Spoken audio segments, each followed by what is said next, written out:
Welcome back, my family. Before we dive into tonight's creepy little journey, make sure to like the video, subscribe to the channel, and share this with someone who loves a good scare before bed. I would love to know where you are watching from and what time it is for you right now. So drop it down in the comments and hype me up a little on YouTube.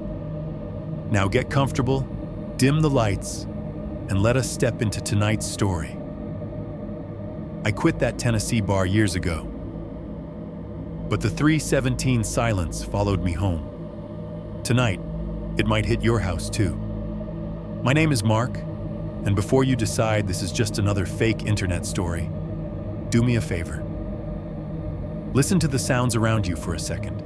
The low hum of your AC, the fridge kicking on and off, maybe a neighbor's TV bleeding through the wall, or cars rolling past your window. All that background noise you have gotten so used to that you do not even hear it anymore. That was my life for months on the night shift at a little roadside bar off Highway 70. Dark wood, cheap neon, country music on a jukebox that never quite played in tune. The kind of place that smells like spilled beer, fryer oil, and old cigarette smoke that never really left the walls. I did not believe in ghosts. I believed in bad wiring, drunk regulars, and cameras that needed replacing. Until the cameras got replaced and started showing me things I could not explain. If you work nights, you probably know that one dead hour where time feels wrong. For me, it was 3:17 a.m. Every single night for exactly 1 second. Every machine in that building would cut off at the same time. The AC, the ice machine, the coolers, even the buzzing in the light fixtures. The whole bar would go perfectly, surgically quiet, like the building itself was holding its breath. At first, I thought it was just the power grid or a glitch in the system. Then the cameras started losing frames, stools moved between shots, doors changed position, wet footprints appeared on dry concrete, and a man in a denim jacket kept showing up on the screen, sitting at my bar, when I knew I was the only one inside. I walked away from that job. I moved into a different apartment in a different part of town. New neighbors, new routine, new life. But 3:17 did not stay at the bar. The first time everything in my apartment went quiet at once, I thought I was imagining it. The second time, I heard a glass tap softly on my kitchen table. By the third time, I knew it was not the building that was haunted. So wherever you are listening to this, your bedroom, your living room, your car in some half-empty parking lot, keep an eye on the time. Because at some point tonight, there is going to be 1 second where every sound around you just stops. And if, in that second, you hear a glass clink next to you, you are not just listening to my story anymore. You are in it. 1. After the divorce. You can call me Mark. I know everyone says that when they write to channels like yours, like introducing a fake name makes it sound more real somehow. But in my case, it is just easier than explaining the rest of it. I am in my mid-30s now. The story I am about to tell you happened a few years ago, after my marriage fell apart, and I had to start over in a way I never thought I would have to. If you are going to understand why I stayed at that bar as long as I did, and why I did not just walk out the first time something felt wrong, you have to understand where my life was when Dark Hollow Tavern first showed up in it. The short version is this: I got divorced, and then I went backwards. The longer version starts in a parking lot in Knoxville on a gray Tuesday morning, with all my stuff stacked badly in the back of a 10-year-old sedan that smelled like stale fast food and cold coffee. There was a cardboard box of cookware I barely used, a duffel bag of clothes, a plastic bin full of random cables and chargers, and the one nice thing I had left from the marriage: a decent TV wrapped in a blanket and wedged behind the driver's seat. You do not realize how small your life has gotten until you can fit it into your trunk and still close it with one hand. The divorce papers were signed. My ex-wife had kept the apartment, the dog, and most of the furniture. I had kept my name, my car, and my debt. Lawyers and fees had chewed through what little savings I had. The job I was working at the time, some dead-end retail thing in a strip mall, did not pay enough to live alone without a roommate. And I did not have anyone I wanted to text, "Hey, want to split rent?" after all of it. So I did the thing I swore at 21 I would never do again. I called my mom and asked if I could move back home. She lives outside Nashville, in one of those half-rural, half-suburban stretches where every road seems to be called Old Something Pike, and there is always a Dollar General within 5 miles. Her house is a low, one-story place with tan vinyl siding and a tiny front porch with 2 plastic chairs that have been the same faded green since I was in high school. The kind of neighborhood where everybody has the same garbage can and the same mailbox, and people still wave from their driveways because there is nothing else to do. It is not a bad place. It is just not where you want to be at 32 when everyone you went to school with seems to have bypassed this stage entirely. The drive down I-40 from Knoxville to the Nashville area is not spectacular in any way, but I still remember little flashes of that afternoon like they happened last week. The open highway, the low, rolling tree line on either side, still thick with green even though summer was technically over. Billboards for injury lawyers and fireworks outlets. Gas stations with 3 different fast food chains sharing the same parking lot. The yellow arches, the red roofs, the greasy smell that seemed to leak out of the doors when people went in. I stopped at a Love's Travel stop somewhere around Cookville to fill up and grab something to eat. The fluorescent lights buzzed the way they always buzz in those places. That high, insect-like whine you only really notice when you are tired and already annoyed with your own existence. A kid in a faded Titans hoodie rang me up for a plastic-wrapped turkey sandwich and a large black coffee. The sandwich tasted like wet cardboard. The coffee tasted like burned dirt. It matched my mood pretty well. On the road again, I flicked through radio stations. Country, Christian talk, static, country again. At one point, I hit a classic rock station playing the same songs my dad listened to when he drove me to school. Somehow, that made it worse. Like the entire state was a loop I had never really escaped. By the time I pulled into my mom's driveway, the sky was starting to cloud up. That heavy, brushed cotton gray that makes the late afternoon feel like evening. She hugged me at the door like I had returned from war, even though all I had done was drive a couple of hours with my tail between my legs. The house smelled like laundry detergent and whatever candle she had burning, something with a name like Fresh Linen Breeze. Underneath that was a faint, permanent scent of the dog that had died the year before. Or maybe that was just in my head. Her living room looked exactly the same as it had in the last photos she texted me. Beige couch with too many throw pillows. Old coffee table with a stack of church bulletins on it. TV permanently tuned to local news unless it was Sunday night. Then it was crime shows. There was a small framed picture of me and my ex from some Christmas years ago, turned face down in the corner of a bookshelf. She had not thrown it away. She just could not look at it. She gave me the spare bedroom, the one that had been my room as a teenager. The posters were gone, replaced by generic art of trees and sunsets. But the creak in the floor by the closet was the same, and so was the way the window rattled when a truck went by on the main road. If failure had a smell, it would be a mix of laundry detergent, dust, and the faint chemical lemon of old furniture polish. I needed money, quickly.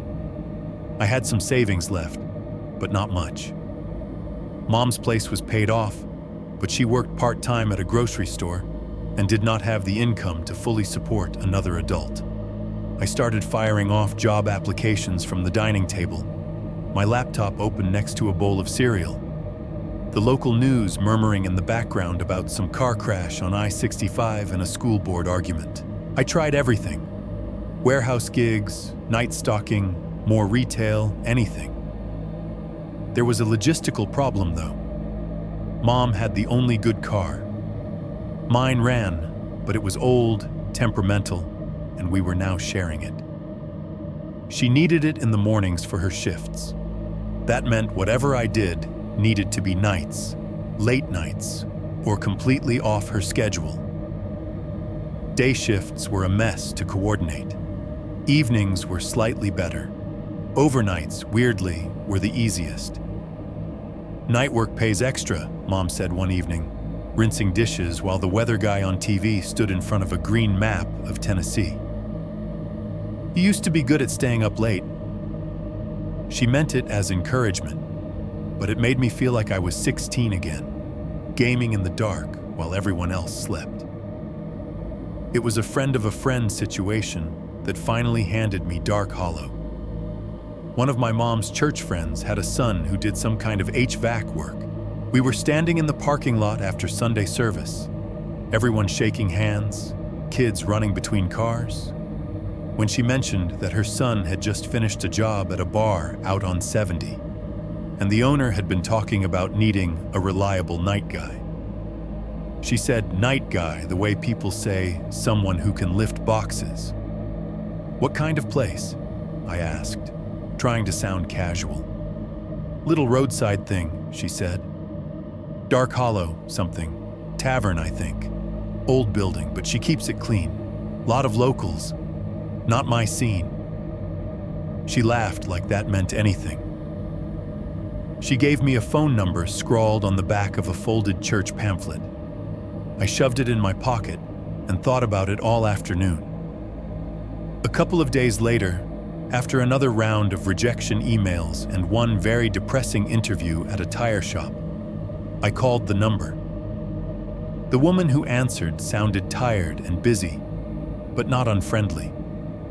Yes, she needed someone. Yes, it was mostly nights, closing and staying through deliveries.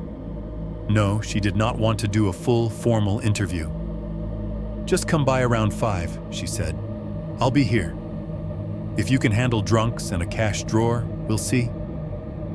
So that is how I ended up driving west on Highway 71 late afternoon, the sun slanting low and orange through the trees. If you have never driven that stretch, it is not special. 2 lanes, sometimes 4, curving gently through patches of trees and clusters of houses that do not quite qualify as suburbs and do not quite feel like countryside. Old hand-painted signs for produce stands, a rusted swing set in someone's front yard, church marquees with Bible verses and bad puns. The kind of road you only really remember when something bad happens on it. The light was in that in-between state where the world looks softer and also somehow more worn. Long shadows reached across the pavement from the tree line. The sky had that pale, washed-out blue around the edges, like someone had erased the color there. I passed a couple of cheap motels, the kind with doors that open right onto the parking lot, faded blue doors and peeling numbers. Their neon signs were already flickering on, even though it was not dark yet. Vacancy, cable, weekly rates, a truck stop diner with a peeling open 24 hours sign, a pawn shop with barred windows. When I finally saw the sign for Dark Hollow Tavern, it was almost exactly what I had pictured, and somehow worse. The building itself sat a little back from the road, fronted by a rectangle of cracked asphalt that served as the parking lot. The sign was a wooden board on 2 posts, the name burned into it in an old-fashioned font. Dark Hollow Tavern. Time and weather had eaten at the edges, so some of the letters were lighter than others. Above the door was a strip of blue neon spelling out "Bar" in capital letters. the light flickering in an irregular rhythm, like it could not decide if it wanted to stay on. Across the road, a low, two-story motel crouched under the trees. Its own vacancy sign glowed a tired red. A couple of cars were scattered in the lot, none of them new, none of them nice. The whole scene looked less like a horror movie set and more like a place that had never been important enough to be in any movie at all. That, weirdly, made it feel more real. I pulled into the lot and parked near the side of the building. Up close, the tavern was all dark wood and narrow windows, the kind of place that would be dim even at midday. I could hear the muffled thump of a jukebox through the walls, a bass line and a snatch of some country singer's voice. Someone laughed, a sharp burst of sound that cut off just as quickly. I killed the engine. The sudden quiet inside my car made the sounds from the bar stand out more. I sat there for a second, hands on the steering wheel, feeling that familiar knot in my stomach that comes right before you walk into a place where everyone already belongs to something and you do not. Night guy, I muttered to myself. You can handle that. I got out, locked the car, and started toward the front door. The closer I got, the clearer the noise inside became. Clinking glasses, low conversation, the jukebox giving way to some old rock track. The heavy smell of fryer grease and cigarette smoke seeped out through the cracks around the door, even though smoking inside had been illegal for years. There is a kind of ghost that is just smell. My hand was inches from the door handle when it happened. Every sound inside the bar, every single one, cut off in the same instant. The jukebox, the voices, the clink of glass, the low mechanical hum I had not realized I was hearing until it disappeared. For exactly 1 second, there was nothing. No music, no chatter, no buzz of a fridge compressor, no rattle of ice in a bin. It was like someone had hit mute on the entire building. Then, just as quickly, everything came back. The song resumed mid-chorus, someone laughed again. A stool scraped across the floor. The hum returned, filling the silence so completely that I almost doubted it had ever been there. I stood with my hand on the handle, heart ticking a little faster than it should have. Ears popping, I told myself. The door frame shifting. Maybe they turned something off and on behind the bar. Old building, old wiring. Stuff happens. At the time, I shrugged it off and pushed the door open. Years later, when I hear that same 1 second of perfect carved-out silence in my own apartment, I know better than to pretend it was nothing. 1, 2. Welcome to the Dark Hollow. The inside of Dark Hollow Tavern felt like someone had turned the dimmer down on the world and never bothered to twist it back up again. The first thing that hit me was the light. It was not exactly dark, just underlit. Amber bulbs in dusty glass shades threw patches of warm color across the bar top and tables. But the corners stayed in shadow, and the ceiling was a low, stained grid that seemed to catch the light and hold it there instead of reflecting it. The second thing was the smell. Old smoke that had sunk into the wood years ago, layered with fresh grease from the kitchen, beer, and that faint metallic tang that all older buildings seem to have when the air conditioning kicks on. It smelled like 100 nights before mine, and like none of them had gone quite right.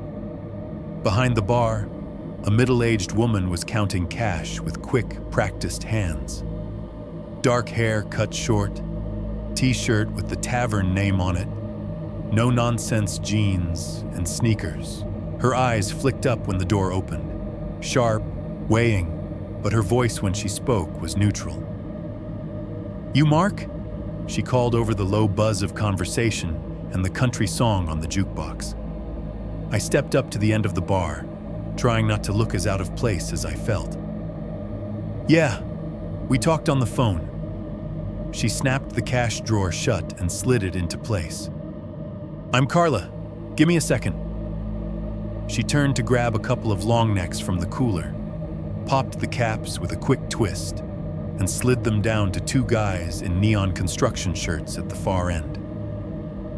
They were already 2 beers in, cheeks pink, laughter too loud for the small room. A trucker in a faded ball cap sat hunched over a plate of fries at a nearby table, eyes on a muted game on the TV mounted in the corner. In a darker booth near the wall, a couple sat too close and too quiet. The woman staring at her phone, the man staring at his hands. It was all painfully normal. The jukebox in the corner washed everything in a background of steel guitar and soft drums. An old George Strait song, or something close enough to it. Glasses clinked. Someone laughed at a joke I did not hear. A neon beer sign near the bathrooms flickered blue and red over and over, buzzing faintly. Carla wiped her hands on a bar towel and nodded at an empty stool near the service end. Sit for a minute. You drink? I shook my head. Not when I'm trying to get hired. A corner of her mouth twitched like that answer passed some minor test. She grabbed a plastic cup, filled it with Coke from the gun, and set it in front of me. On the house until I put you on the clock, she said. So here's the deal. Up close, she looked more tired than her voice sounded. There were lines around her eyes that did not come from laughing, and a notch of permanent tension in her jaw. But she moved like someone who had been doing this forever, efficient and wary. I need a night manager who can actually count, she said, speaking low enough that it would not carry. I'm here most days, sometimes into the evening. You'd come in around 5, help with the rush, run the floor once people start getting loud, then close us down. We stop serving at 2, by law. Lights up, doors locked, drunks poured into cabs by 2:30. She jerked her chin toward the front window, where I could see the motel's red vacancy sign through the glass. Or put to bed over there if they insisted. What times are we talking? I asked, though she had mostly just told me. 5 p.m. to about 6 in the morning, she said. Sometimes earlier if deliveries are on time. But the distributors like to show up stupid early so they can hit all their bars in one run. She shrugged. You count the drawer, log the numbers, make sure nobody's trying to sleep under a table, take out the trash, then wait for the trucks. You here the whole night? She gave a short laugh that did not quite reach her eyes. No, honey, I'm not 25 anymore. She nodded toward the swinging door that led to the back. Ray will be here in the kitchen till about midnight most nights, later on weekends. After that, it's you, the bar, and whatever poor souls decide they don't want to go home yet. There was a way she said it, whatever poor souls, that made it sound more loaded than it should have been. You said on the phone the place had problems before? I asked. Yeah. She leaned back, grabbed a wet rag and started absent-mindedly wiping down a clean section of bar. We've had a couple break-ins, mostly kids, couple of years ago. Somebody busted the back door once, grabbed a bottle or two. Some vandalism in the alley. Used to have an older camera system, but it was junk. I'm getting a proper one put in. You'd keep an eye on the monitors while you're doing paperwork. Simple stuff.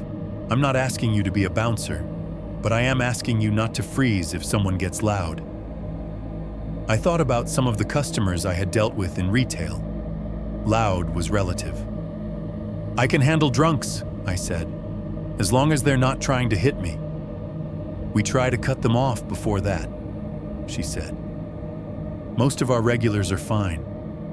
They're just tired and broke and want to forget they're tired and broke for a couple hours. As if on cue, One of the construction guys shouted something about the game and slapped the bar hard enough that some beer sloshed out onto his wrist. Carla did not even flinch.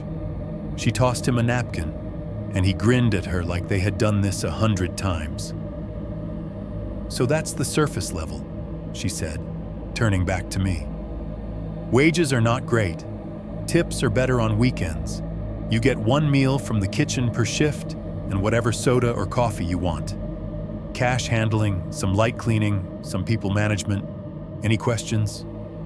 "Just one," I said. "Yeah, can I see the place before I say yes?" She raised an eyebrow. "You want a tour of this dump?" "I just like to know where the exits are," I said, half joking, half not. That, for some reason, seemed to earn me another notch in her estimation. "Fair enough, come on." She flagged down a server, a girl in her early 20s with a nose ring and a ponytail, to cover the bar for 2 minutes, then lifted a section of the counter and waved me through. The bar area, up close, was a patchwork of ware. The bar top was solid wood, the varnish dulled and scarred by years of elbows and rings and careless shoves. The stools were metal with cracked black vinyl seats, some patched with duct tape. Behind the bar, shelves held rows of bottles in every color, their labels lit by a thin strip of LED lights. A large mirror ran the length of the back wall, reflecting the room in a slightly warped way, so that the regulars and the muted game on TV looked like they were leaning in on themselves. "You keep the bar surface wiped and the bottles dusted," Carla said, almost automatically, as she walked me past. "Tequila on the left, whiskey in the middle, clear stuff on the right.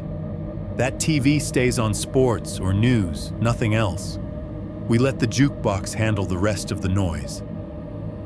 The jukebox thumped along in the corner, cycling into another song. A slow one this time. A woman's voice, thin and sad, rising over canned drums. We pushed through the swinging door into the kitchen, and the smell of hot oil hit me like a physical thing. Fryers hissed under a metal hood, baskets of fries and wings bubbling away. Stainless steel prep tables gleamed under bright white light. A big guy in a stained apron stood with his back to us, flipping something on the flat-top grill. His hair was mostly gray, pulled into a short tail at the nape of his neck. A faded tattoo of an eagle wrapped around his forearm.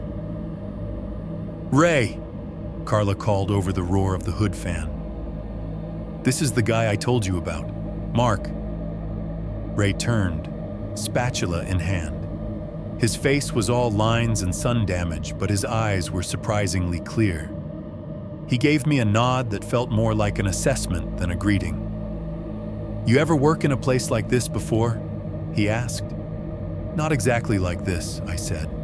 "I've worked nights, gas stations, retail, nothing with fryers."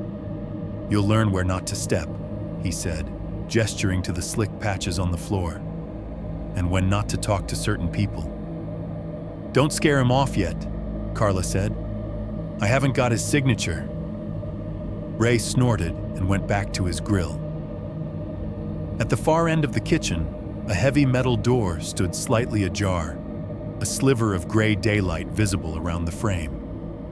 The hum of a compressor leaked out from a walk-in freezer next to it, low and steady, like a giant breathing in its sleep. "That's the back," Carla said, noticing me looking. "Door to the alley. We keep it locked, but the delivery guys come through there in the mornings." She led me past the prep tables toward a narrow opening off to the side. "This is the hallway," she said. The kitchen light did not quite reach it. A strip of dim fluorescent bulbs flickered overhead, buzzing softly. The floor changed from tile to old, scuffed linoleum. On the right, 2 doors marked restrooms, men's and women's, with those cheap plastic signs you can buy in bulk. On the left, a blank stretch of wall with some framed beer posters and a corkboard full of old flyers pinned up in layers. At the far end, almost blending into the shadow, was another door. Heavy, metal, the kind that looked like it led outside or to somewhere things were not supposed to be left open. "That the alley door?" I asked. "That's the other one," she said. "Emergency exit. Stays locked from the outside. You keep it clear on the inside. If there's a fire, that's how people get out if they can't reach the front. There's a camera out there too, but like I said, system's crap. We're upgrading." She said it all in a practical, matter-of-fact tone, but there was something about the way her gaze lingered on that door for a heartbeat longer than necessary that made the skin between my shoulder blades itch. Even on that first walkthrough, I did not like the hallway. The air felt different there. Still, somehow, even with the fan noise from the kitchen behind us. The jukebox was muffled, as if someone had closed a lid on the sound. I felt oddly aware of my own footsteps on the floor, each squeak and thud too distinct. Carla doubled back and took me to the office next.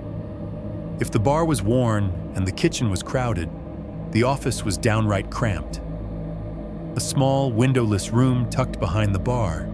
It held a single desk shoved against one wall, a rolling chair with cracked vinyl, and two tall filing cabinets that looked older than I was. A mini fridge hummed in the corner, its top serving as an overflow shelf for stacks of paper, a box of pens, and an ancient-looking coffee maker with a stained glass pot. On the wall above the desk, a small monitor was mounted, its screen dark but smudged. A tangle of cables ran down from it into a metal box on the floor that I assumed was the current security system. "Here's where you'll spend the glamorous part of your nights," Carla said. "Counting money, filling out forms, staring at cameras. I'll get the new system put in within the month. This one goes out more than it should." The ceiling vent rattled as the AC kicked harder. The air coming out was cool, but it had that slightly sour smell of old ductwork. Through the wall, I could feel, more than hear, the faint thump of music from the bar, like a heartbeat under everything. "I know it's not much," she added, "but it's private.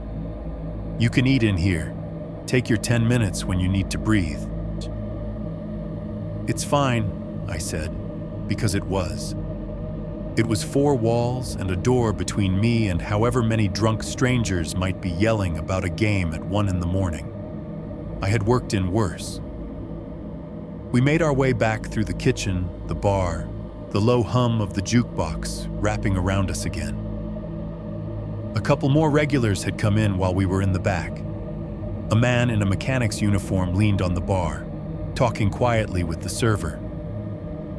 The sad couple in the booth had turned into 2 separate silhouettes. The man now sitting alone, the woman gone. "So?" Carla asked, as we reached the service end of the bar again. "Still interested? Or did I scare you off?" I thought about my mom's house, the laundry smell, the silent spare bedroom that made me feel 12 again. I thought about the rejection emails and the way the kid at the gas station had looked at me like I was just another tired man passing through. "It seems doable," I said. "If you can work with my mom needing the car in the mornings, I can work the nights. I'm not afraid of long hours." Carla studied me for a moment, then nodded. "We can make it work. You'll ride with Ray sometimes if you need to. He lives not far from your side of town. Don't volunteer me for carpool," Ray called from the kitchen window, like he had been half listening the whole time. But there was no bite in it. Carla ignored him. She reached under the bar, pulled out a thin folder, and slapped it on the counter. Inside were a W-4, an application form, and a pen that only halfway worked. "Fill these out," she said. "If you're not a complete idiot with the paperwork, you start Friday, 5 o'clock. Wear shoes you don't mind smelling like grease forever." I filled out my name, address, social, all the tiny boxes that make you officially part of a place. My handwriting looked small and unsure on the lines. When I finished, I handed the papers back. Carla glanced over them, nodded once, and tucked the folder away. "You're hired," she said. "Welcome to the Dark Hollow." She said it like a joke almost, like she had said it 100 times to other people before me. But there was something in the way her shoulders dropped after she said it, some tiny exhale of relief or resignation that made it sound heavier. I stepped back out into the early evening light a few minutes later, the door swinging shut behind me with a solid thump. The air outside felt cooler, fresher, with a hint of damp from the trees at the edge of the lot. The motel's vacancy sign blinked across the way, steady and red. I took a few steps toward my car before something made me turn back. Through the front window, I could see into the bar, the reflection of the parking lot overlaying the dim interior. For a second, my brain struggled to sort the layers. My own car, the neon beer signs, the shapes of people at the bar. And then I saw it. One of the bar stools, near the middle of the counter, was not lined up with the others. All the rest were angled inward, tucked neatly under the bar top. That one was turned just a little, its seat facing more toward the door, like someone sitting there had shifted to watch me leave. There was no one sitting on it. Carla and the server were both at the far end, talking to the construction guys. The other regulars were hunched over their drinks. Nobody was near that stool. I blinked. The glass caught the light from the parking lot just right, and for a fraction of a heartbeat, I thought I saw the pale suggestion of a shoulder, the brim of a cap, someone sitting there in the reflection where no one sat in the room. Then a car drove by, headlights washing over the window, and when my eyes adjusted again, the stool looked like all the others, straight, still, waiting. I told myself I was seeing things, a trick of the glass, the angle, the layered reflections. I got into my car, started the engine, and pulled out onto Highway 70, trying not to look at the bar again as I passed it. Later, telling this to you now, I can admit what I did not want to admit then, that even before my first official shift, even before the cameras and the silence and the whiskey glass that should not have been there, something in that place had already turned toward me, like it had been waiting. 1.3. First full shift. My first official night at Dark Hollow Tavern landed on a Friday. I pulled into the lot around 4:30, early on purpose, because nothing makes you feel dumber than being late to a job you begged the universe for. The sky was still bright, that flat, washed-out late afternoon light that makes the world look like a faded photograph. The sun was hanging low over the tree line behind the bar, turning the tops of the leaves the color of old pennies. From my parking spot, I could see the whole little world I was signing up for. The tavern in front of me, low and dark, the blue neon over the door already buzzing faintly, even though it was not close to dark yet. Across Highway 70, the motel's red vacancy sign blinked its tired promise to anyone passing through. A couple of cars sat in its lot, an older pickup with rust along the bottom, a sagging minivan with one headlight fogged over. Behind the tavern, the trees rose up in a solid wall, dense and shadowed, like the building had been pushed as close to them as it could get without disappearing. I killed the engine and stepped out. The air smelled like hot asphalt, faint exhaust, and as I got closer to the building, that familiar mix of grease and smoke and something sour underneath that I was already starting to associate with Dark Hollow. Inside, the light shift was immediate. Bright day to amber dim in a blink. Carla was behind the bar, sleeves rolled up, flipping through a stack of papers and calling something over her shoulder to the server from the other night. Jess, I had learned, short for Jessica, nose ring glinting when she turned.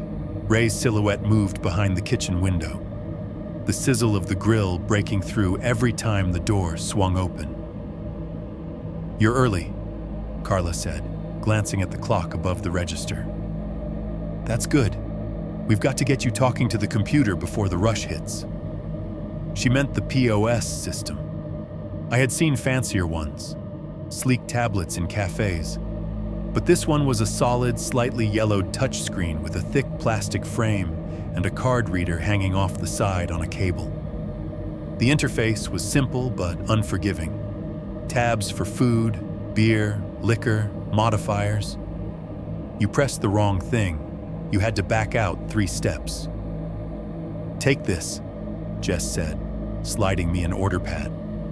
"Write it down until your fingers catch up with your brain. If you panic, yell my name. If you still panic, yell Carla." "Thanks for the vote of confidence," I said. She grinned. "Everyone screws it up the first night. Just do not comp a whole table by accident.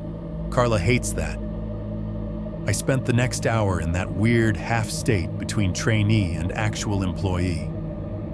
Carla walked me through opening drawers, checking the starting cash, entering orders. She pointed out regulars as they came in. "That's Dale and Rick," she said, nodding toward the 2 neon-shirted construction guys as they claimed their usual spots. Bud Light until they can't see straight, but they tip okay. If Dale starts telling you about his ex, cut him off at 3. The guy in the ball cap by the window? Trucker. Name's Tommy. Sits there most Fridays. Eats slow, nurses his beer even slower. Don't rush him. He'll leave when he's ready. The couple in that booth changes every week, Jess added quietly as she passed. Different faces, same arguments. By 6, the bar was humming. Country on the jukebox, game on the TV, the low, steady noise of people who had decided not to spend their Friday nights with their families. I ran drinks, bussed tables, fumbled the POS only twice badly enough to need help. Every time I went behind the bar, that big mirror behind the bottles showed me a slightly warped version of myself, moving faster than I felt, trying to look like I belonged. The sky outside dimmed from gold to gray to blue-black. Sometime around 8, the motel across the street flicked on more lights, and the vacancy sign glowed brighter, like it was competing with our neon. There is a rhythm to a bar night you start to feel in your bones once you have worked enough of them. The early wave, when people are still sober enough to be polite. The middle wave, when the volume creeps up and certain songs on the jukebox get picked more often. The late wave, when logic goes home and the people left seem to be moving on a slightly different kind of gravity. By 11, I knew which light switches controlled which parts of the room. The beer signs along the walls could go off at the end of the night, but the exit lights had to stay on, glowing green over the doors. The main overheads stayed low and warm until 2. The lights over the pool table in the back had a nasty habit of flickering if you turned them all the way up, so Carla told me to just leave them at half power and let the regulars complain. "You get used to the half dark," she said. "Some nights it's kinder." We did last call at 1:30. Jess went around with her pad, tapping tables, warning anyone who had just ordered that this was it. Ray poked his head out from the kitchen, greasy apron streaked and eyes already looking past the crowd to whatever he did after midnight. By 2, just like Carla had said, the last drinks were poured and the room began emptying. People filtered out in clumps. Laughing groups, 1 or 2 staggering singles. The sad couple from earlier, now 2 separate figures leaving in different directions. Doors opened, letting in brief gusts of cooler night air and the distant sound of the highway, then thumped shut again. And then suddenly, it was just us.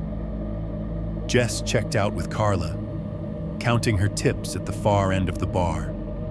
The soft clack of coins and rustle of bills mixing with the buzz of the beer coolers.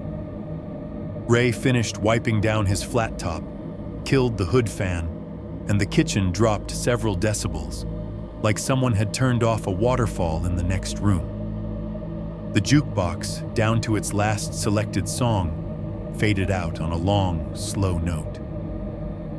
Carla flicked a switch under the bar, and the machine clicked into silence. The TV went dark. The only light left was the warm bar lamps and the glow from the emergency exit signs.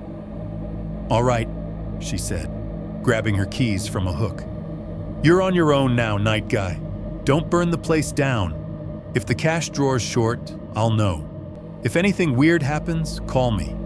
If you can't reach me, call Ray. If you can't reach either of us, call the cops." We both laughed a little at that, but only one of us fully meant it as a joke. They left through the front, the locks making solid, heavy sounds as Carla turned them. I watched her cross the parking lot to her car through the front windows, a dark shape moving through reflections. Her headlights swept across the room for a second when she pulled out, making the shadows jump. Then it was just me in the bar. Closing by yourself is the part of night work that nobody really warns you about. People tell you about the drunks, the fights, the tips, the boredom. They do not talk much about the hour after everything should be over, when you are still there because the building will not let you go home yet. I started with the obvious tasks, stools up on tables, one by one, the metal legs clacking softly as they settled. Wiping down the bar top with a rag that smelled like bleach and old lemons. The scent of cleaning solution layered over beer and sweat until it did not smell like either, just like end of shift. I turned the music back on, but low this time. Background noise to keep my thoughts from bouncing too loud. Some slow country track, all twang and regret. It fit. The soundscape of the bar shifted as I worked, without voices to soak it up. Every little mechanical noise announced itself. In the back, the ice machine chunked at regular intervals, dropping fresh cubes into its bin with hollow clatters. The walk-in freezer's compressor kicked on, droned for a while, then clicked off, leaving a brief, unnatural quiet before something else filled it. Air vents overhead hissed when the AC cycled, blowing cool air over an already empty room. Every so often, a car rolled by on Highway 70, headlights sliding across the windows, tires making that wet, soft, tearing sound on the worn asphalt. I swept the floor in long, slow strokes, pushing peanut shells and napkins and mysterious sticky spots into a single, unpleasant line. The broom's bristles made a whispering sound as they dragged over the worn boards. When I took the trash out, I went through the kitchen and into the back hallway.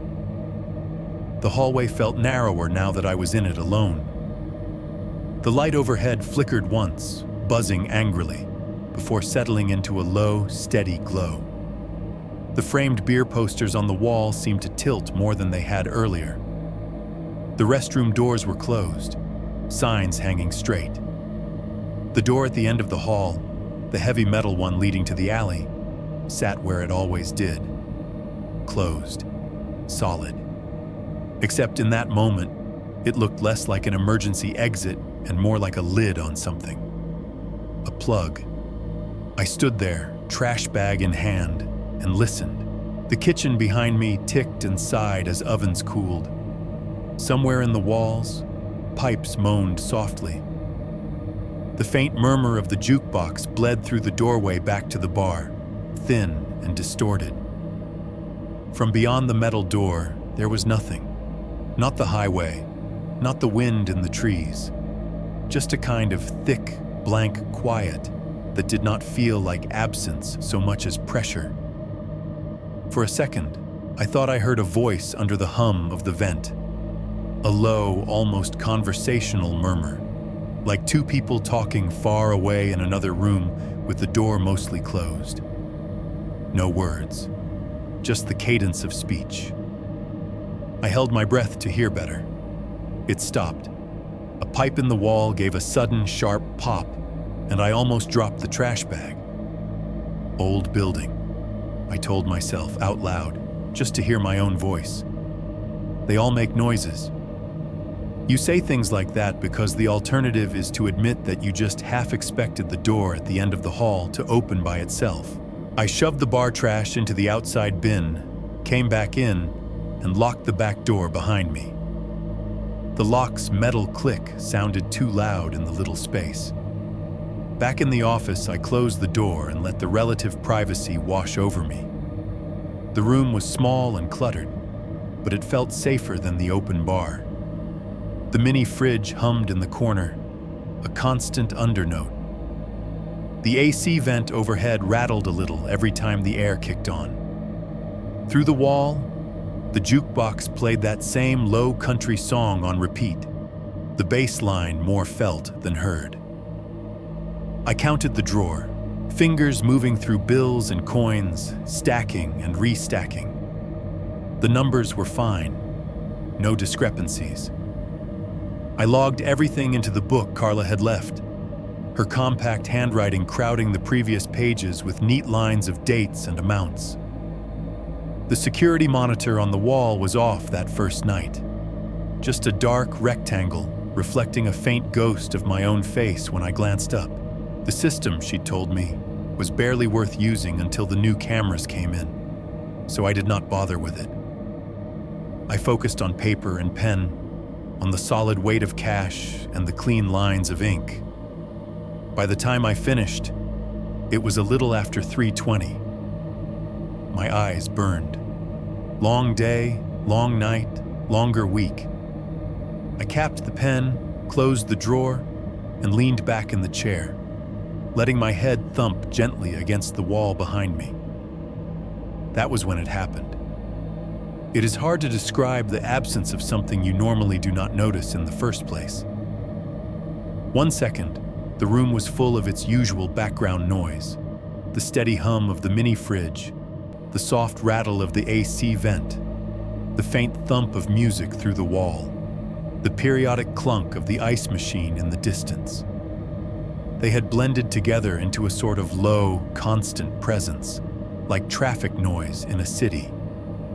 The next second, every single one of those sounds stopped. No ramp down, no warning, just off. The fridge hum vanished. The AC vent went dead. The ice machine, wherever it was on its cycle, did not clunk.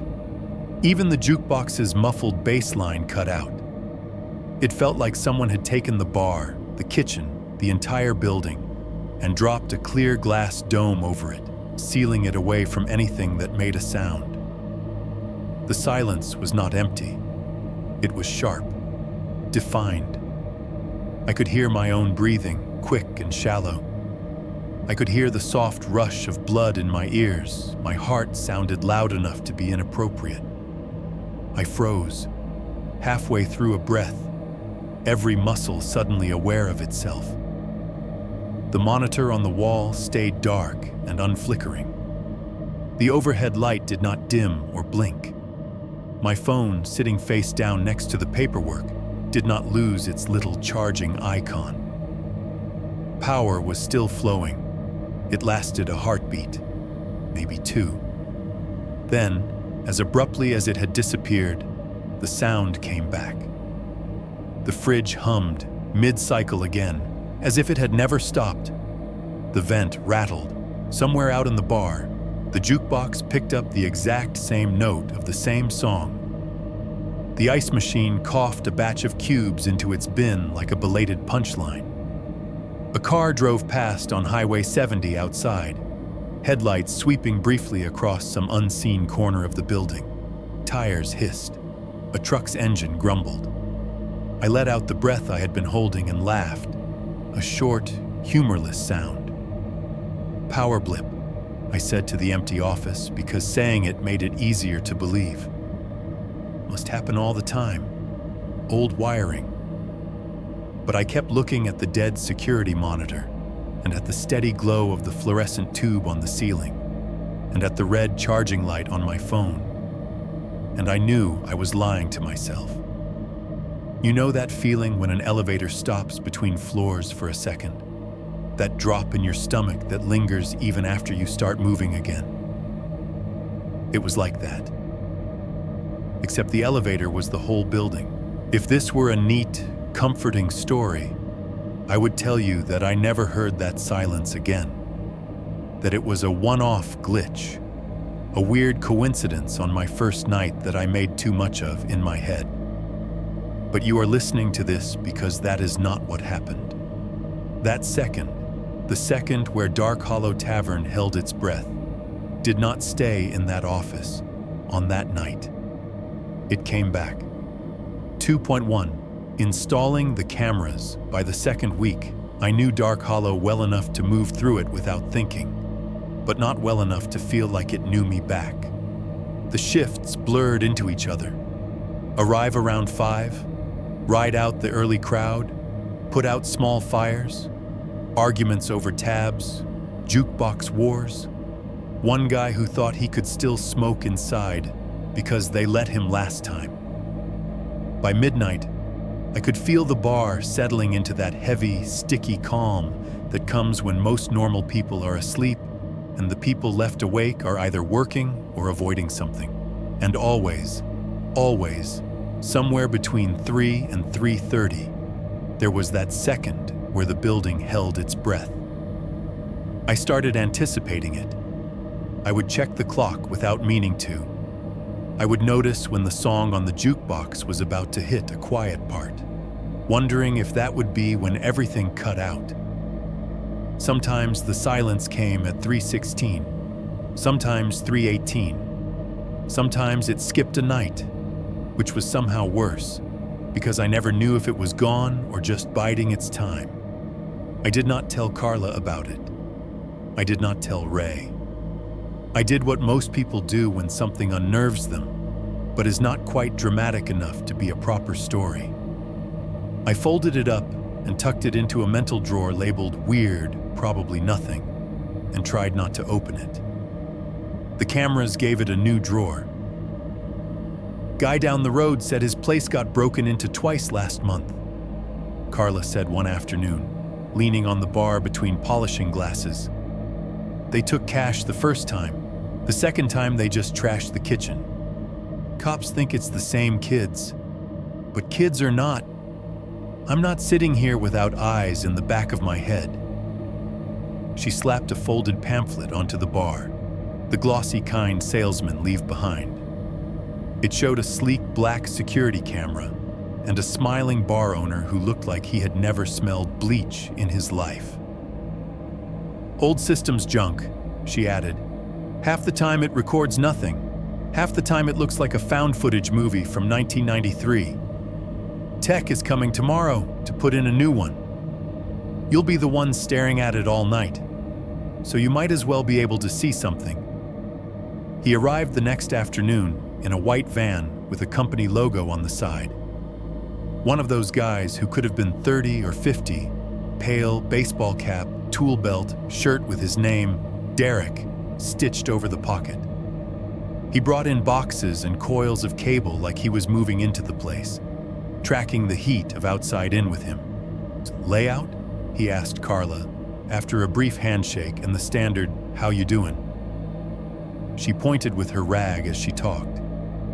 One in the lot, one over the front door, one in here, one in the hall, one in the kitchen, one at the back door.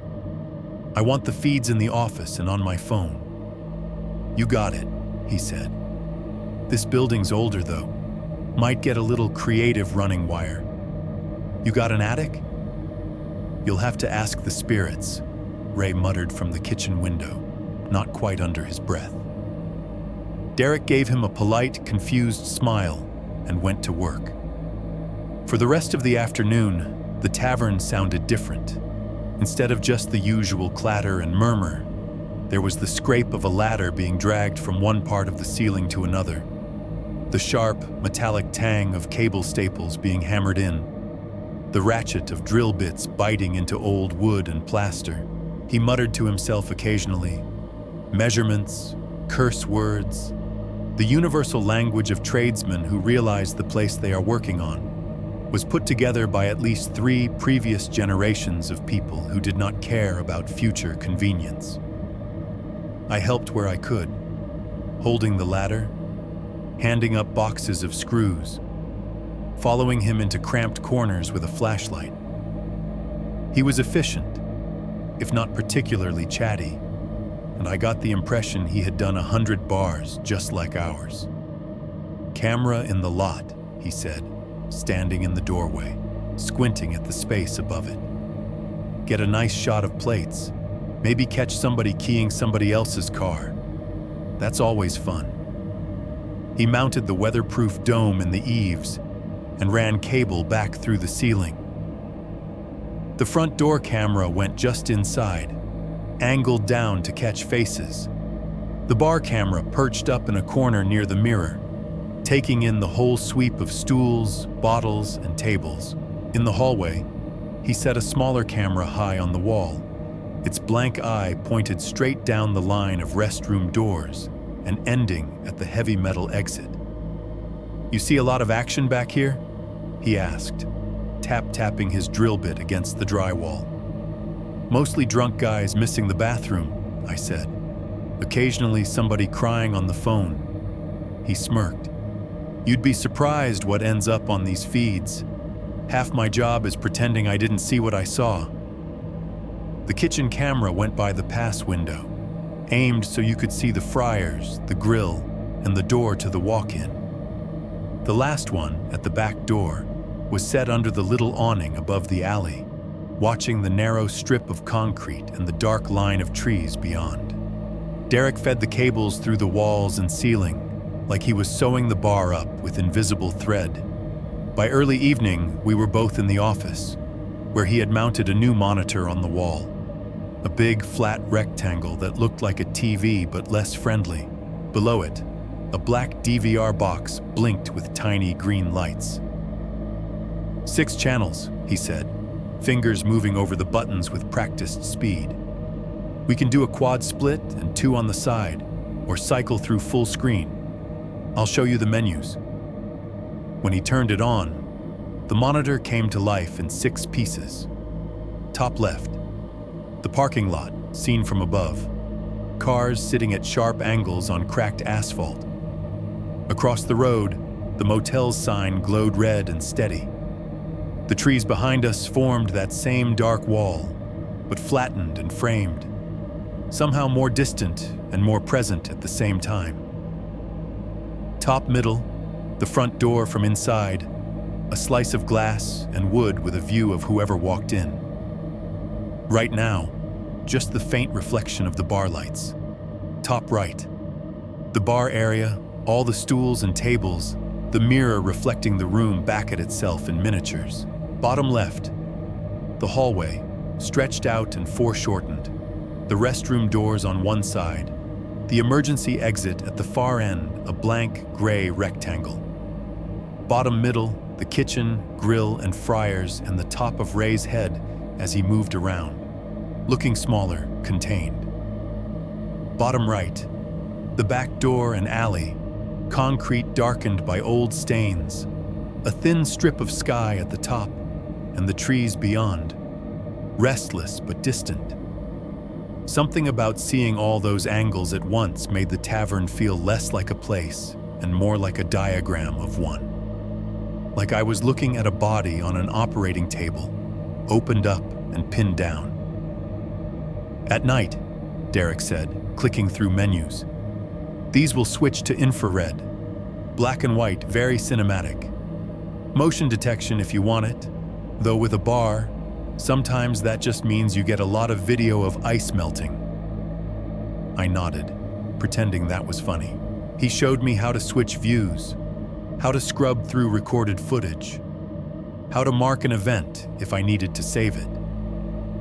The interface was basic, wordless icons and timestamps, but it worked.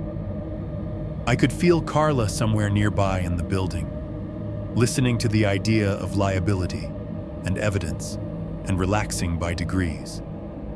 That night, when the crowd thinned and the jukebox slowed, I found myself in the office more than I had before, drawn in by the glow of the monitor. Lights low, door half closed, the bar existed in 6 little windows in front of me.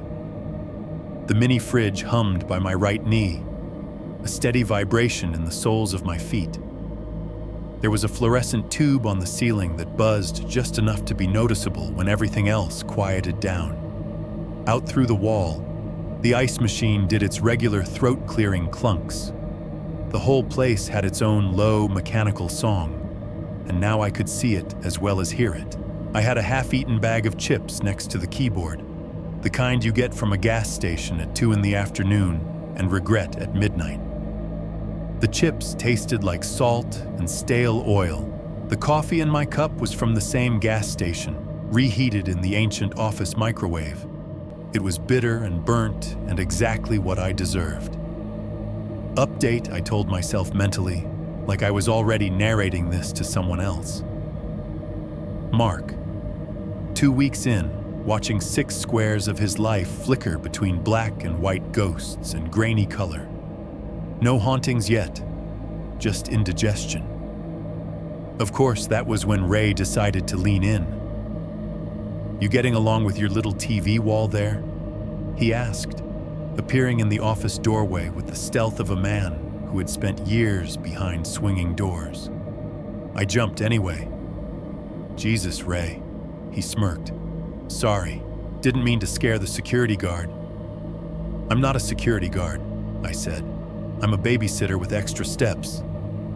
He stepped inside, eyes going up to the monitor. In the hallway feed, a customer was weaving his way to the men's room, one hand on the wall, the other fishing in his pocket. In the bar feed, Carla dried a glass and laughed at something Jess said. The other feeds were mostly still. "Pretty fancy," Ray said. "Back in the day, the only camera in this place was the one the newspaper guy brought with him." He nodded toward a corner of the office I had not really paid attention to yet. On the wall, in an old, simple frame, was a yellowed clipping from a local paper. I got up and stepped closer, the monitor's glow falling away from my face. The headline was in bold, slightly faded type. "Bartender killed in late-night robbery at local tavern." The picture beneath it was small and grainy. A man in his 30s, maybe, stood behind a bar that looked a lot like ours. Dark hair, mustache, the too bright smile of someone who had been told to say cheese without much warning. Behind him, bottles lined up in familiar rows. The mirror was there too, warped even in black and white. "He worked here?" I asked, though I already knew the answer. "Yeah," Ray said. "Before it was Dark Hollow, it was called the Holloway Tap. Same owner's family, different sign. One night in '83, this guy was closing up, just like you do. Some asshole came in late, sat at the bar, ordered a drink, waited until everyone was gone, then pulled a gun." I skimmed the article. Words jumped out. Late-night robbery, no other witnesses, cash register, fatal shot. There was a line about the bartender being found on the wrong side of the bar, something about his hand still near the till.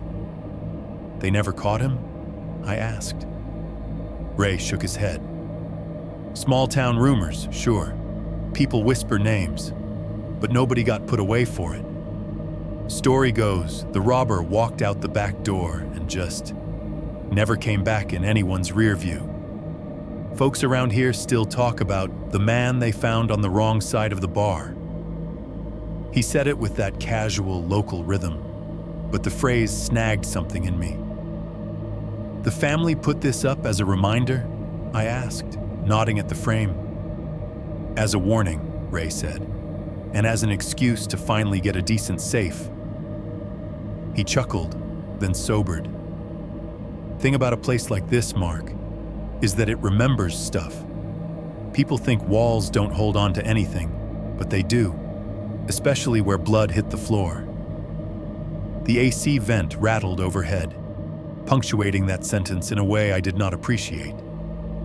"You trying to freak me out before my shift?"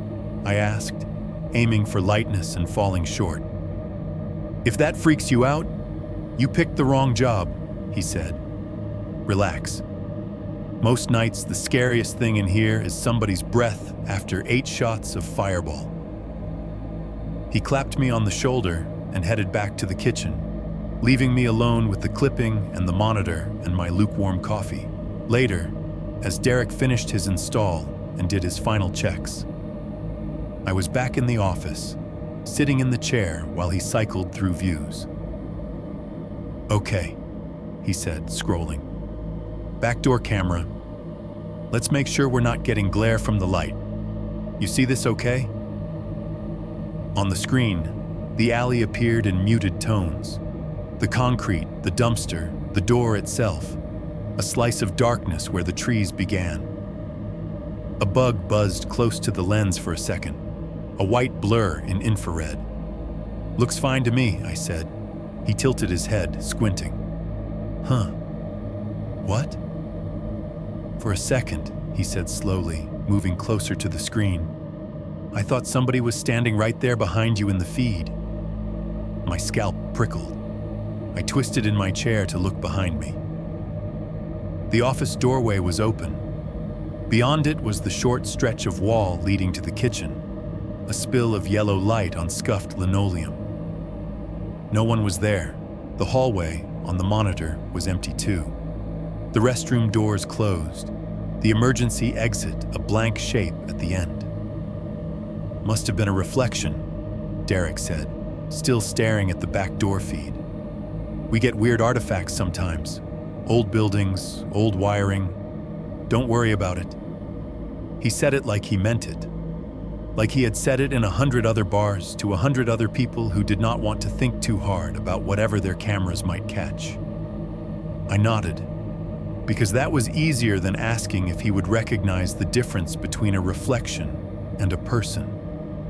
Later, alone in that same chair with the lights turned down and the monitor casting its pale light onto the walls, I kept glancing at the doorway behind me, and every time the ice machine clunked through the wall, every time the fridge hummed or the AC sigh kicked in, I found myself listening for the tiny, almost inaudible sound of a shoe sole turning on linoleum.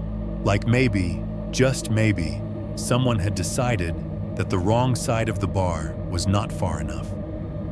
2.2. The first glitch. The first time it really went wrong was on a Wednesday. Wednesdays at Dark Hollow were the kind of slow that made you question your life choices. The regular Friday night chaos had its own energy. Even if people were annoying, they kept your hands busy, your brain occupied. But midweek, when the weather was bad and paychecks were far away on both sides, the bar felt like a waiting room for people who did not know what they were waiting for.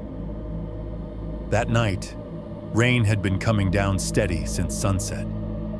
Not dramatic storm rain, just a constant gray curtain that blurred the highway and turned the parking lot into a slick, uneven mirror. Every time the door opened, damp air drifted in, carrying the smell of wet pavement and car exhaust. We had a handful of customers early on, Dale and Rick nursing beers longer than usual, a couple of guys with work boots still muddy, one sad old man in a windbreaker who stared into a whiskey as if it might stare back. Tips were light, jokes were tired.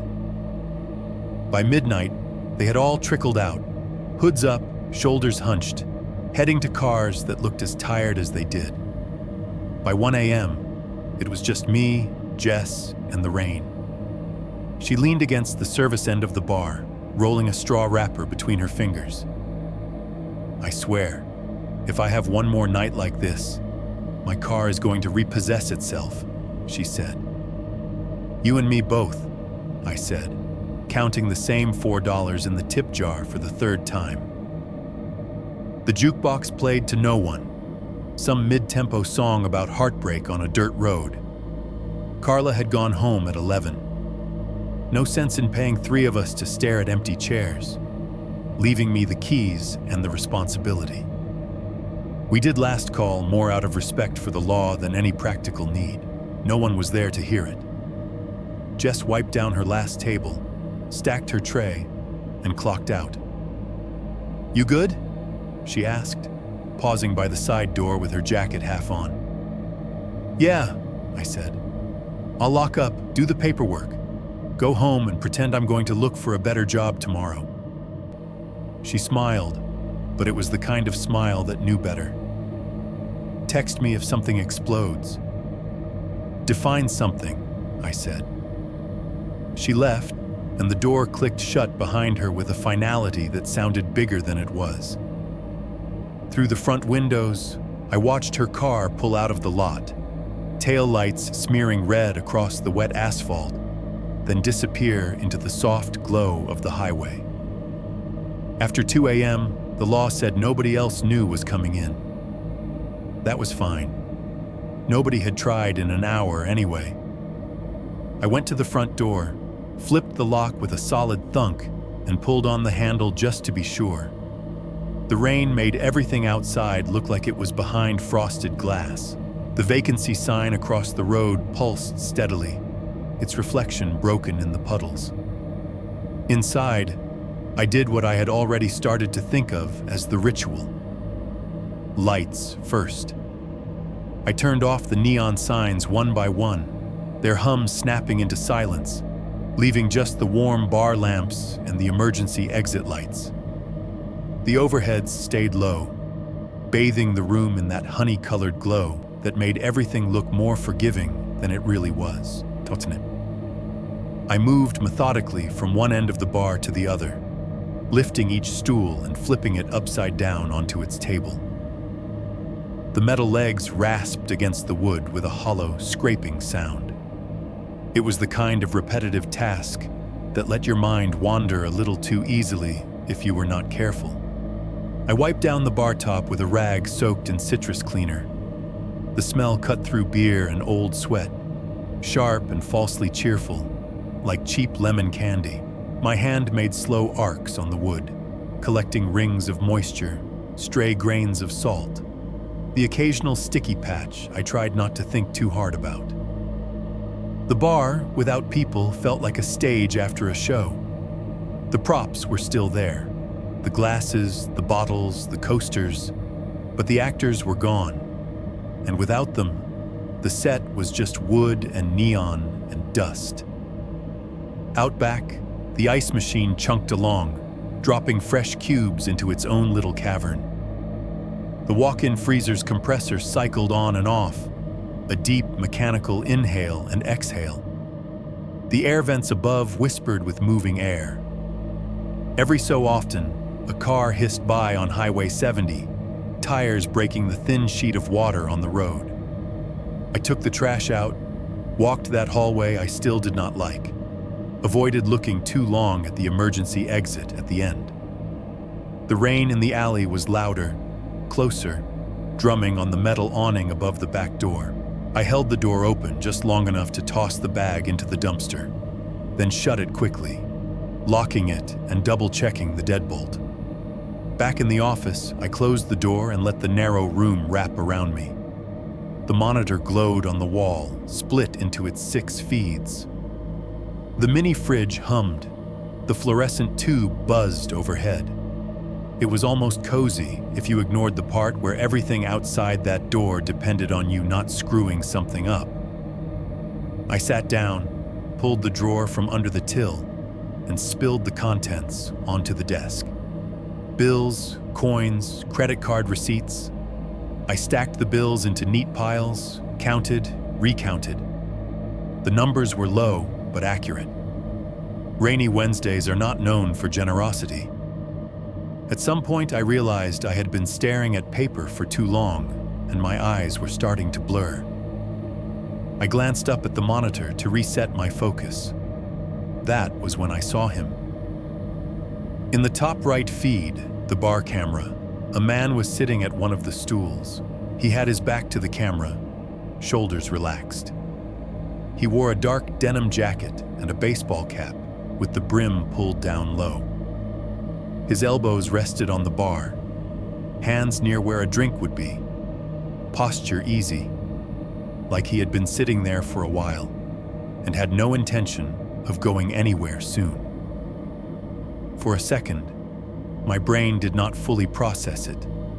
The image slotted itself into the part of my mind that had seen 100 people at that bar and did not find any of them remarkable. Then the rest of me caught up. The front door was locked. I had locked it. I had checked it. Jess had left, and I had watched her go. No one else had come in. I had just been out in the main room 10 minutes ago, alone with my rag and my thoughts and the sound of the jukebox's low hum. I had lifted every stool onto a table. My chest went cold first, then tight. It was not fear, not exactly. It was a sudden, sharp awareness of how many doors there were between me and outside, and how I had assumed that meant something. I told myself there had to be an explanation, even as my hand hovered halfway to the phone. I switched my attention to the hallway feed, the bottom left square. The camera looked straight down the corridor toward the restrooms and the exit. It was empty. The restroom doors were closed. The floor was bare. I flicked my eyes to the front door camera, the top middle feed. The door was there, firmly closed. No shadow behind the glass, no movement. The rain streaked down the outside, catching the faint light and making the scene look like an old film. Back to the bar feed. He was still there. Same posture, same denim jacket, cap hiding the top of his head. I could not see his face, just the line of his jaw and the curve of his neck. There was something about the way he sat that did not match any of the regulars I knew. Too still, not a drunk slouch, not the casual lean of somebody flirting with the bartender. Just waiting. You start to bargain with yourself in moments like that. Maybe I missed him when I did the stool sweep. Maybe he had come back in while I was in the hallway. Maybe the door had not latched properly, and somebody slipped in between a breath and a blink. The problem was, I knew better. I had been closing long enough to feel the rhythm of an emptying room. Someone sitting at the bar leaves a trail, an open tab, a half-finished drink, a chair out of line. There had been none of that. Another part of my brain, the part I did not like, whispered, "You could have walked right past him and not seen him. The cameras see different." I ignored that voice. I grabbed my keys from the desk. My fingers fumbled them once, the metal ringing a little too loud in the small room.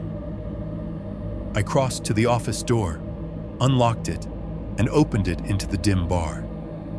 The air outside smelled like cleaner and wet wood. The bar lamps cast their warm pools of light across the empty tables. The jukebox was off. I had forgotten to turn it back on after cleaning. The quiet was thick, broken only by the distant sigh of the AC and the occasional drip of rain in the alley. The space where I had just seen the man sitting was maybe 15 feet away. No one was there. Every stool was either flipped onto a table or tucked neatly under the bar. The floor was clear. The only movement in the room was the slow, lazy spin of the ceiling fan near the back, stirring the heavy air. I walked over to the spot anyway, because sometimes your body needs proof your eyes are lying. The stool I thought he had been sitting on looked like all the others. Metal legs, black vinyl seat, a small tear along one edge held together with a strip of silver duct tape. It was tucked in, exactly where I had left it earlier. I leaned over the bar, hand braced on the wood. That was when I saw the ring. Right in front of where the man's hands would have been on the camera feed, there was a perfect circle of moisture on the bar top. A pale, fogged imprint, maybe 3 inches across. the kind a cold glass leaves when it sits undisturbed for a while. There was no glass. I touched the ring with the tips of my fingers. The condensation broke, smearing coolness across my skin. It was fresh, not the faint trace of an hours-old spill. It hadn't had time to dry. The back of my neck prickled. I straightened, scanned the room again, slower this time. The booths along the wall were empty. The corner near the jukebox was empty. The shadowed area by the restrooms, where the light did not quite reach, was empty. The front door was still locked. I checked it twice. The deadbolt sat firmly in its slot. Outside, the motel sign blinked like it always did. A lone car hissed by on the road, leaving a brief swath of light on the wet pavement. I considered calling Carla. Waking your boss up at 2:30 in the morning to say, "I think the cameras are broken, and also maybe there's a ghost," did not seem like a career-building move. Instead, I went back to the office. The monitor waited where I had left it, 6 squares of artificial vision. In the bar feed, the stool was empty. No denim jacket, no cap, no man. Just the bar, the lamps, the mirrored back wall reflecting an empty room. I rewound the footage a few minutes, fingers clumsy on the controls. There was a snatch of me moving around, stacking stools. Me going into the hallway with a trash bag. The bar empty. Then, on the next frame, the man was there. No door opening, no movement from the edge of the frame. Just absence, then presence. He did not shift. He did not look up. He just existed in that spot. I hit play. The timestamp ticked over second by second. He sat there, still, the way people don't sit in real life. My own reflection in the mirror behind the bar, small, ghosted by distance, stayed in the office doorway the whole time, unaware. I scrubbed forward to the moment I had left the office. On the feed, I saw myself stand up from the desk, leave the frame. The man at the bar did not react. A few seconds later, I walked into the bar view, crossing the floor toward him. On camera, I went straight to the bar, leaned over, touched the spot where he sat. The stool was empty. The ring of condensation was not visible in the video. It was just clean wood under my hand. At no point did the image jump. The timestamp flowed smoothly. No skipped numbers, no sudden leaps. All the seconds were accounted for, and yet somewhere between one of them and the next, a man had appeared where nobody was, and then disappeared while I was standing a few feet away.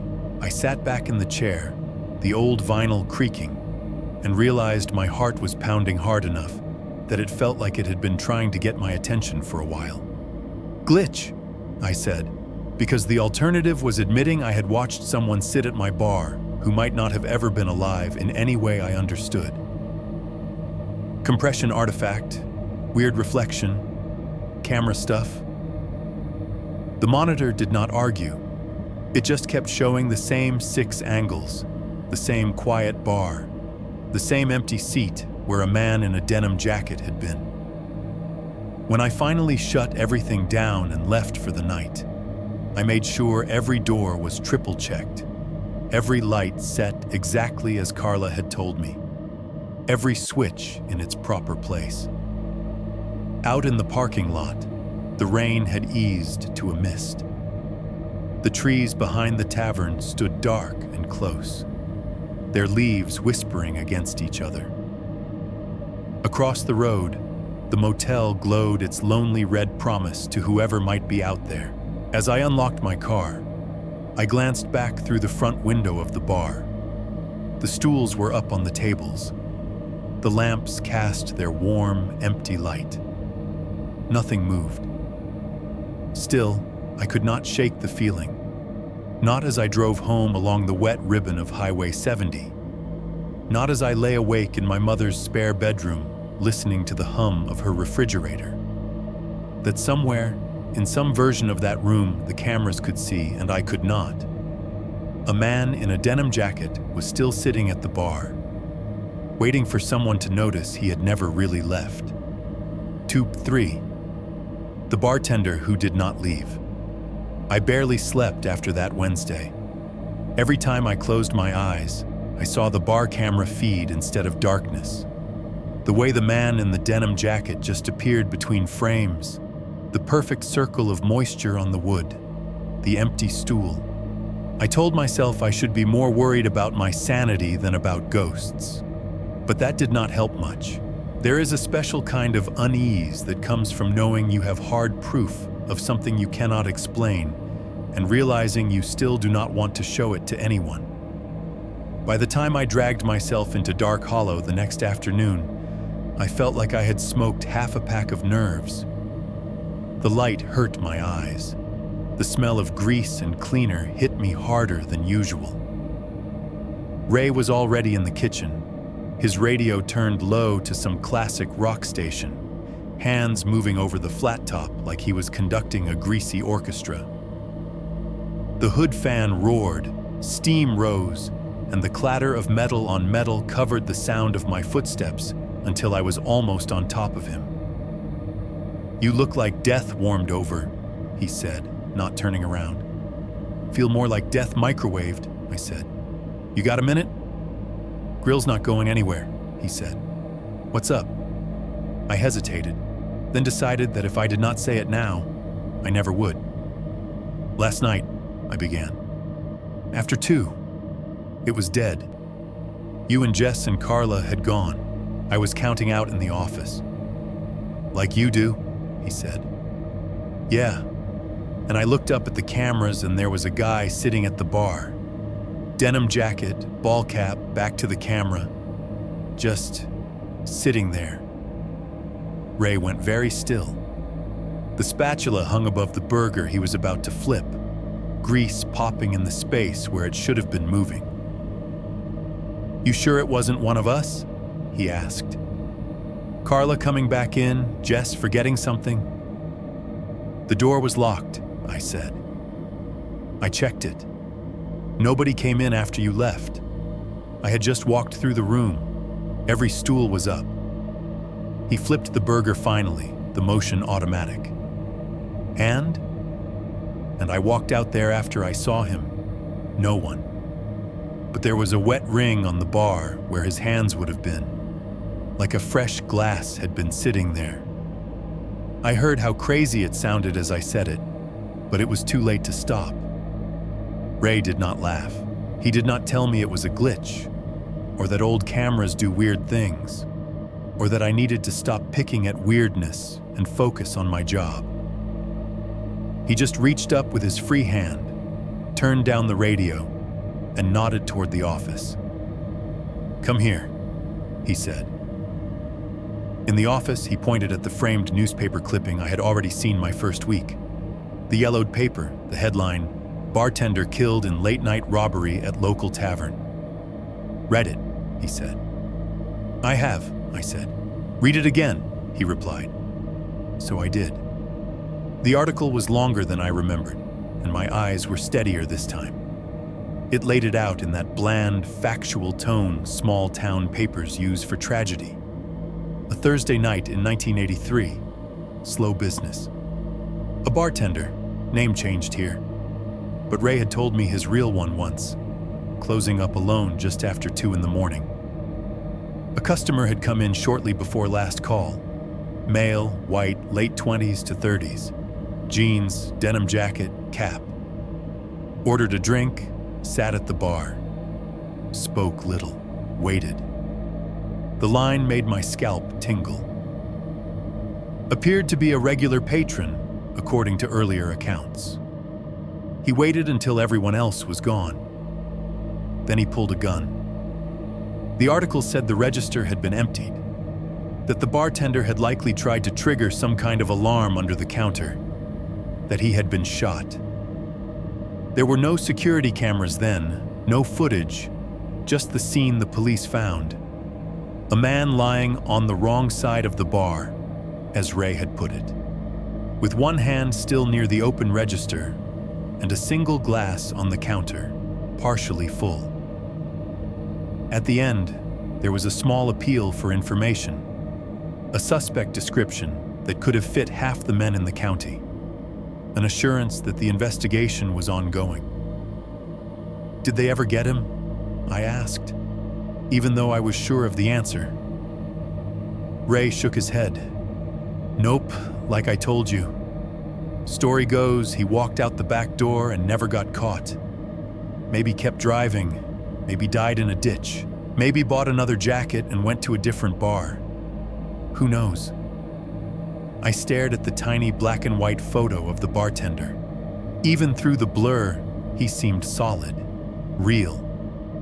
A guy who had probably flipped mats and scrubbed floors and grumbled about tips the same way I did.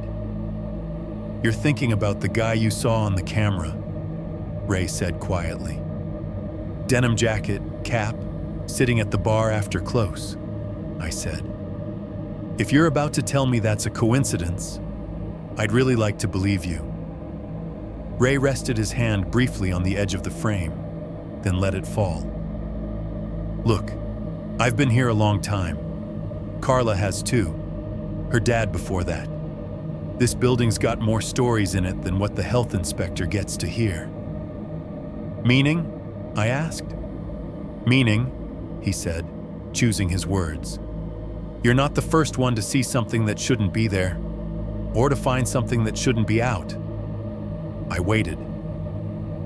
The AC kicked on overhead with its usual rattle. The mini fridge hummed. The monitor showed 6 slices of the afternoon bar, harmless in daylight. "You remember Mitch?" he asked. I had heard the name once or twice, a former bartender.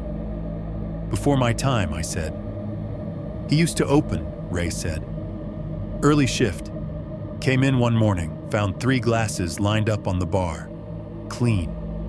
Like somebody had taken the time to rinse them and place them just so. Nobody had closed with glasses out. Carla is religious about that."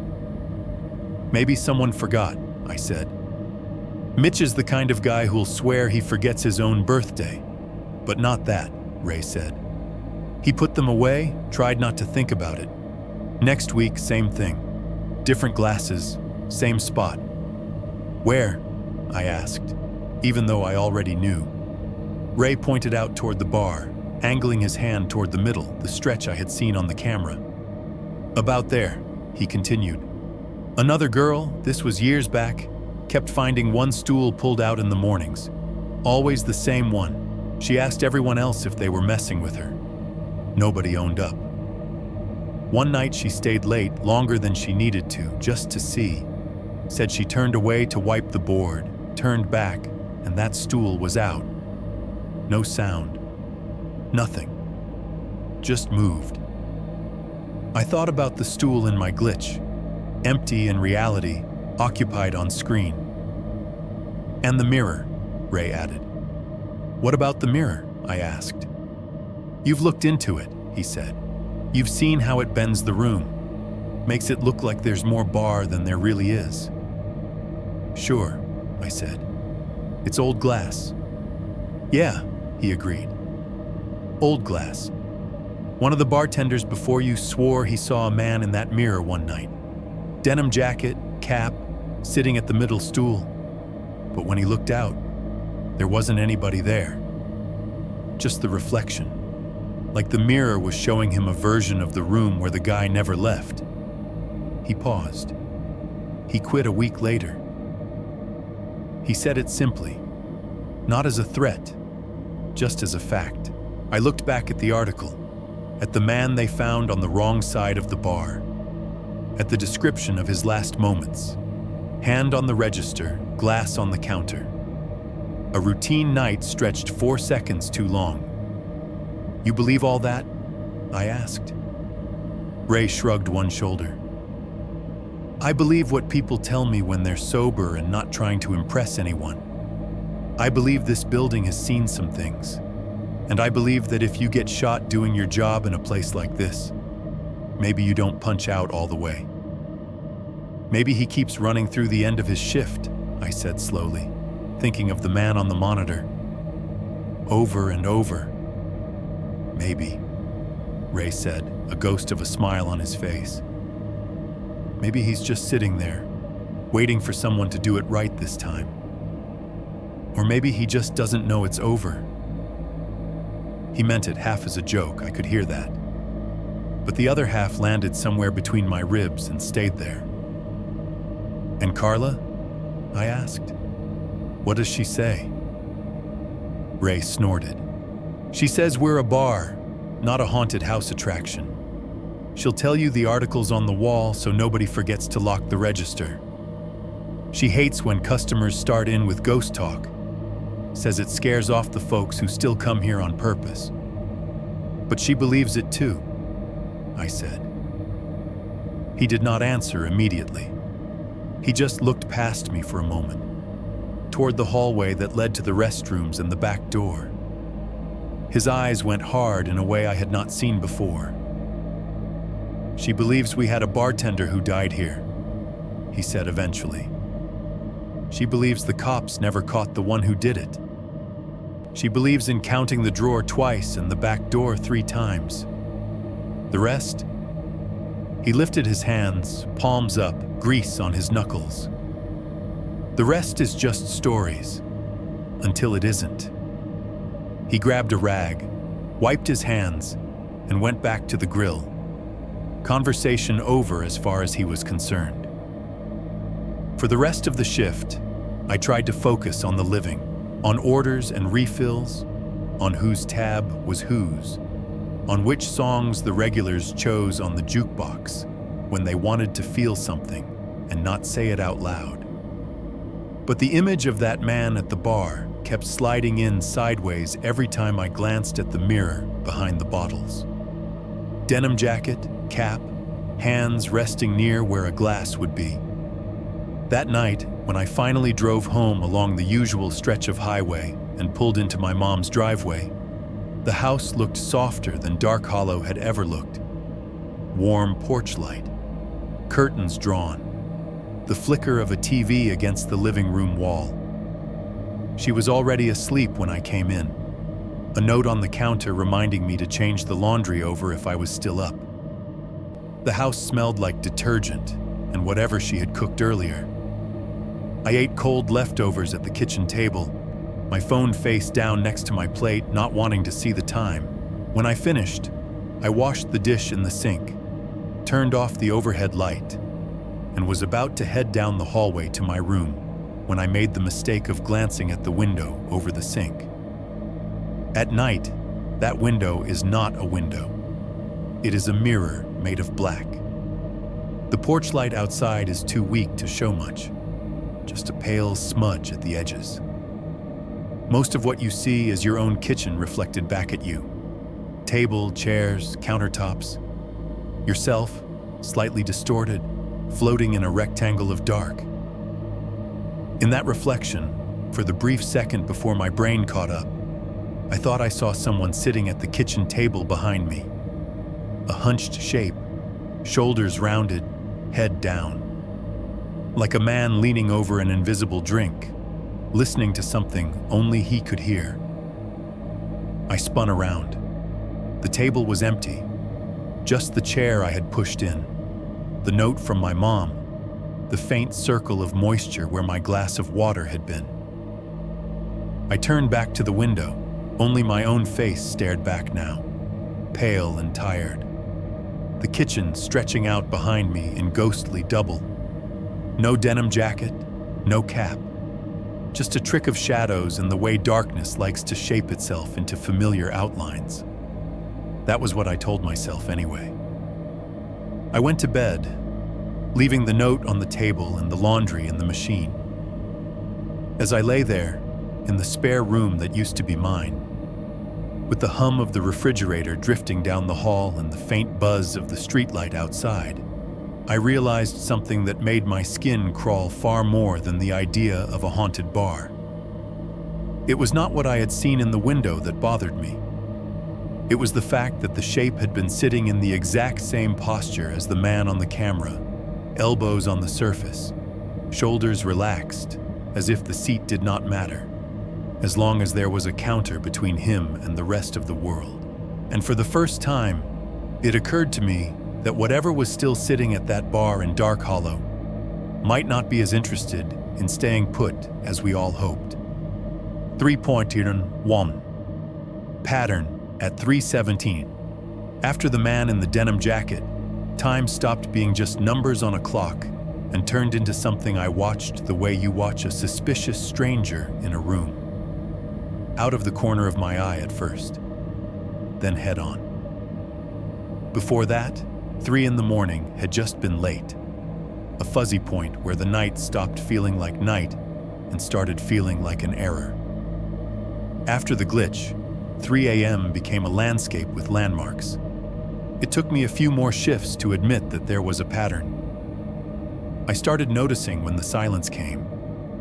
Not just that one time in the office, but over and over. Some nights it arrived earlier, some later, but it almost always hovered around the same minute.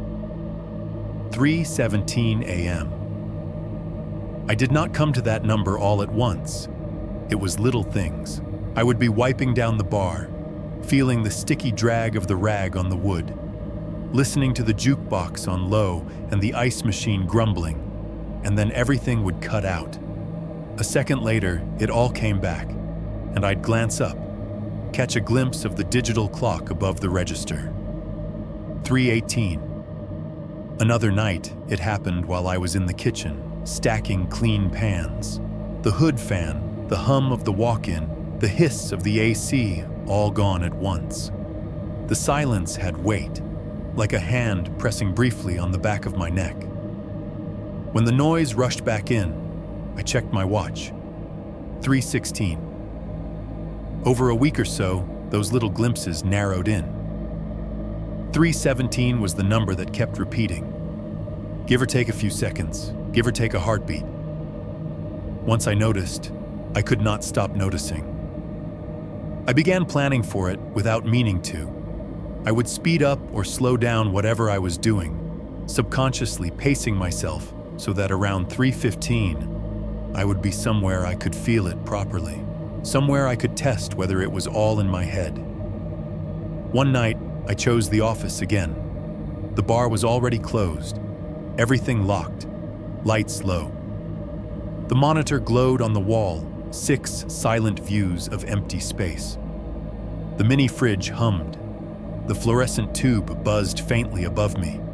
The ice machine thumped away through the wall, regular as a pulse you do not realize you are hearing until it stops. The digital clock on the desk read 3:15. I sat in the chair, watching the seconds tick over.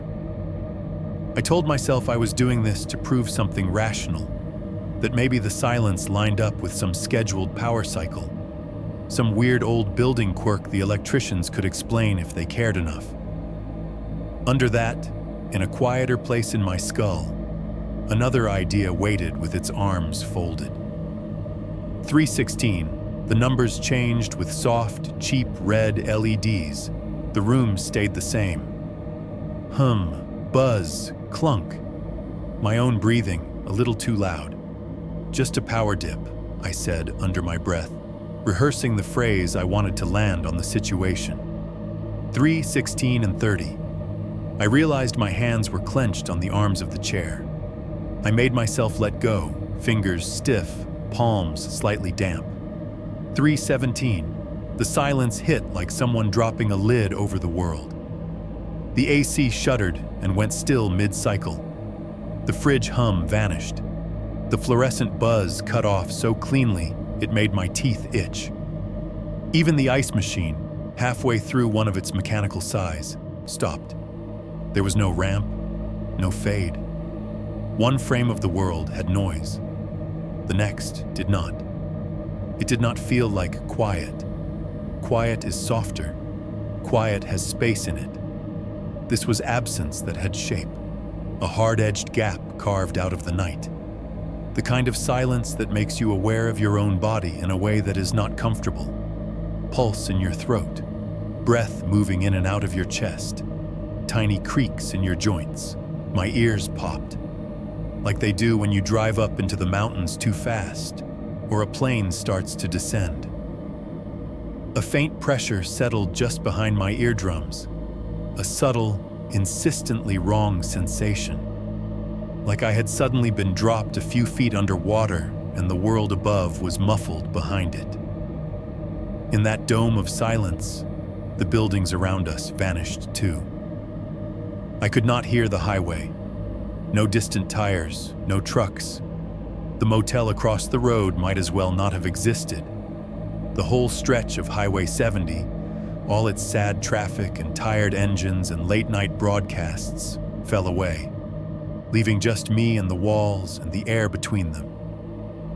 It lasted maybe a second and a half, 2 at most. Then everything came back at once. The fridge picking up mid-hum, the vent rattling with a blast of cool air, the distant mechanical throat clearing of the ice machine. Out beyond the windows, a car chose that moment to roar by, tires splashing through rain left over from earlier. I realized I had been holding my breath. I let it out slowly, the exhale shaky. I did that 3 more nights in a row, in different parts of the tavern. Once in the kitchen, hands resting on cold, stainless steel. Once in the hallway, halfway between the restrooms and the heavy exit door, body angled so I could see both. Once standing alone behind the bar, under the eye of the mirror, facing the front windows. Every time the same thing happened. Somewhere around 3:17, the sound would drop out. My ears would tighten. The air would feel slightly thicker, denser, like the oxygen had been replaced by something that did not owe me anything. Then the world would restart. After the 3rd night, it stopped feeling like a coincidence. I wished I could pretend I did not care, that I could shrug and say, old buildings do weird stuff, and leave it in the bin with stories about drafty windows and settling foundations. But I have been in old buildings before. None of them took the same breath every night. So I did something stupid. I decided to really meet it.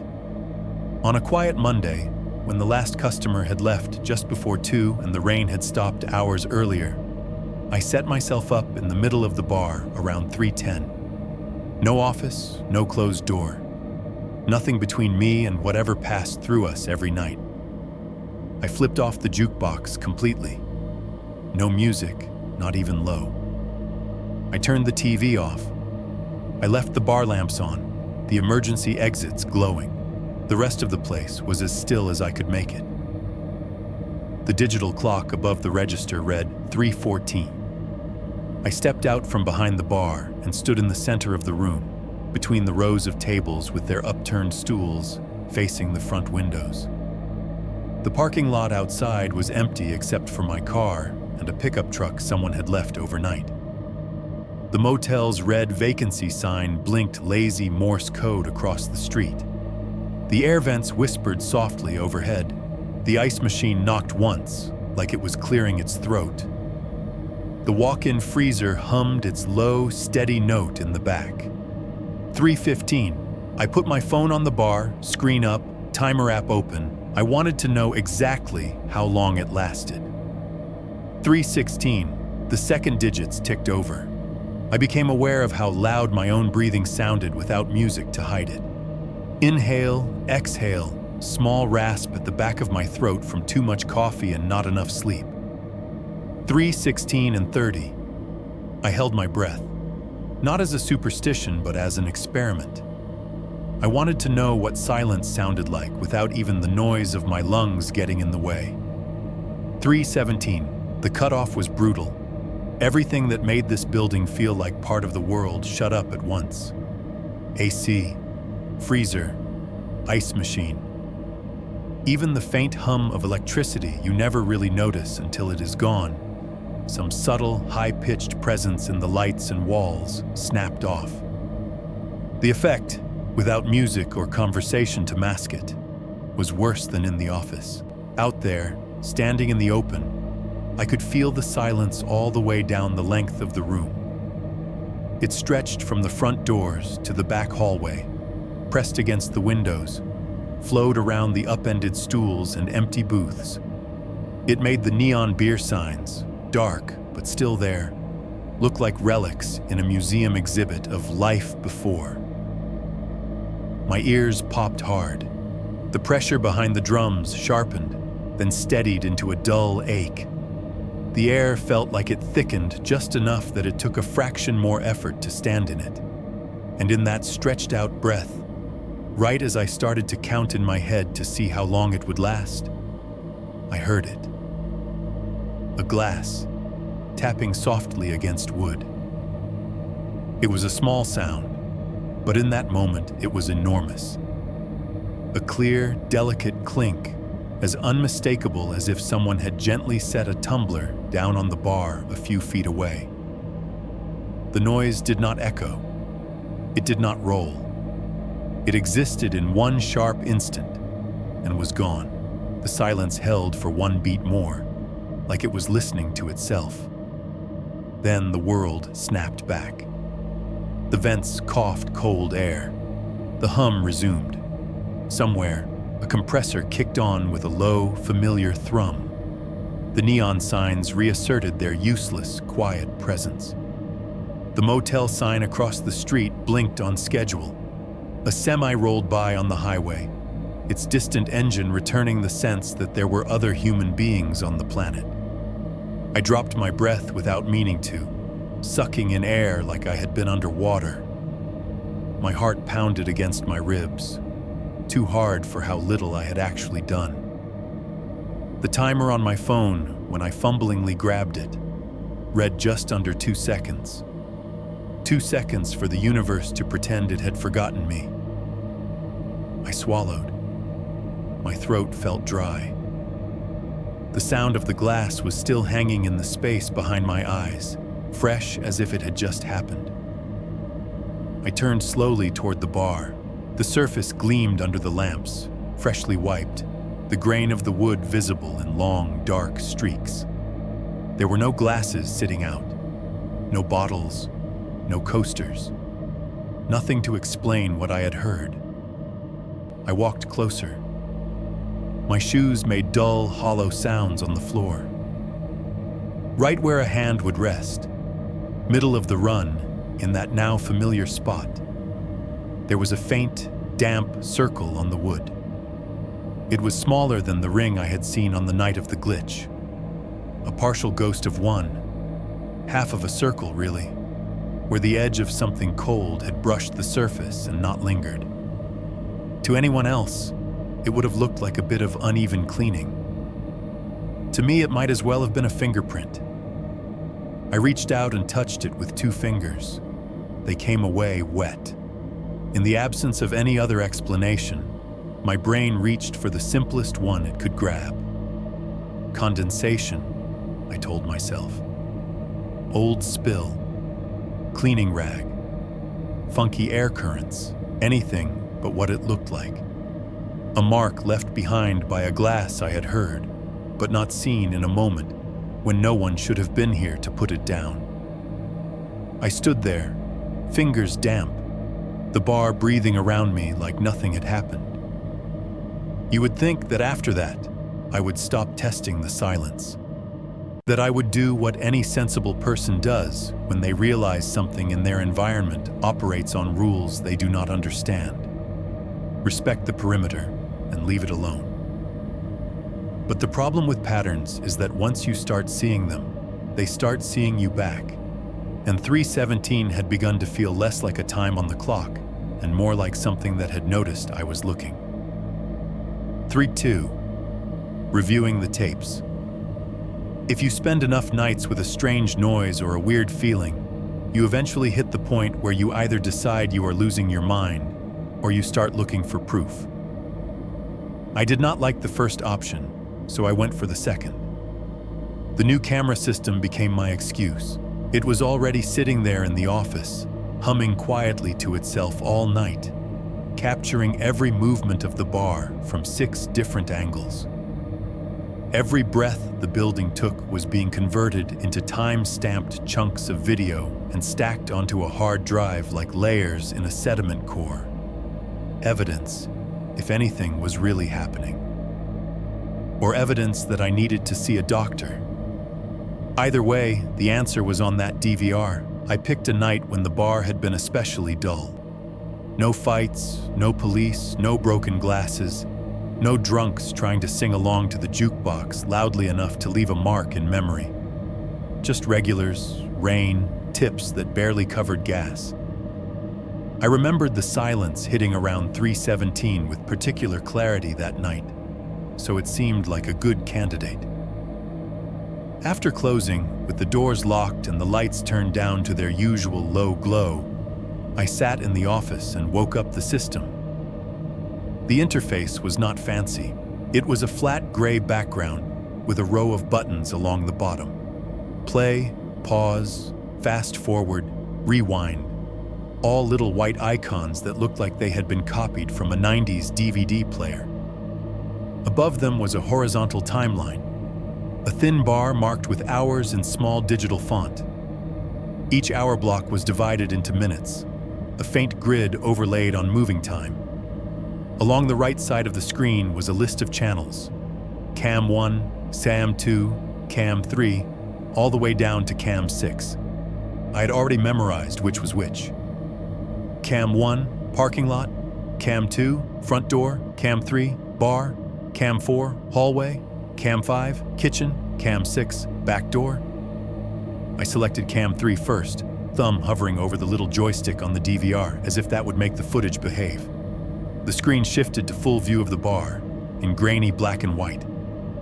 The infrared mode turned everything into shades of gray. The lamps over the bar glowed white-hot.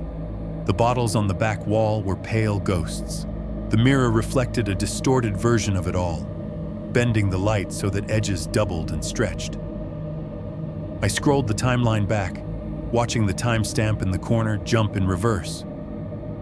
So 3:30, 3:20, so 3:10.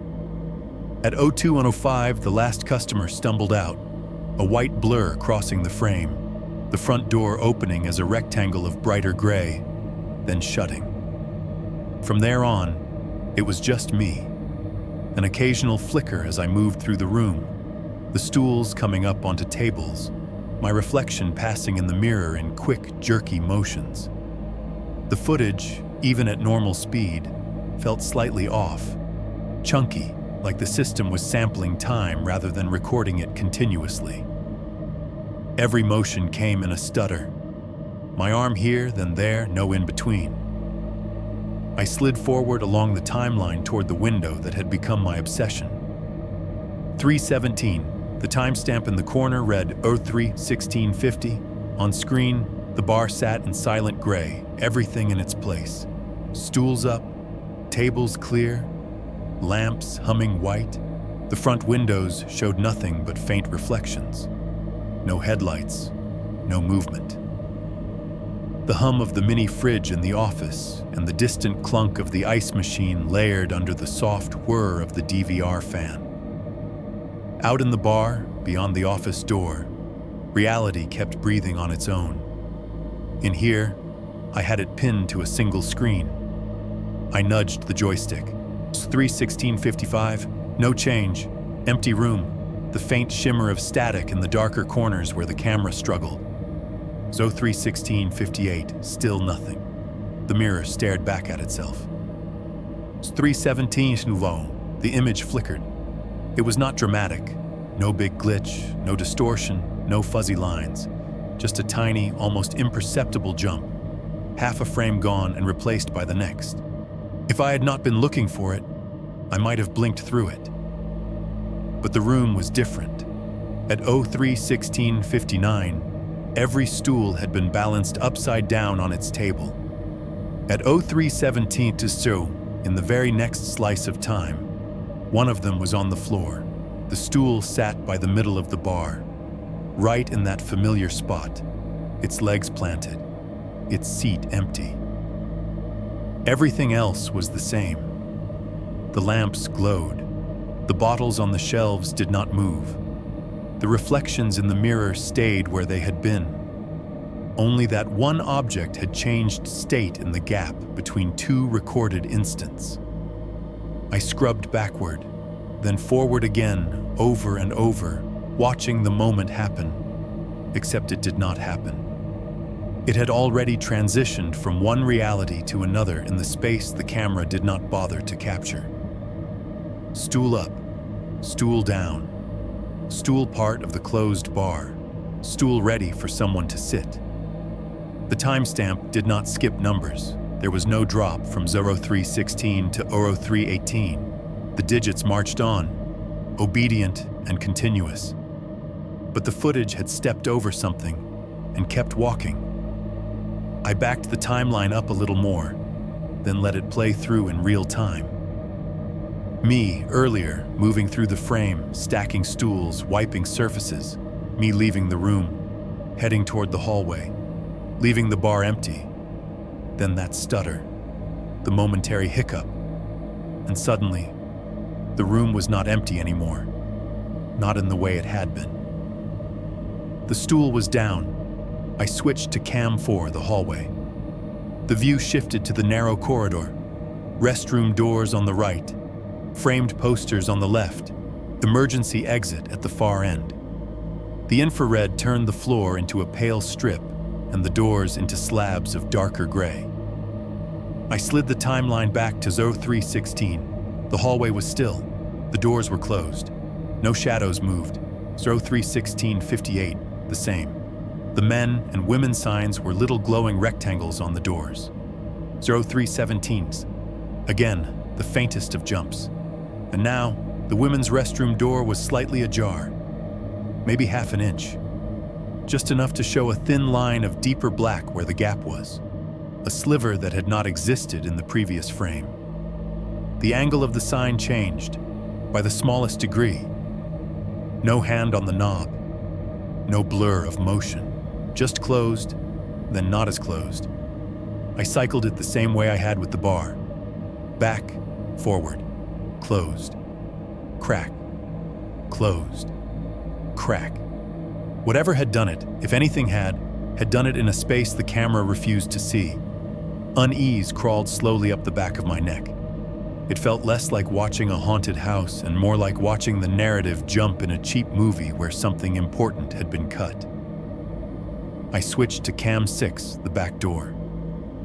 The alley appeared, a strip of concrete, the heavy metal door, the side of the dumpster, the vague texture of the trees beyond rendered in grainy gray. The security light over the door glowed white, making the area immediately under it brighter than the rest. Drops of old rain showed as darker smudges on the ground, stains that never really dried in that shaded, cramped space. 031645, the concrete was mottled, but nothing stood out. The door was shut. The frame was solid. No movement. 317 Mo, tiny jump, barely a blink, and there, just below the center of the frame, was a footprint.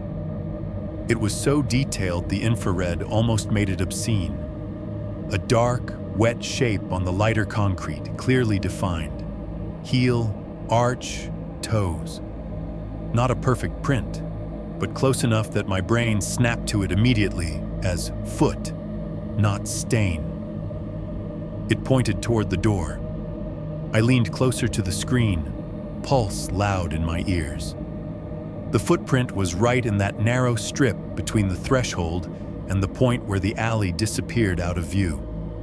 As if someone had stepped out of nowhere, planted one wet foot, and then what? There were no follow-up prints, no drip trail, no sign of a second step leading away or toward the camera. Just that one dark impression, an exclamation mark in water. I rolled the footage back. No footprint. Forward. Footprint. No body, no leg, no shadow. I checked cam 2, the front door, out of some compulsive need to see whether anything else had flinched in that instant. At 031659, the glass was a flat, reflective pane, showing only the interior lights and the faint glow of the motel sign. At 03:17:0, it was the same. No change. No mysterious figures standing outside. No late-night visitor walking past. The parking lot camera, Cam 1, showed the same stretch of asphalt and cars, unchanged except for the flicker of the camera adjusting its exposure. The kitchen camera, Cam 5, watched over empty metal and silent machinery. Only the bar, the hallway, and the back door had shifted. Photos in a flip book rearranged without fingers. I sat there longer than I want to admit, moving the timeline back and forth, trying to catch even the hint of motion I could blame on a glitch. I watched the frame before that second, and the frame after, eyes straining for any difference in the light. That was when I noticed it. It was subtle, not the kind of thing you'd see if you were not hunting for it. But once I saw it, I could not unsee it. At the exact frame where the stool changed position, the shadows in certain corners of the bar camera deepened, just a fraction. Not globally, like the exposure dropped, but in specific pockets, under the far table, along the edge of the mirror, in the stretch of floor between two of the booths. Tiny islands of darkness darkening further for a blink, as if something had passed between the camera and the room, and the system had tried and failed to compensate. The hallway camera showed it too. The space under the emergency exit door went from light gray to almost black in that 03:17 frame, like something thick and lightless had been on the other side for that one instant. The corner where the baseboard met the wall seemed to swallow more of the already thin light. Out in the alley, by the back door, the darkness beyond the security light's reach turned just a shade more solid. The tree line looked closer somehow. Though the pixels had not technically moved, the footprint appeared in that same new, deeper shadow. It reminded me of being a kid in my dad's garage when he turned the overhead light off, but left the door half open.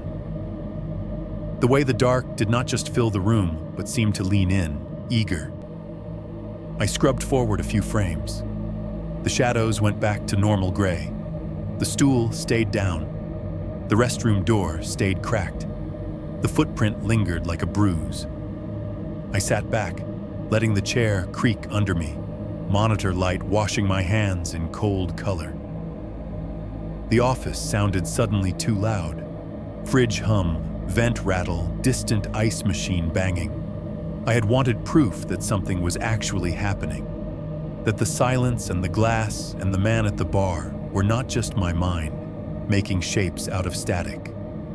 I had it now, as much as I was ever going to. The cameras had not caught a ghost strolling through the frame, sheet over his head and chains rattling. They had not caught a figure at all. What they had caught was worse. They had caught the world itself rearranging around a hole the lens could not see. A second where something moved through the building without registering as person or object, but still leaving its fingerprints on the furniture. Old habits kicked in. I tried to explain it away. Frame drop, I thought. Hardware glitch. Compression artifacts. Maybe the DVR decided to skip a slice to save data, and the universe happened to change its mind in that missing fraction. Maybe there was a logical reason the lighting dipped in certain corners and not others. Maybe. But deep down, where the thin line between coincidence and pattern had already snapped, another thought had taken root.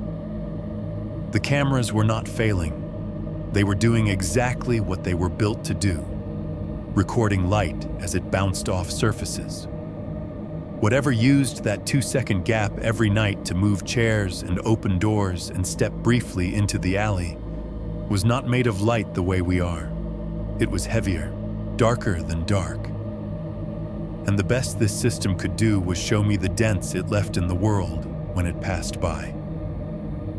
After that, I stopped telling myself the silence at 317 was just a building quirk. It felt a lot more like a door. 3.3, hearing things that are not on tape. There is a point in working nights where your body stops keeping track of days and starts counting in drinks and shifts instead. I fell into that without even noticing.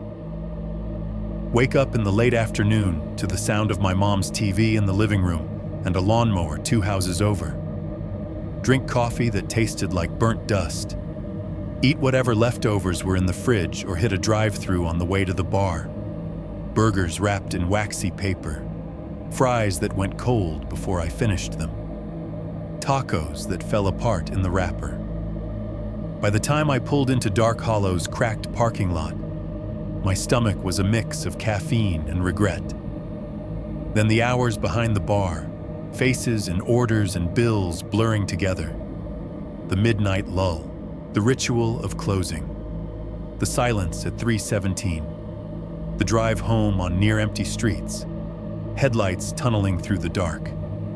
Collapse into bed as dawn turned the bedroom window into a pale rectangle. Repeat. Sleep and waking started to smear at the edges. Little things slipped.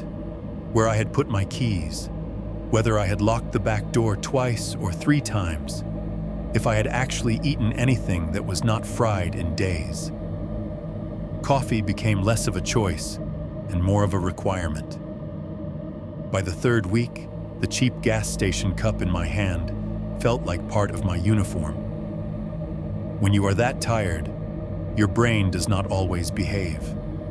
At least, that is what I told myself when the noises started. They were small at first, harmless if you wanted them to be. The kind of thing any old building does, especially one that has been patched and repatched by generations of people with different ideas about what up to code means. I would be in the office, watching the 6 camera feeds, when I would hear a chair creak in the bar. Not the soft popping sound wood makes when it settles, but the distinct groan of weight shifting on a seat. By the time I looked up at the monitor, the bar camera would show nothing. Just empty stools, empty tables, empty mirror. Another night, I heard footsteps in the hallway. Slow, one after the other. That particular rhythm of someone walking on tired feet. They were close enough that I could tell where they were, just outside the office, moving toward the restrooms. But when I flipped the hallway feed full screen, the corridor was empty. Doors closed, floor bare. I told myself it was pipes, old ducts, the building expanding and contracting like a sleeping animal. The microphones on the camera system were not great. They picked up enough bar noise during open hours to be useless, and after close, all they really caught was the hum of machinery. The human ear, I reminded myself, is better at picking out certain frequencies. It made sense that I might hear something the system did not. That explanation was easier to swallow when the sounds were vague. They did not stay vague. One Tuesday, around 2:30 in the morning, I was restocking the bar. The TV was off, the jukebox was off, only the low lamps over the bottles were on, and the emergency exit signs glowed their soft, poisonous green. I was placing clean glasses upside down on the shelf, each one making a polite little clink on the rubber mat, when, from the far end of the bar, I heard another glass set down. The sound was crisp, a solid, gentle thump of glass on wood. I froze, hand hovering over the unshelved glass in front of me. "Jess?" I called, even though I knew she was long gone. "Carla?" Nothing. Just the faint whoosh of the AC and the tiny, irregular ticking of the old clock on the far wall. I straightened slowly, peering down the length of the bar. The far stools were empty, their seats reflecting the lamplight in dull crescents. The polished bar top showed nothing but my own distorted reflection and a few streaks where the rag had not dried evenly.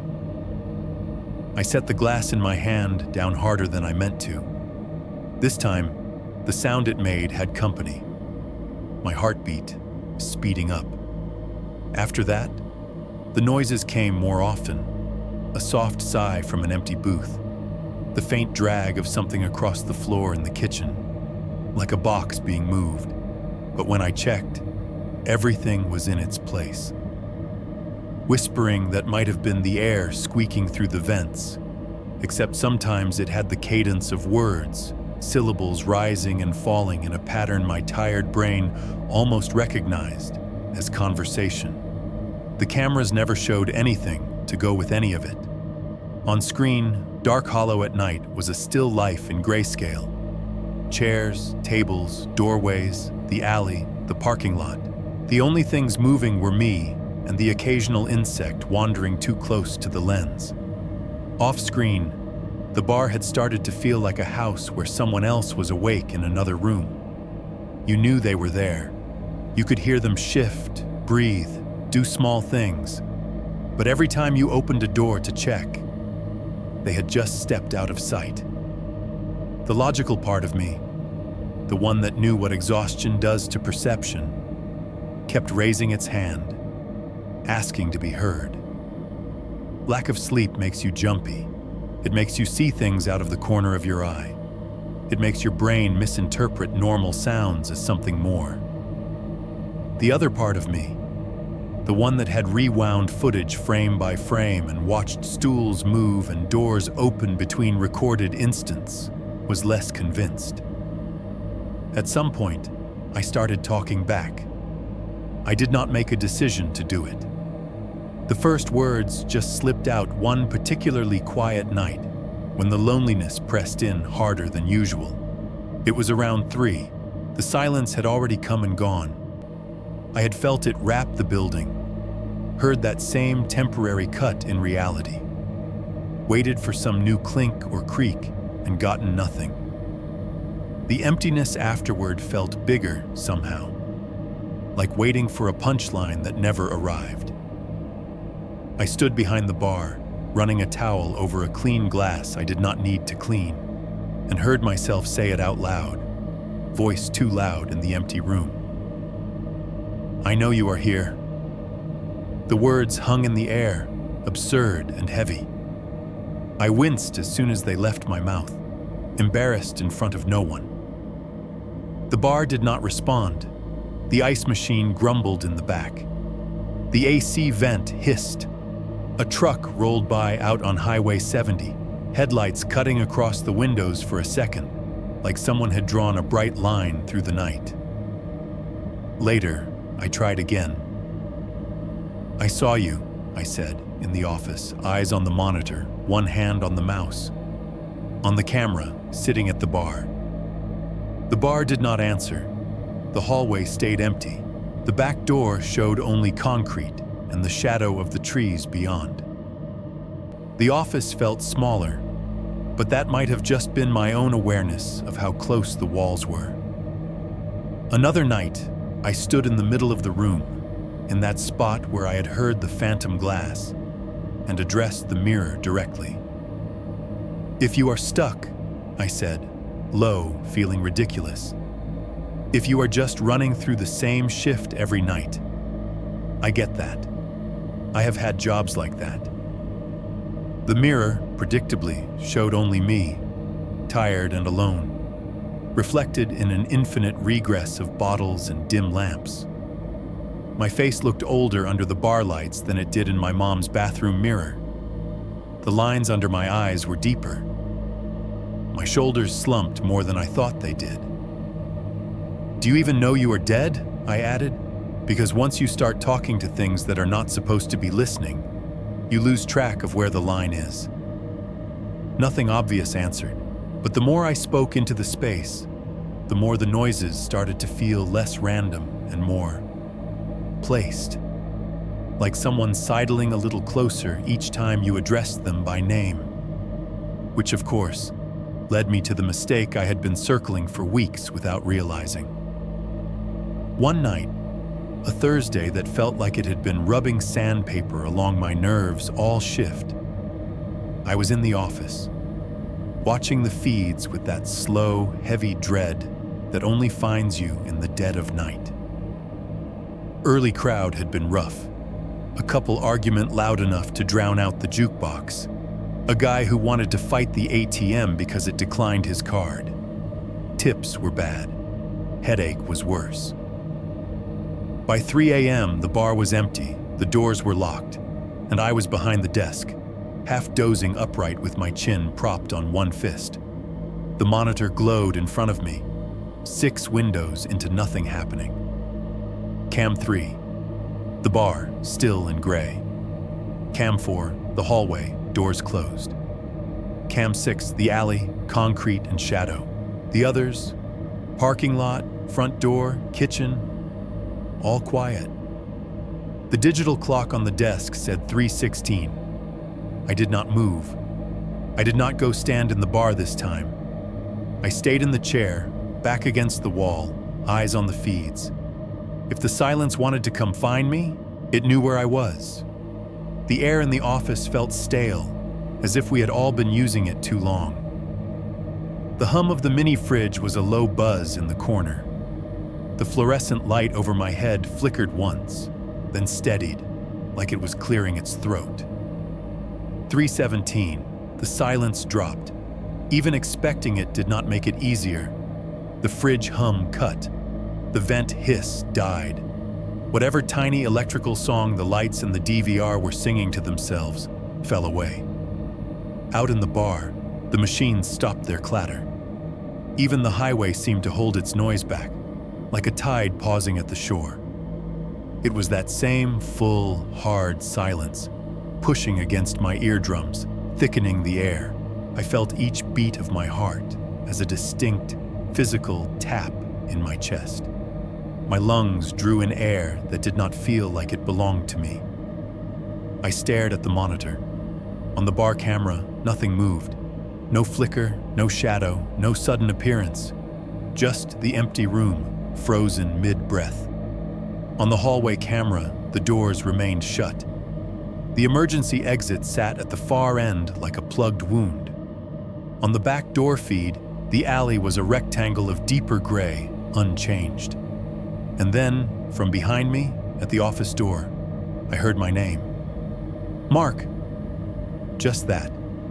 2 syllables, soft, spoken in a voice that sounded almost like my mother's when she was trying not to wake me up too quickly. Close, not shouted, not even particularly ominous, just there. Except there was nobody in the building with me. Every hair on my arms rose. My throat closed on its own. I turned in the chair so fast, the wheels squealed against the floor. The office door was shut, not just mostly closed, latched. A thin line of light showed at the bottom, the glow from the bar lamps outside spilling in just enough to outline the crack. There was no shadow under the door, no footsteps in the hall, no whisper of movement.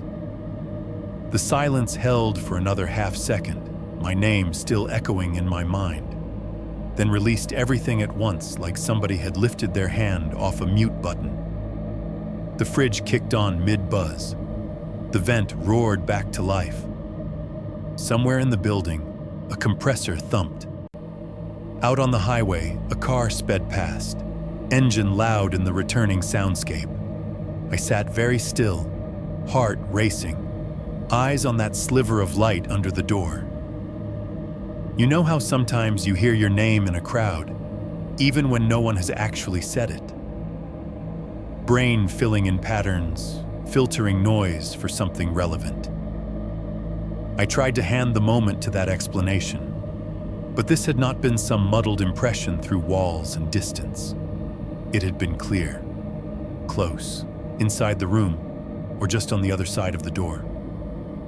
I forced myself to stand, legs rubbery. I opened the office door. The bar lay beyond, exactly as I had left it. Stools up, surfaces clean, lamps casting their warm cones of light. The hallway was empty. The kitchen doors were shut. The front door was locked. The back door was locked. "Hello?" I called, hating how my voice sounded. Thin, uncertain. Nothing answered. I did a full walkthrough anyway. Checked closets that did not need checking. poked my head into the dark restrooms, flicking the lights on and off just to be sure there was no one crouched in a stall. My brain supplied a dozen horror movie shots of things that might be behind each door. Reality supplied only boredom. When I was satisfied, or at least out of spots to check, I went back to the office and shut the door again. I stared at the monitor, at my own face on the tiny office camera feed, pale and tight. The system recorded audio along with video on most channels, including The Office.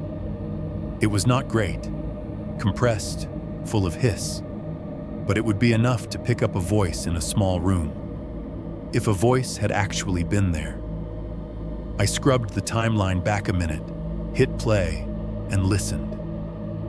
Soft hum of machinery, my own breathing, faint, a chair creak when I shifted. The silence drop, experienced now as the sudden absence of white noise in the recording. A second or two of compressed quiet. Then the world returning.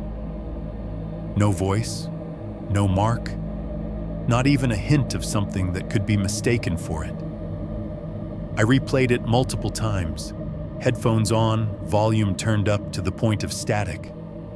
I watched myself tense in the tiny corner of the office feed, head whipping toward the door. It was obvious from my body language that I had heard something. My shoulders jumped. My hand went to the chair arm. My mouth opened slightly on what I remembered as a swallowed curse. The system, apparently, disagreed. On tape, the silence at 3:17 was pure. Machines off, nothing extra, no whisper, no name. It dawned on me slowly, as I sat there listening to the absence of sound, that the bar's tricks were dividing themselves into two categories. Things the cameras could almost see, stools moving, doors opening, footprints appearing.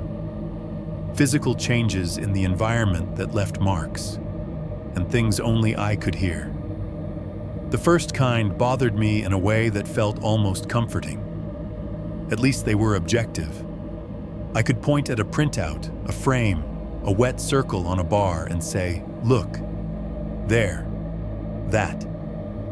The second kind felt personal, because if the building was making noise and the machines were simply not sensitive enough to pick it up, that was one thing.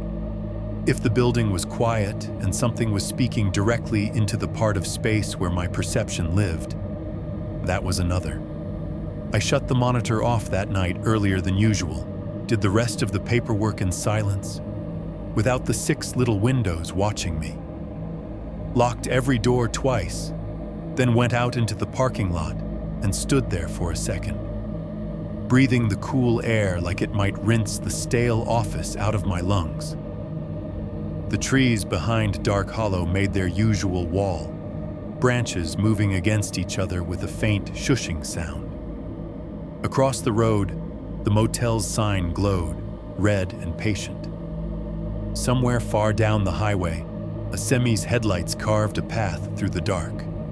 I got into my car and checked the back seat automatically, half expecting to see someone sitting there, cap pulled low, shoulders relaxed.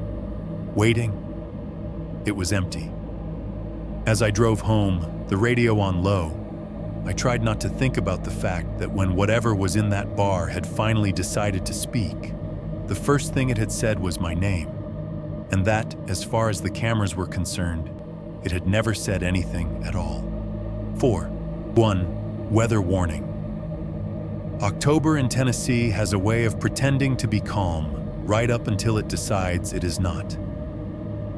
The day the storm rolled in, the sky never really bothered turning blue.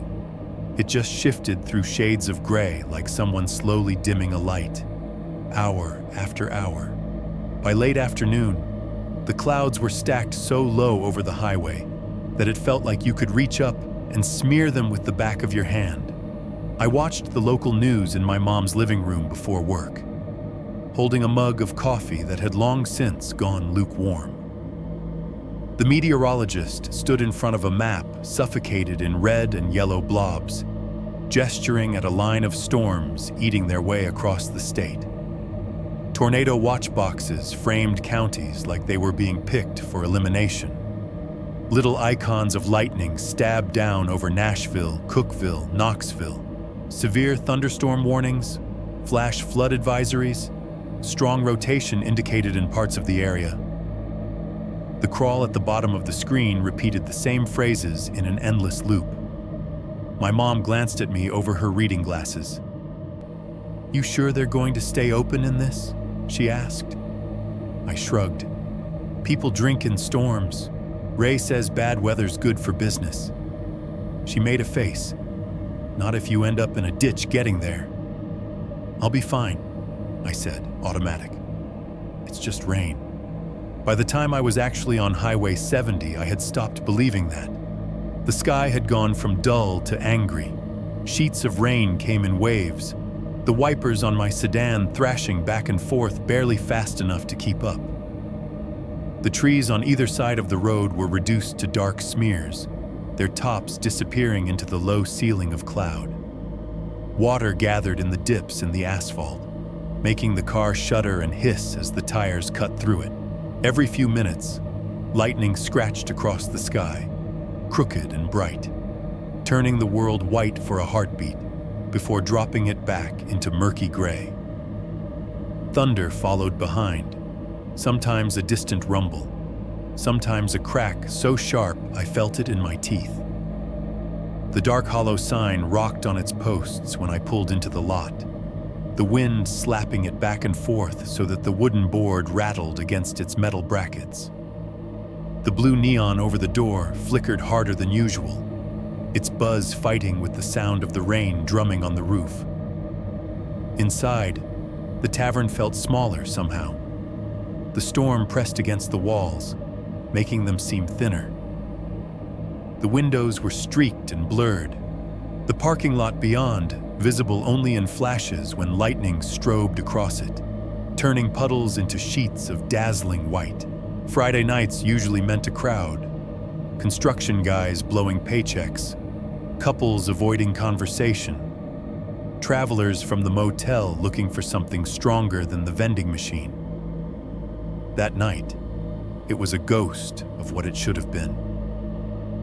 Dale and Rick showed up, soaked to the bone, neon shirts darkened with water, boots leaving little puddles on the floor. They shook off like dogs and took their usual spots, hollering over the storm at each other, pretending they were not a little jumpy every time thunder rattled the glasses on the shelves. A lone trucker came in from the motel across the road, hat pulled low, jacket dripping. He sat at the far corner of the bar, ordered coffee first, then whiskey after that. Every time the weather guy's face popped up on the muted TV, his eyes flicked up, checking the crawl like it might personally mention his name. "Slow for a Friday," I said to Ray as he flipped burgers in the kitchen, the hood fan trying and failing to drown out a particularly loud peal of thunder. "Storms keep the lightweights home," he said.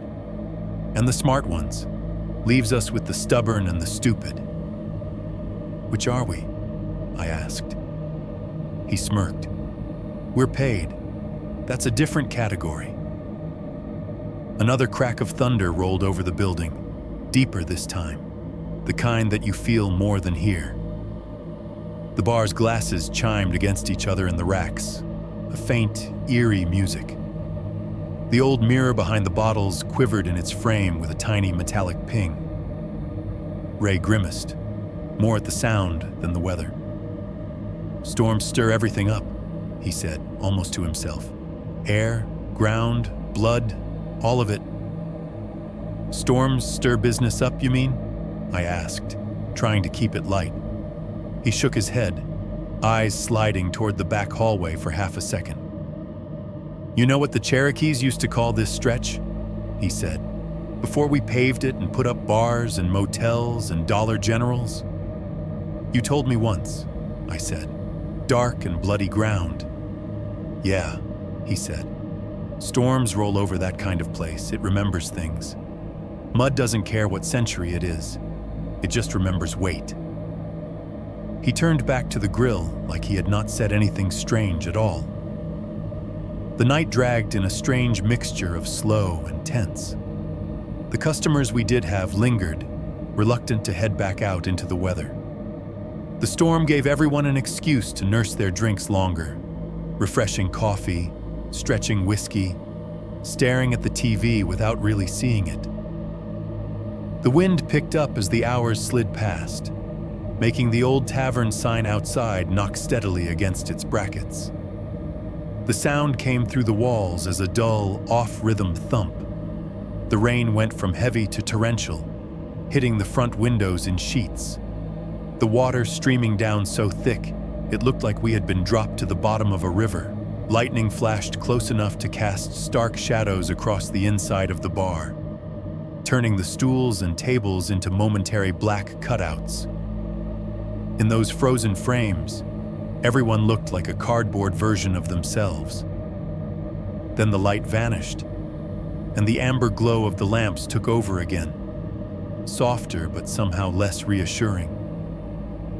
Around midnight, the trucker finally pushed his glass away and squinted at the TV, where a map now showed a line of red right over us. "Think they'll close the road?" he asked, mostly to himself. "Not unless it's flooded," I said. "You want to stay over there? You should probably go now before it gets worse." He made a face like the idea of walking across 30 feet of open asphalt in this sounded worse than another drink, then sighed and stood up. "Guess I'll go see if that place across the road remembers how to keep the roof attached," he said, pulling on his jacket. I watched him sprint across the parking lot through the sheets of rain, becoming a gray smudge almost immediately, then reappearing briefly in a lightning flash as he reached the motel's awning. He pounded on the office door until someone let him in. Then he was gone. Dale and Rick left shortly after, arguing about whether the storm would knock the power out, and if that meant they got to go home early from their Saturday morning job. They staggered out into the wet night, propped against each other, vanishing between one thunder roll and the next. By 1 a.m., the bar was empty.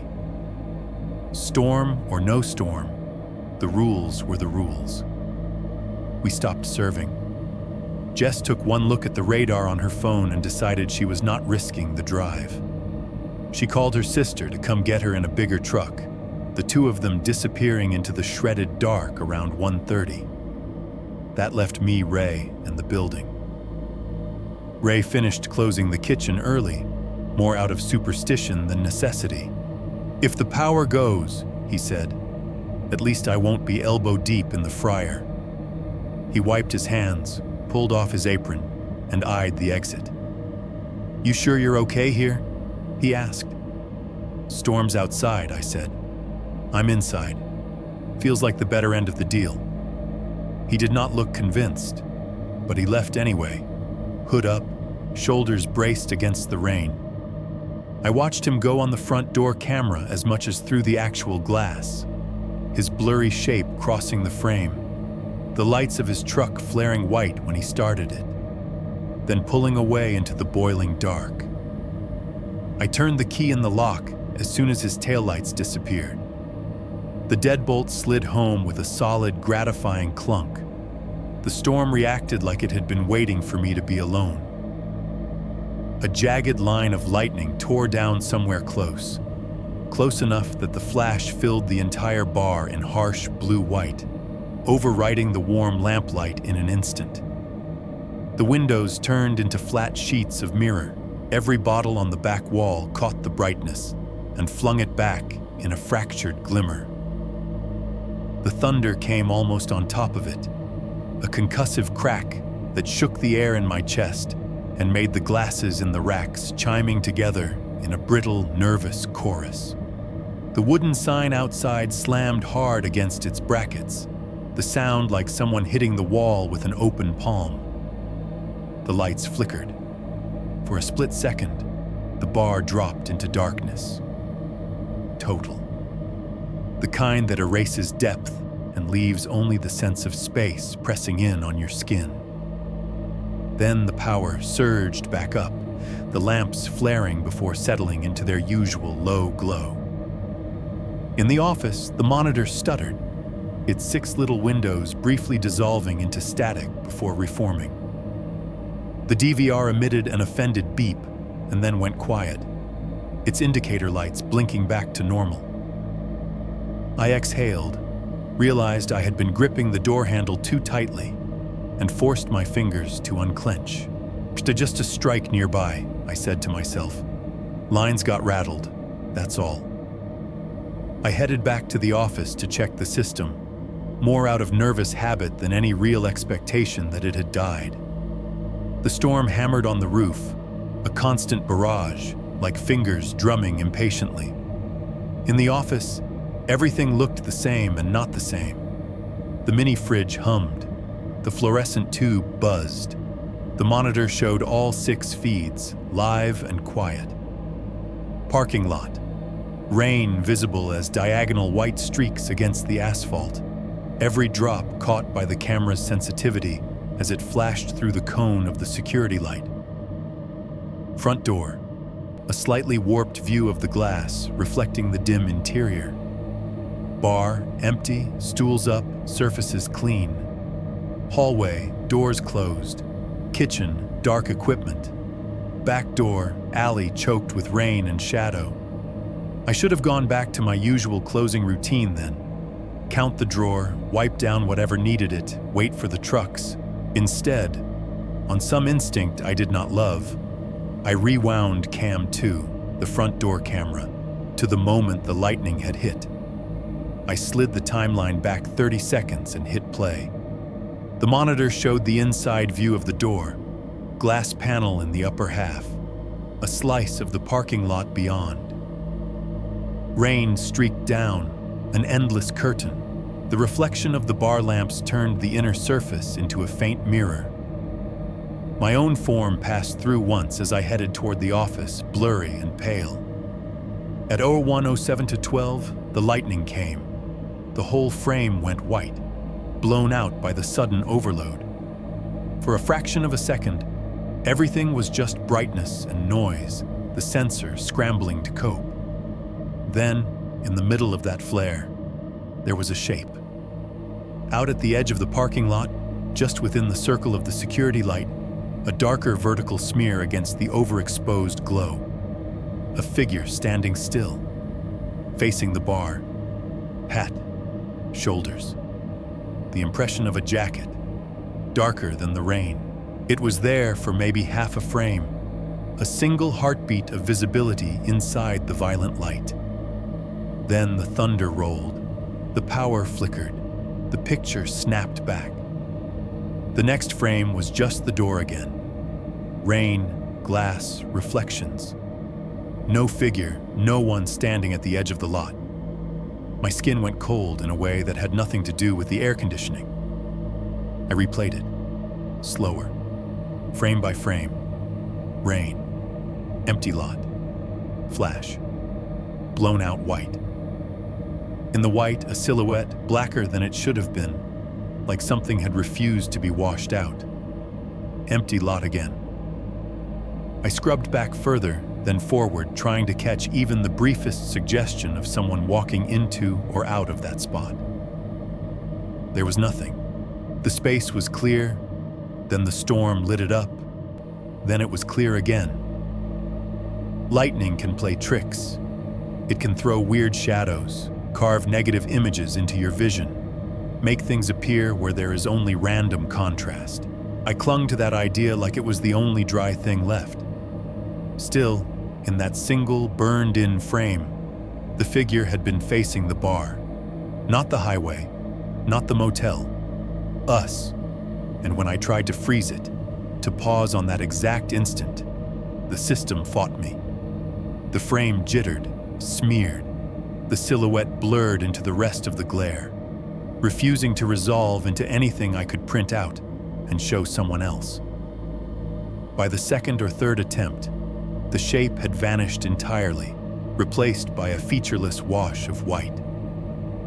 All that remained was the memory of it, stamped behind my eyes like the afterimage you get from staring at a camera flash. Out in the bar, the storm pounded on the walls. The sign rattled. Thunder grumbled. Somewhere underneath all of that, under the recorded evidence and the rational explanations, was a quieter realization I did not want.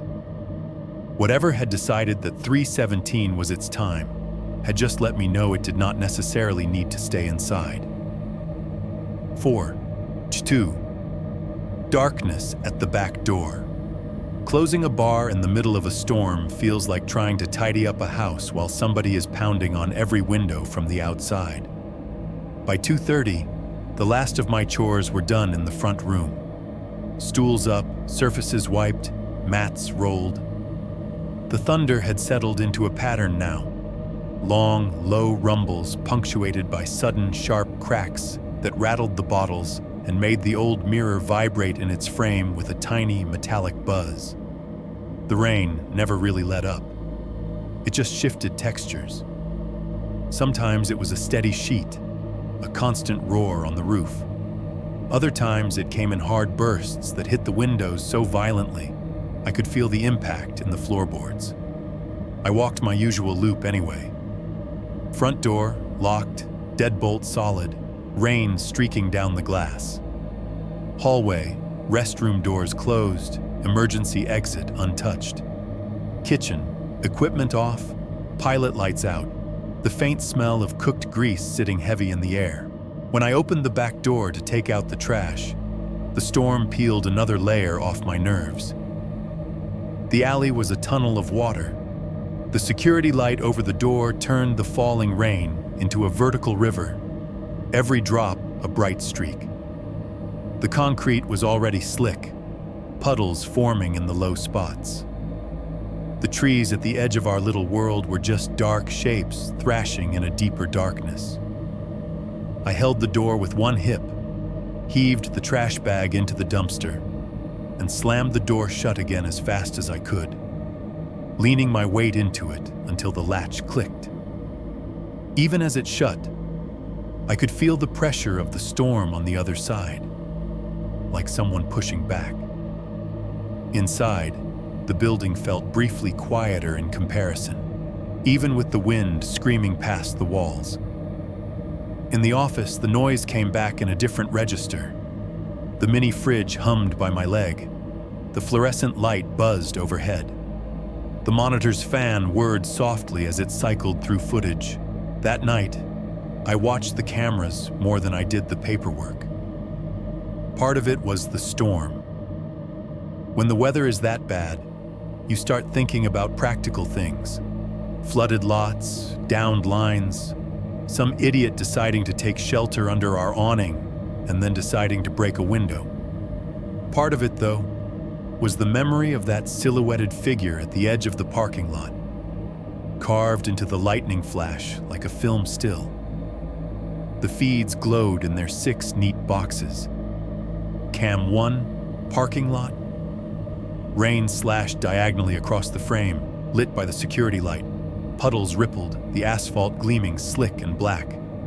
Cam 2, front door. Glass streaked, outside whirled a mess of running water and distorted neon from the motel across the way. Cam 3, bar. Empty, stools making little X's upside down on their tables. Cam 4, hallway, doors shut, nothing moving. Cam 5, kitchen. Stainless steel gone dull and grayscale, counters clean.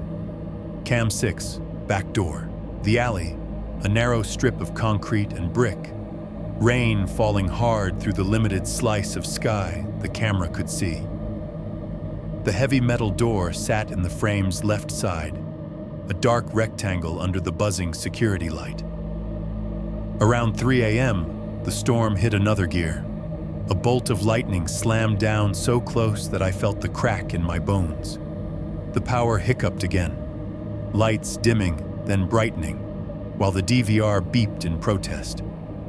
When the image stabilized, I noticed something strange on Cam 6. For maybe half a second, the screen had gone wrong. Not fuzzy, not staticky, just wrong. A portion of the picture, starting in the corner where the alley disappeared into the trees, and reaching toward the center, had turned completely black. Not the dark gray of Shadow, not the mottled darkness of wet asphalt. Black, pure absence. Like someone had cut a hole in the frame and taped it over. It had vanished so quickly that if I had not been staring directly at the monitor, I might have missed it. Even so, by the time my brain caught up enough to think what the hell was that, the feed was back to normal. Rain, door, concrete. I rewound the back door camera, fingers a little clumsy on the controls. 0301 38, rain, door, concrete. 0311 40, rain harder, every drop a streak. 0311 41, flash from the lightning, the whole alley flaring white. For that one frame, right in the middle of the flare, the shape appeared. A wedge of nothingness sliding into the visible area, devouring part of the brightened concrete and the edge of the dumpster, turning them into a silhouette of pure dark. 0301 42, just rain again. Light adjusting, everything back to its ordinary levels of bad. I scrubbed over it several times, but the more I played with it, the less clear it became. The DVR struggled to freeze the exact frame I wanted. When it did manage it, the black wedge looked wrong, not smudged like a lens issue, not patterned like a compression error. Just a flat color that did not belong in a world made of gradients and noise. Glitch, I whispered, trying the word on my tongue like it still had any authority here. The digital clock on the desk read 3:13. 3:17 was creeping closer, patient as always. I checked the locks again anyway. Front door, still solid. Back door, deadbolt engaged, handle unmoving when I tried it. Hallway, empty, the stale smell of bleach and something older lingering in the air. Back in the office, I pulled the door mostly shut, leaving it cracked just enough that I could hear if someone physically came in. Maybe it was stupid to think a 3-inch gap of hallway view offered anything like security, but it made some animal part of my brain feel better. I sat down, turned the bar and hallway feeds full screen in turn, then settled on the 6-window view. If something was going to happen, I wanted to see all of it. The noise of the storm outside had become its own kind of static, constant, shapeless. Rain on the roof, wind around the corners, distant thunder. Inside, the bar's soundtrack added its usual layers. Fridge hum, vent hiss, ice machine's occasional cough. All of it braided together into the late-night drone I was now too familiar with. 3:16. The red digits ticked over with the indifferent certainty of a cheap clock. I leaned forward, elbows on my knees, eyes on the monitor. Cam 3 showed the bar in perfect still life. The lamps over the counter made white flares on the lenses. The mirror dissolved the edges of things in its warped reflection. Cam 4 watched the hallway, everything in straight-lined perspective. Cam 6 stared out at the alley, rain streaking down. It felt like waiting in a crowded room where everyone had suddenly agreed to stop talking at the same time. 3:16:58, my ears started to ring, anticipation doing its own small trick. 3:17, the silence landed. Every machine in the building shut up, like it had been given a direct order. The fridge hum snapped off. The vent's breath died. Somewhere beyond the office walls, the ice machine chose that exact moment not to drop a load of cubes. Even the storm's presence thinned, as if the wind had decided to hold its breath along with the bar. The ringing in my ears sharpened. A pressure settled just behind them, that now familiar underwater sensation. The air in the office cooled a few degrees in an instant, sliding over my skin like someone had cracked a window in winter. On the monitor, the world did not freeze. It shifted. First, the back door. On Cam 6, I watched the heavy metal door, still solid in its frame, begin to move. It did not slam like a gust of wind had caught it. It did not rattle. It eased open, slowly, with a deliberate, almost polite motion. The security light above it carved a bright line along the edge as it swung inward, exposing a wider slice of black behind it. I knew that in the physical building, that door was locked. I had turned the deadbolt myself. I had felt the resistance, heard the click. Old metal, heavy hinges. This was not a door that drifted open on its own, but in that 2-second pocket where the sound had collapsed and the rules seemed to reset, the camera showed it parting to let something in. The rain beyond it did not behave right either. In the frame before the door moved, the drops were a dense curtain. As it opened, they seemed to thin around the threshold, like the water did not quite want to cross where the dark was spilling in. Then I saw the smear. You know how shadows usually respect the surfaces they fall on? They stretch, they break, they curve around objects, but they always have a logic to them, a relationship to the thing casting them. This did not. From the gap of the open door, a shape poured onto the floor. It was not a person. It was not even a clear outline. It was a patch of darkness darker than anything else in the frame, low and wrong, sliding across the concrete like someone had spilled ink that refused to reflect light. It moved inward, toward the camera, then slipped out of the frame to the right, toward the kitchen entryway. On cam 5, a heartbeat later, the edge of that same smear crossed into the kitchen view. It clung to the floor for a moment, then stretched, as if it were feeling its way forward along the tiles. The infrared struggled with it, pixels scrambling around the edges, trying to decide how to interpret whatever it was. Then it slid out of frame again, into the part of the kitchen the camera did not cover. In the hallway feed, cam 4, the shadows near the floor thickened as it passed out of sight, like someone had draped an extra layer of gray over the baseboards. For a fraction of a second, the bottom edge of the emergency exit door vanished entirely into black before reappearing. All of this took place in the same silent breath. No creak of hinges, no footfalls, no sound of a door latch moving. Just motion on the screen and a weight in the air.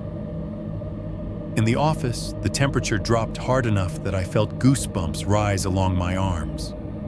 Not the gradual chill of an AC unit overworking, a sudden clean cold that came with its own smell. Cigarette smoke. Not the sharp, fresh sting of a new cigarette being lit either. That thick, stale reek that clings to fabric and hair and old wood. The kind Dark Hollow's walls had been sweating for decades. The kind the smoking ban had slowly layered over with grease and cleaner and air freshener until it was just a memory. In that moment, it came back full force. I could taste it, bitter on the back of my tongue, like I had walked into a bar 15 years earlier by mistake. My eyes watered, instinctively wanting to wince away from it. I looked up at the ceiling vent in the office, expecting maybe some weird backdraft from the system, but nothing had come on. The grill was just a dull square in the tile, unmoving. I knew that smell. It belonged to packed Friday nights and full ashtrays, to men in denim jackets standing at the bar with a drink in one hand and smoke in the other. On the monitor, the back door was still open. The rain beyond it had returned to its usual density, but it did not cross the threshold. The ground just inside the doorway looked darker than it should, as if the stain of that smear had seeped in and decided to stay.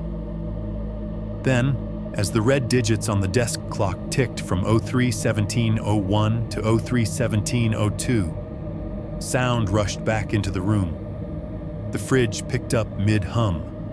The vent exhaled.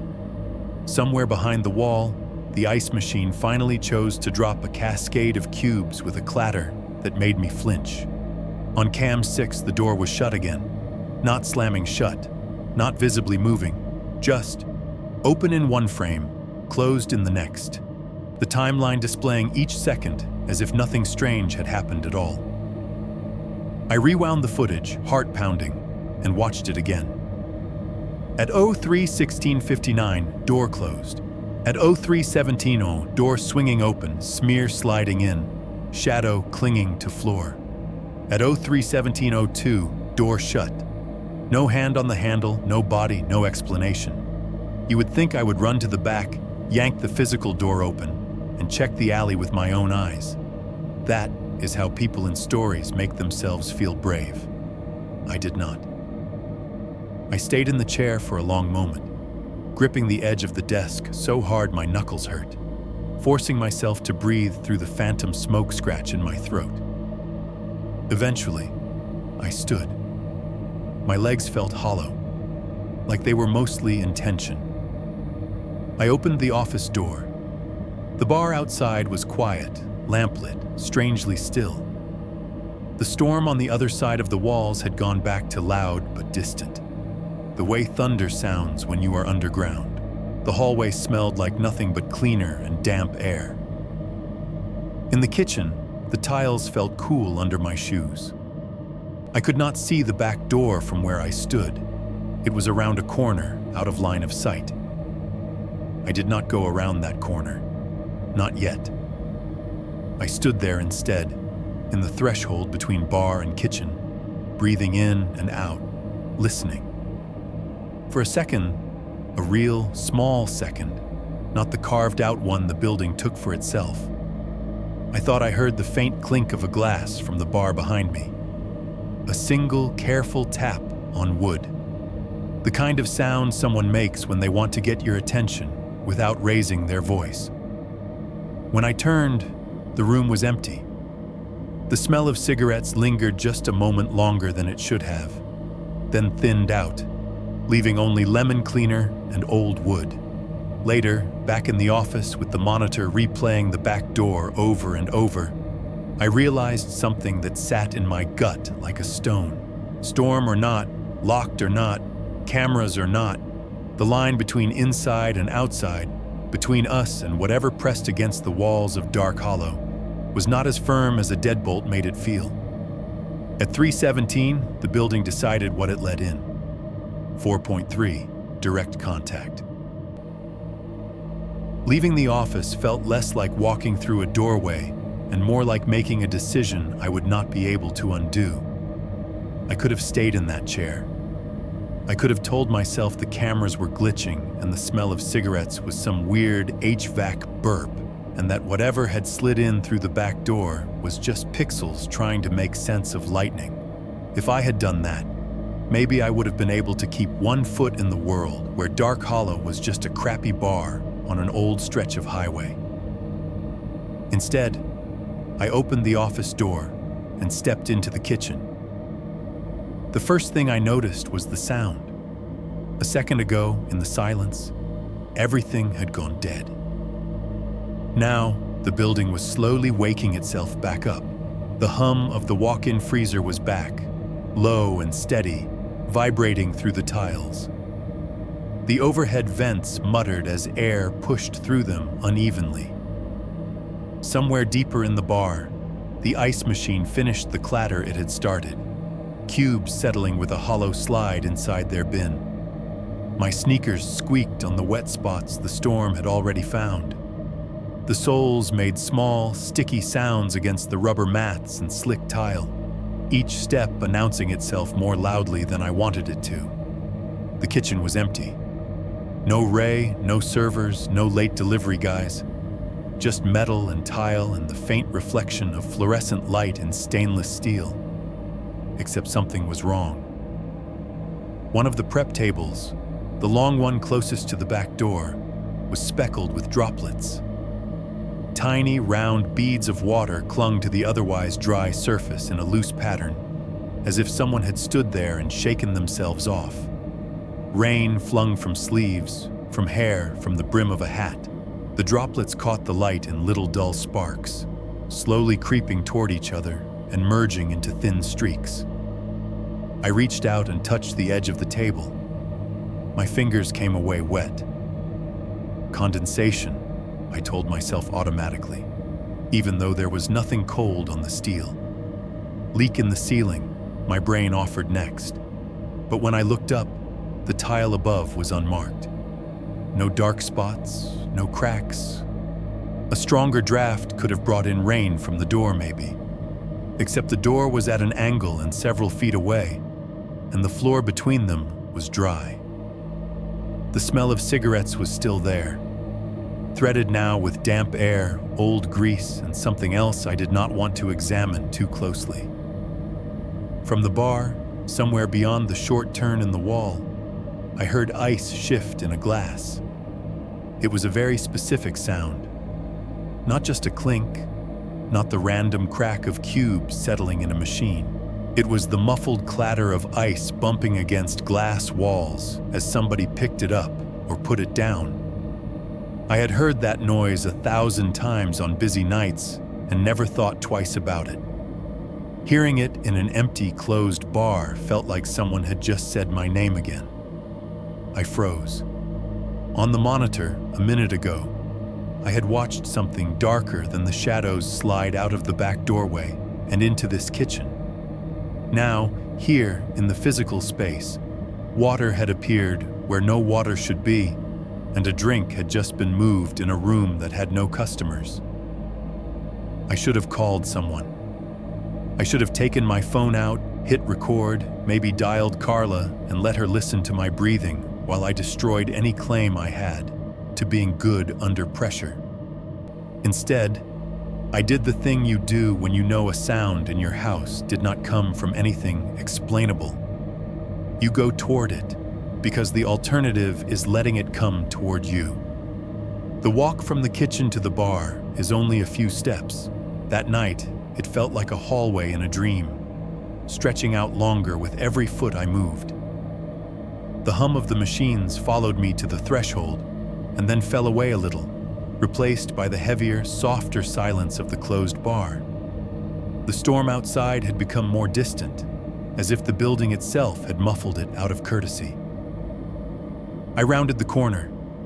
One stool was down, dead center, perfectly positioned in front of the same stretch of bar where the condensation rings kept appearing. One of the heavy metal stools sat on all four legs, facing the counter. Every other stool in the room was still flipped upside down on its table, their shadows reaching long on the floor. On the bar in front of that stool sat a glass, whiskey tumbler, heavy base, half full. It sat on a coaster I had not put there, a fresh one. Logo side up, edges clean, not the curled, damp squares that collected during service. The drink inside was a dark, amber gray in the low light. The ice cubes cloudy and intact. You know that feeling when your brain tries to catch up and just decides to stop halfway? That floating second where you know what you are seeing and you also know that it is not on the list of things the world is supposed to be doing. I walked toward the bar like I was trying not to spook it. The closer I got, the worse it was. The rim of the glass was beaded with moisture. Fat droplets clung to the edge, catching the lamplight, slowly swelling before sliding down the sides in uneven trails. Condensation had formed on the outside too, a fine sheen that gathered into tiny rivers, leaving clear lines where fingers had rested. There was a smudge on one side of the glass, 4 faint, elongated ovals and the ghost of a thumb mark, slightly clearer where the pressure had been strongest. Not sharp enough to see whorls, but distinct enough that my brain tagged it as what it was, someone's grip. Whoever had held that glass had done it recently. The prints had not had time to smudge or dry out. The line where the liquid sat inside was clean, unmuddied by any film or dust. I did not touch it. I stood there, maybe an arm's length away, feeling the drop in temperature like someone had left a freezer door open behind me. The smell of cigarettes was thickest here, as if every drag ever taken in that spot had decided to replay at once. "Okay," I said quietly to the empty room. My voice sounded smaller than I wanted it to. "You have my attention." The bar did not respond. The mirror behind the bottles doubled the scene. Me, the stool, the glass, in warped symmetry. Looking at the reflection made it somehow worse, like I was watching myself from the far side of a two-way window. Behind me on the floor, I heard footsteps. 2, maybe 3 steps. Soft, like the soles of shoes meeting wood slowly, deliberate. The sound came from the direction of the kitchen threshold I had just come through. It was so real that my body reacted before my brain did. My shoulders tensed, my heart spiked, every muscle bracing for the tap on my shoulder that did not arrive. I spun around. Nothing. Empty aisle between the tables, stools up, chair legs pointing at the ceiling. No movement in the shadows. No one standing halfway between the kitchen and the office. No one in the hallway. No one by the front door. The hair on my arms stayed up anyway. I turned back to the bar. The glass was not half full anymore. There was less whiskey in it. Noticeably less. The liquid sat lower on the glass, the line around the inside of the tumbler marking where it had been. The ice had shifted. One cube now angled differently. The others crowded closer to one side. You can tell when a drink has been sitting still versus when it has been moved. There's a certain scatter to the way the cubes lean, the way the melt runs. This looked like someone had picked the glass up, tilted it, swallowed a mouthful, and set it back down between my 2 breaths. My stomach did something unpleasant. The back of my throat tasted like copper and old fear. That was the moment I broke. Up until then, some stupid part of me had been trying to treat this like an experiment. Observe, document, maybe make eye contact with the past and see if it blinked. Watching chairs move on camera, replaying silence, rewinding footprints. All of it had felt like standing on the edge of something, testing the air. Seeing that glass lower itself without a hand, knowing something was close enough to breathe the same air as me and thirsting enough to drink in front of me. That pushed me off the edge. "Nope," I said, voice shaking now. "No, we're not doing this." I stepped forward, grabbed the glass by the middle, fingers slipping on the cold condensation. The chill of it shot through my skin as if I had plunged my hand into ice water. My instincts were screaming at me not to touch it. Every old story about unfinished drinks and offerings and hospitality rules surfacing in my head all at once. I ignored them. Survival always wins over superstition when you are desperate enough. I took the glass off the coaster and walked it to the bar sink. The room seemed to tighten around me as I moved. The air felt thicker. The smell of smoke followed, clinging to my clothes, my hair, my tongue. I had the sense, not seeing, just knowing, that if I looked up at the mirror right then, I would not like what was standing behind me. I did not look. I dumped the drink into the drain. The whiskey hit the metal basin with a splash and a dull, hollow sound, the ice clattering after it. For a second, the sharp, rich smell of alcohol cut through everything else, almost comforting in its familiarity. Then it washed away down the pipes, leaving only the echo. I put the glass down harder than I should have. It slipped in my wet hand, struck the side of the basin, and shattered. The sound was wrong. It was loud, of course. Breaking glass always is, but this was something else. The crack ricocheted around the bar, stretching out, bouncing off the walls in a way that felt like it lasted too long. It was as if the noise had found extra corners to stick to, filling them up, rattling in them before it finally died. In its wake, the bar went unnaturally still. The storm outside was still raging, but for a brief moment, I could not hear it. There was only the ringing in my ears and the thin hiss of the vents. I looked down at the sink. Shards of glass glittered under the bar light. Some pieces small, some jagged and mean-looking. The coaster sat askew next to the drain, soaked at the edge where a line of whiskey had run. My hands shook. "Sorry," I said, to no one and to whoever thought that drink was theirs. The word felt stupid in my mouth, but I said it anyway. No answer came. No stool scraped. No hand reached for me. The smell of smoke thinned, just slightly. Not gone, not forgiven. Just moved away, like someone had leaned back from the bar and reconsidered their options. I left the glass where it was, broken and ugly, and backed away from the sink. The stool in the middle of the room remained down, facing the bar. The coaster remained on the wood, faint ring already forming around it. Later, when I watched the footage from that night, the camera above the bar caught me walking toward the glass, hand out. It caught me carrying something to the sink. It caught me flinching at the sound of breakage. What it did not catch was the drink lowering itself.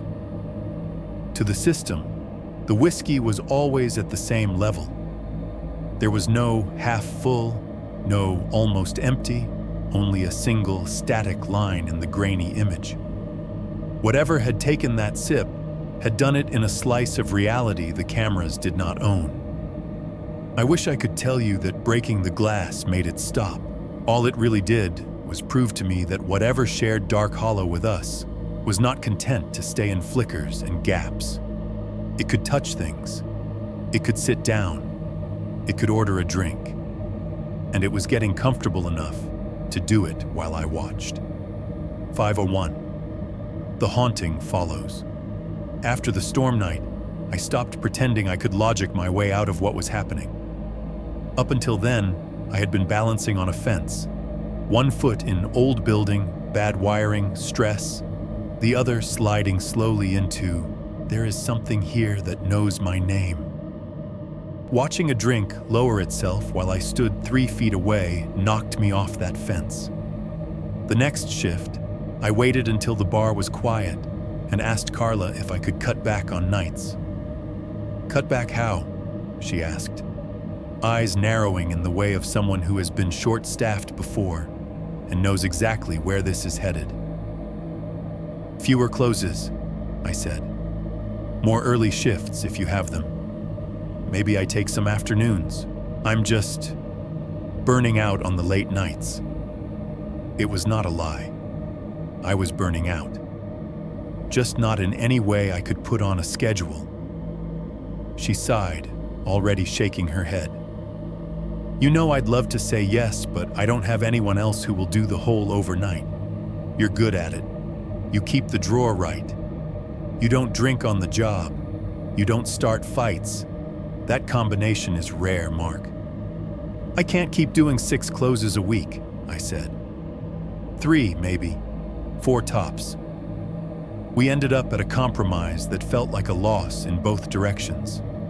Fewer closes, but still enough to keep the cameras and the 317 silence in my life. Enough that I could not file any of it under weird phase and move on. Quitting was not really an option. The math did not allow it. I had debts. I had a divorce that had eaten chunks out of my credit and my pride. I had a car 1 bad month away from being taken back.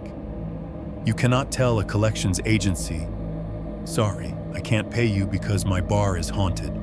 So I stayed, and, long after I should have known better, I convinced myself that if I just got out of my mom's house, if I put some real distance between my life and the tavern, whatever was in Dark Hollow would stay there. The apartment was a step up only in the sense that it was mine. 2nd floor walk-up in a tired building off a side street in Nashville, not far from a strip of chain restaurants and a Kroger. Exterior stairs of cracked concrete and rusted metal. The hallway outside my door smelled like old carpet and somebody else's dinner. Inside, it was a one-bedroom cut from the same generic floor plan as every other cheap apartment in the city. Small kitchen, square living room, narrow hallway to a bedroom and a bathroom that could just barely fit you and your regrets at the same time. My windows looked out over the parking lot. At night, I could see rows of cars lined up under the orange glow of sodium vapor lights, their roofs speckled with leaves and pollen. Beyond them, the dark shapes of other buildings. Somewhere farther off, the wash of the interstate. The apartment had its own soundscape. The fridge hummed with a slightly higher pitch than the one at the bar, a constant mosquito whine in the background. The AC unit in the wall thunked on and off, rattling the blinds every time it exhaled cold air. My upstairs neighbor walked like they were rehearsing for a role as Thunder in a school play. Every footstep a dull, ceiling-shaking thud. Distant sirens cut across the night at random intervals. Police, ambulance, sometimes fire, rising and falling in frequency as they moved past. The TV next door was almost always on. Some nights it was a game, the muffled roar of a crowd leaking through the wall in uneven bursts. Other nights it was sitcom laughter, rising in canned waves that never quite matched anything I wanted to be hearing. At first, the normalcy helped. Dark Hollow was its own sealed pocket of wrongness out on Highway 70. Here, in this little second-floor box, I could almost believe in the ordinary again. I could microwave frozen dinners, watch reruns with the volume low, scroll through my phone mindlessly until my eyes ached. The ghosts here were financial and emotional, not literal. Then the silence came with me. The first time I noticed it at home, I told myself it was just my body being trained to expect it. I had gotten off a late shift, grabbed a drive-through burger on the way back, grease and salt, and a paper bag that smelled faintly like the last 10 people who had touched it, and collapsed on my couch with my shoes still on. The TV was on one of those overnight true crime channels, the kind that run the same 3 stories on repeat. Narrators talking in hushed voices over grainy footage. I must have dozed, because when I blinked awake, the room was dark except for the pale light of the TV and the digital glare of the microwave clock from the kitchen. 3:16. Of course, the fridge was humming. The AC unit was between cycles, the air in the room a little too warm. Somewhere outside, a car rolled slowly into the lot, tires crunching over gravel. The upstairs neighbor's TV was still on. Laughter seeped down in faint bursts. I stared at the microwave clock, unable to look away, even as some other part of me told me I was being stupid.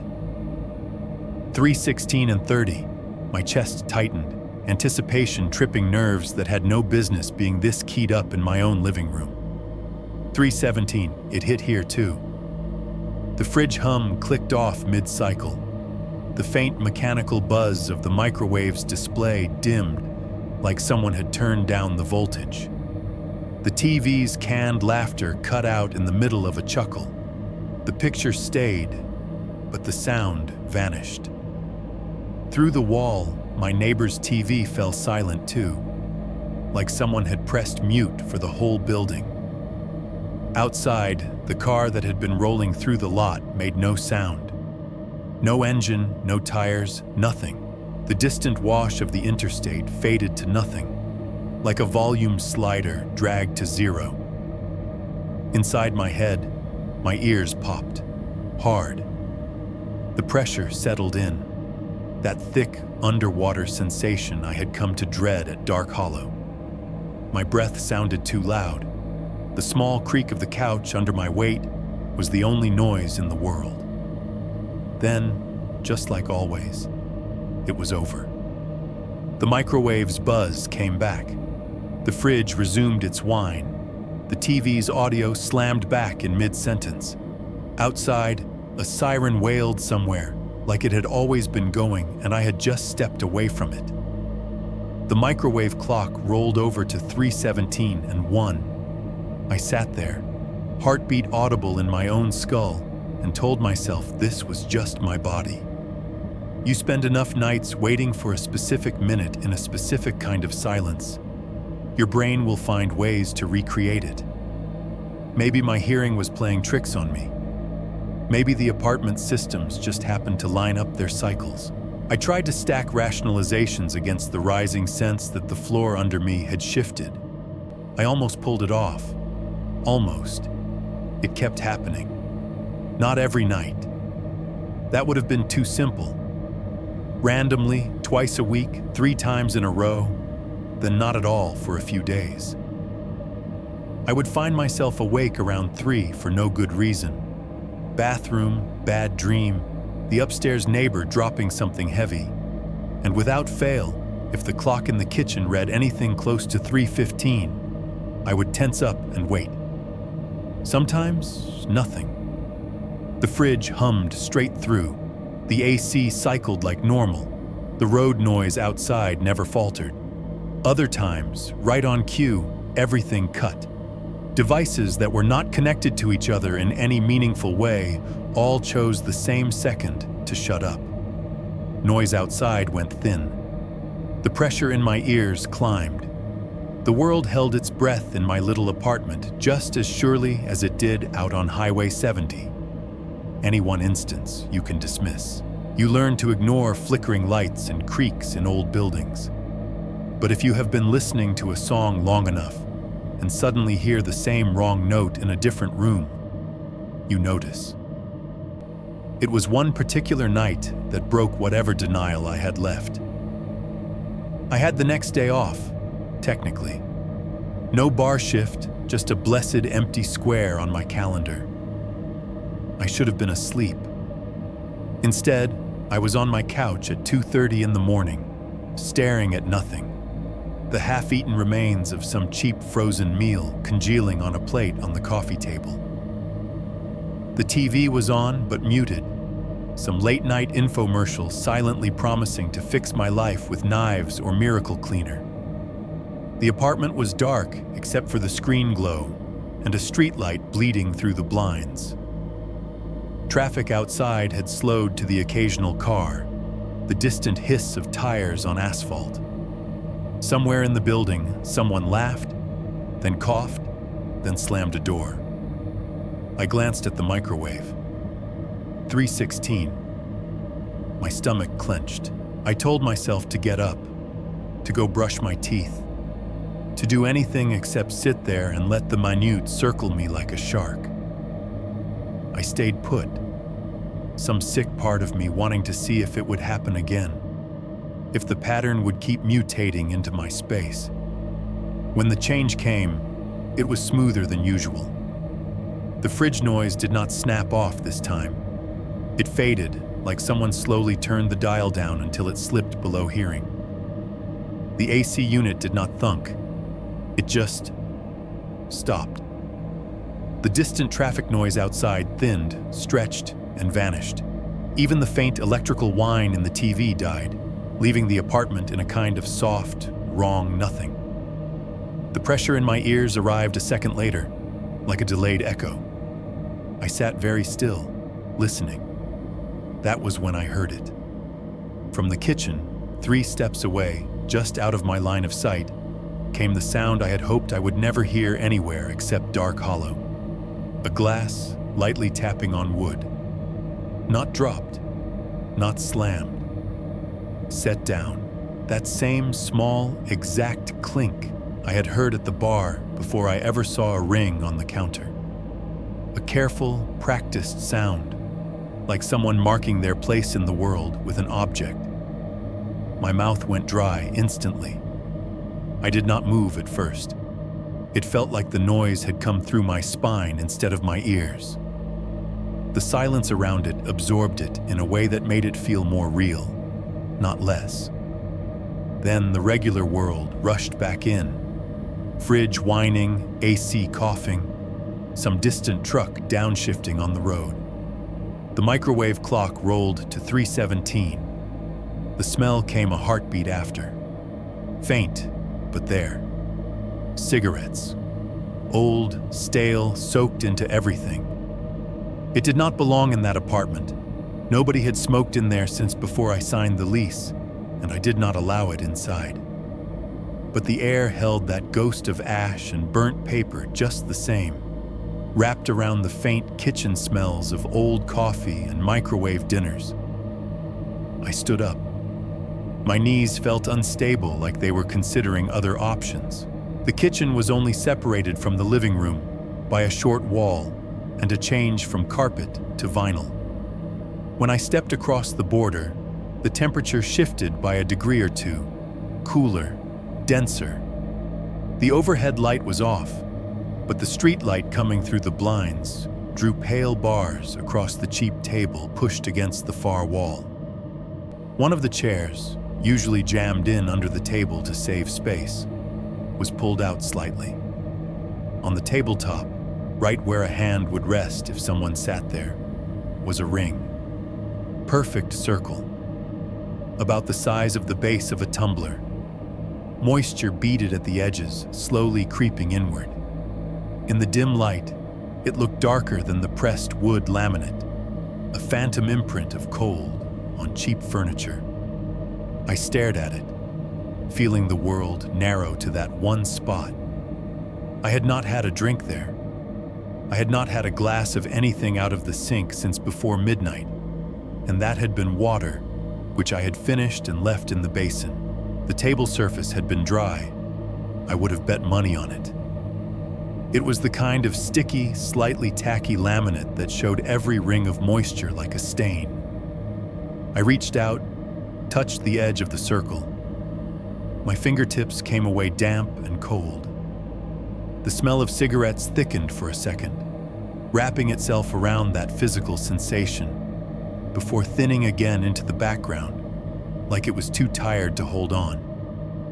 In that moment, in the half-dark of my tiny kitchen, the hum of the fridge back in my ears, and the glow of the microwave clock telling me it was 3:17 and change, the realization finally landed in me with the weight it had been gathering.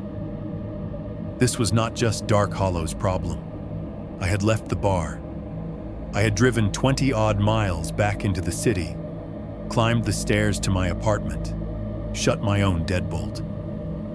I was miles and worlds away from the old wooden sign on Highway 70, the storm-rattled roof, the mirror behind the liquor bottles, and yet here, in my second-floor walk-up with its cheap floors and view of a forgettable parking lot, the same silence fell at the same time.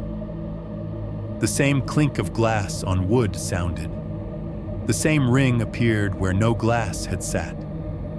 Something from that bar had come with me. It had followed me home like smoke in my clothes, like grease under my fingernails, like a song I could not stop humming under my breath. I wiped the ring off the table with the sleeve of my hoodie, as if erasing that damp circle would undo any of it. The moisture smudged, disappeared into the fake wood grain. The feeling did not go anywhere. 5.2. Digging into the past. Once you start thinking something has followed you home, your choices get very simple. You either get help, or you try to understand it. I did not have a therapist, a priest, or a paranormal investigation team on speed dial. What I did have was a cracked Android, spotty Wi-Fi, and a habit of doom scrolling when I should have been sleeping, so I dug. On smoke breaks behind Dark Hollow, instead of zoning out, I leaned against the damp brick and searched. At first it was just curiosity. Cherokee dark and bloody ground, I typed, thumb jittery on the screen. The results were what you would expect.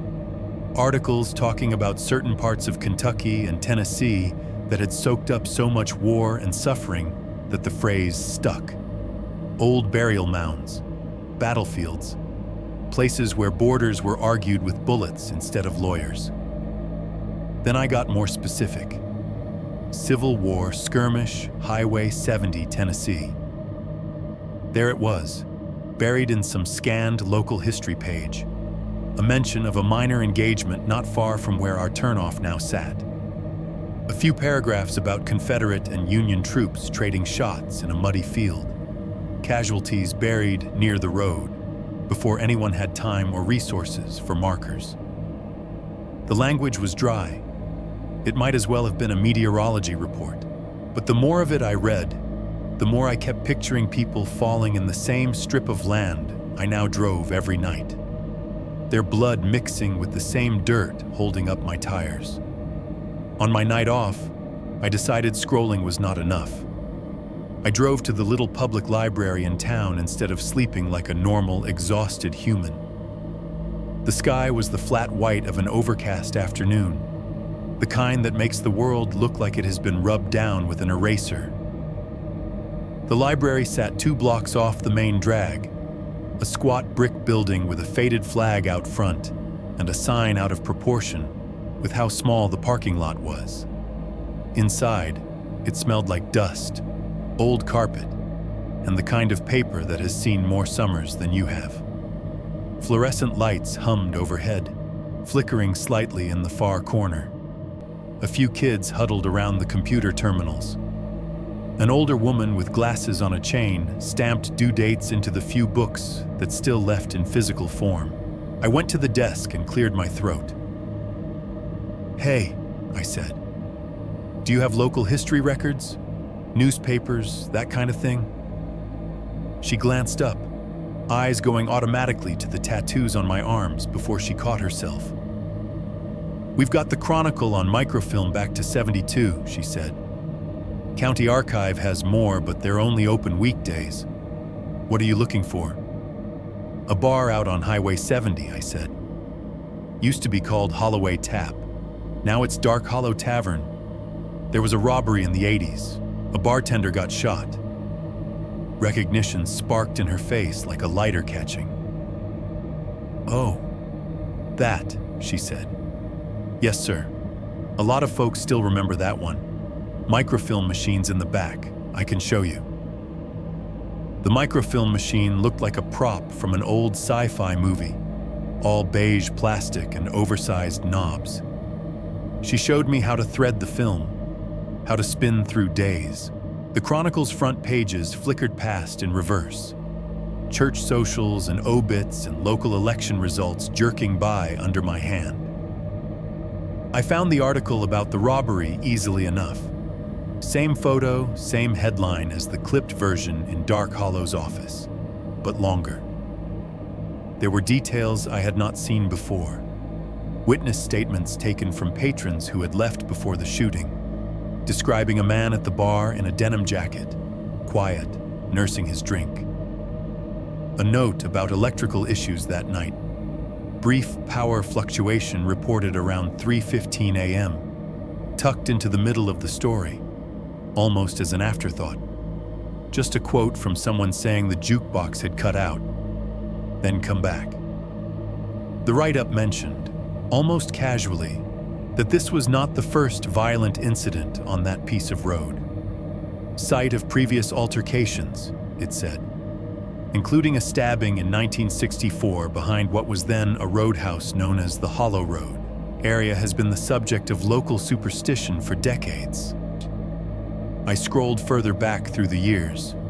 The older the film got, the more the type bled into itself, letters fuzzing at the edges. An article from the early '60s about a bar fight gone wrong.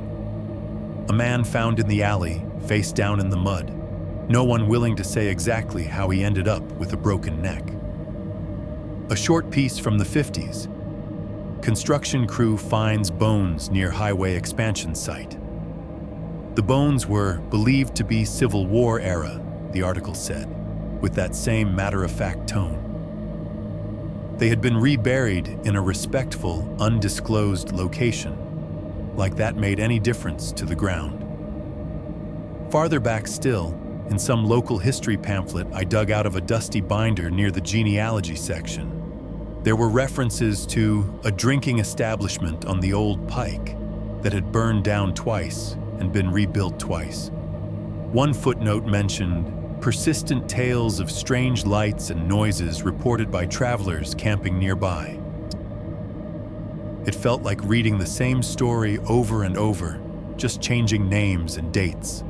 Anger, alcohol, bad timing, bad wiring, fire, blood. I lost track of time in that dim back corner, the machine's fan blowing warm air on my hands, the fluorescent light above me buzzing in that particular way that gets under your skin.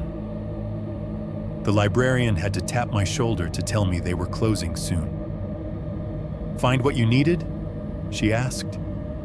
"Yeah," I said, though what I had found was not comfort. On my way out, I stopped at the little rack of free flyers and local business cards by the door.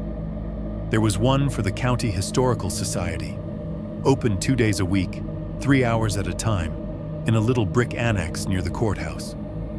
I took it like a person pocketing a lifeline that might later turn out to be a noose. I did not make it out there right away, but Dark Hollow brought the history to me in another form. A couple of days later, on a slow afternoon before the dinner rush, one of the older regulars came in and took his usual spot at the end of the bar. His name was Earl. Everyone called him Mr. Earl anyway, out of habit and some leftover respect from a time when men his age were automatically Mr. anything.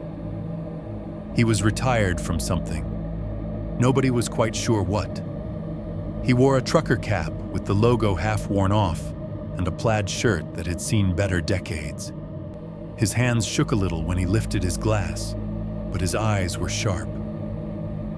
"You look like you've been thinking too much," he said as I set his usual in front of him. Whiskey, neat, with a water back. "Just tired," I said. Then, because my new habit was to open doors, I did not know how to close. "You've been coming here a long time, right?" "Long enough to remember when this was a field," he said, snorting. "Why? You remember the place before this?" I asked.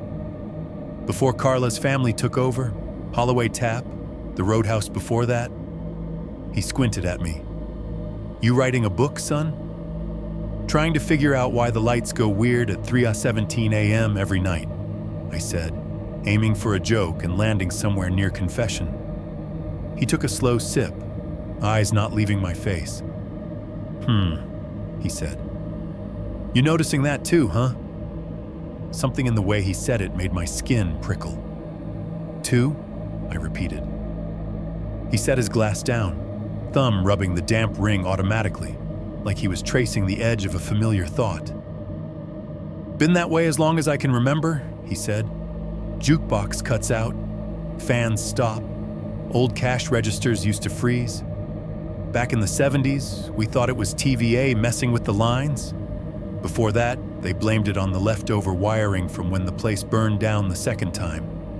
Before that, well, before that, they said it was just the house holding its breath." "The house," I said.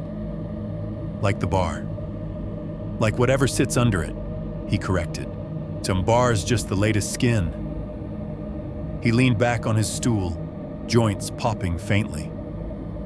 Outside, sunlight slanted through the windows, catching dust in the air. Inside, the TVs played some daytime talk show no one was really watching. For a moment, the bar felt like the least haunted place on Earth. "What do you mean, under it?" I asked. He glanced up at the framed old article in the corner, then at the mirror, like he was making sure the past was listening. "You read about that robbery in the 80s? He asked. "Yeah," I said. "Bartender shot. Robber never caught." "That was just the part that made the paper," Mr. Earl said. "What did not make it in is that when they dug a trench out back a few years later to fix some sewer line, they found bones. Not from that poor boy. Old ones, older than anybody in the story had been alive. Civil War? I asked. Some of them, he said. You could tell by the buttons and the bits of uniform they found. Some were older than that, according to the folks who hauled them off. Couple from closer to our time, too. Bar fights that spilled too far off the record, if you take my meaning. He took another sip, mouth tightening like the whiskey was bringing up ghosts in his throat. Twice in my lifetime they dug in that spot and found bodies, he said. Twice before that, if you listen to the stories old folks told me when I was your age. Some ground does not forget, son. You can scrape it, pave it, build on it. It remembers what went into it. I looked toward the back wall, where the hallway led to the restrooms and the back door. The drywall, the cheap tile, the framed posters made it look like any other corridor in any other bar. Underneath all that, dirt had been watching for longer than any of us had been alive. So the lights going out at the same time every night, I said slowly. That's just the house. What did you call it? Holding its breath, he said. That's what one of the bartenders used to say, back when I still drank enough to close this place down 4 nights a week.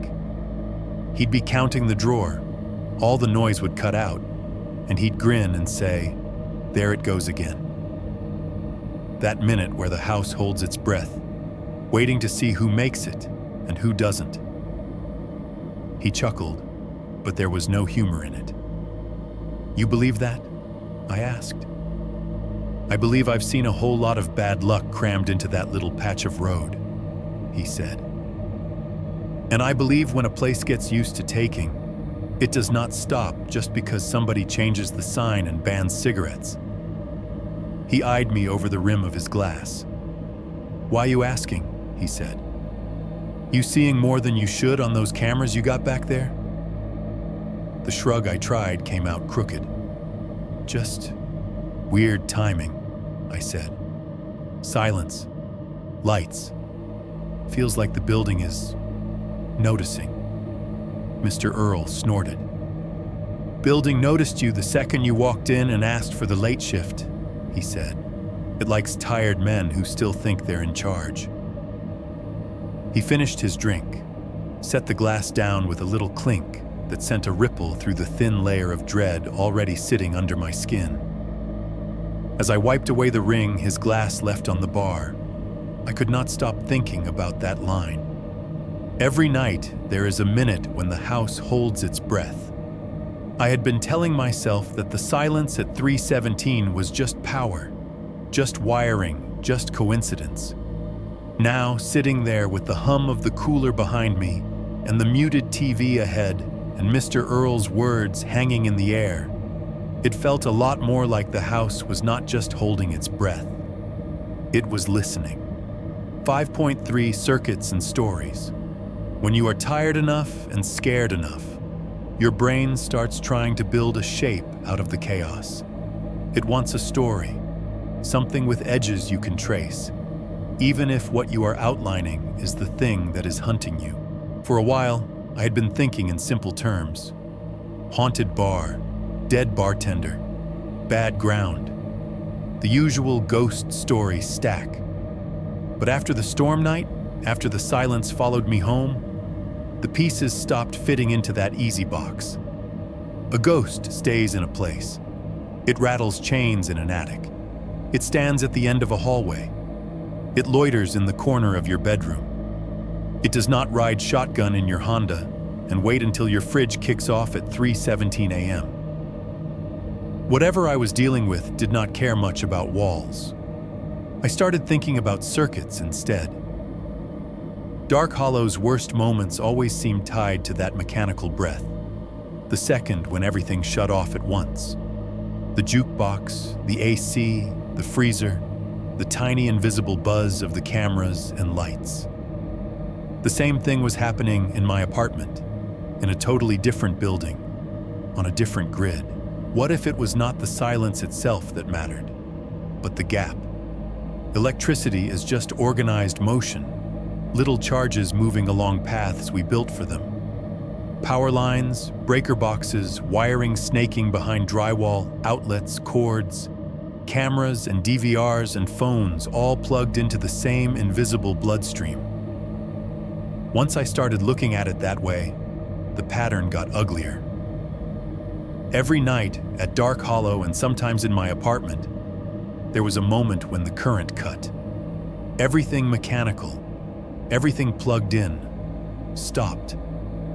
For that heartbeat, the entire system went truly, perfectly still. Maybe that was not a malfunction. Maybe that was the opening. You cannot walk through a moving fan. You wait for the blades to stop, or you make them stop. If something lived in those circuits, not as a metaphor, but as its own ugly truth, then that second of dead power would be the safest time to step through. No live flow to push against. No noise. Just a quiet lane it could slide along. I thought about the stool moving between frames, the door opening on the back camera, the footprint appearing out of nowhere, the drink dropping in volume without the DVR seeing it. Those changes all happened in the same missing fraction of a second, the little skipped slice in the recording. The cameras did not watch the silence. They skipped it. Whatever was moving, whatever was rearranging my world, was doing it in the blank spots, in the places where the circuits were down and the machines were deaf. That would have been bad enough if it had stayed inside Dark Hollow and my crappy apartment. But the more I thought about it, the more I realized how far the tavern's reach had stretched without anyone really noticing. Every time someone took out their phone in that bar and filmed a fight or a drunk friend singing. Every time someone did a lazy little pan of the room for their Instagram story. Every old security system before ours. Every upgrade. Every time a bored new hire decided to be cute and upload paranormal proof to the internet. It was not just the wiring and the walls anymore. It had recordings. Once that occurred to me, it was only a matter of time before I did the thing I should have never done. I went looking. I was sitting in the office between deliveries one dead Tuesday, the monitor humming away with its usual grayscale nothing, when I opened YouTube on my phone and typed Dark Hollow Tavern Haunted. I half expected nothing. Dark Hollow is not famous. It is a nowhere bar on a nowhere stretch of road. But the internet is good at picking over bones. There were a few videos, more than a few actually. Some were just shaky phone clips of friends yelling, "Woo!" on New Year's Eve, neon blur, country music too loud for the mic. One guy had uploaded a rambling rant about how the bar messed up his tab, and there's bad vibes in there anyway. Buried deeper were a couple of low-view, older uploads with titles like Weird Stuff at Holloway Tap and Creepy Bar in Tennessee. I clicked one of the older ones. The upload date said 2014. The thumbnail was a grainy snapshot of the bar mirror, warped and overexposed. The username was something generic. No picture, no other content. The video was only 30 seconds long. The camera, probably a phone but an old one, was pointed roughly at the bar from a table toward the back. The image quality was bad enough that everything looked like it had been smeared with gray Vaseline. You could still tell it was Dark Hollow, though. The mirror, the bottle arrangement, the shape of the lamps. The bar was open in the clip. A couple of customers sat hunched over drinks. A bartender I did not recognize moved around in the background, motions jerky in the low frame rate. Whoever was filming whispered, "Dude, look at the mirror. Look, look." They zoomed in, the image wobbling wildly before it settled on the reflection. At first, I did not see anything unusual, just reflections of bottles and lamps and a few people. Then, as the person filming panned slightly to the right, something crossed the mirror behind the apparent layout of the room. It looked like a shadow at first, a darker shape moving against the already dark glass. Maybe a person, maybe just the camera auto-adjusting. The clip was too fuzzy to be sure.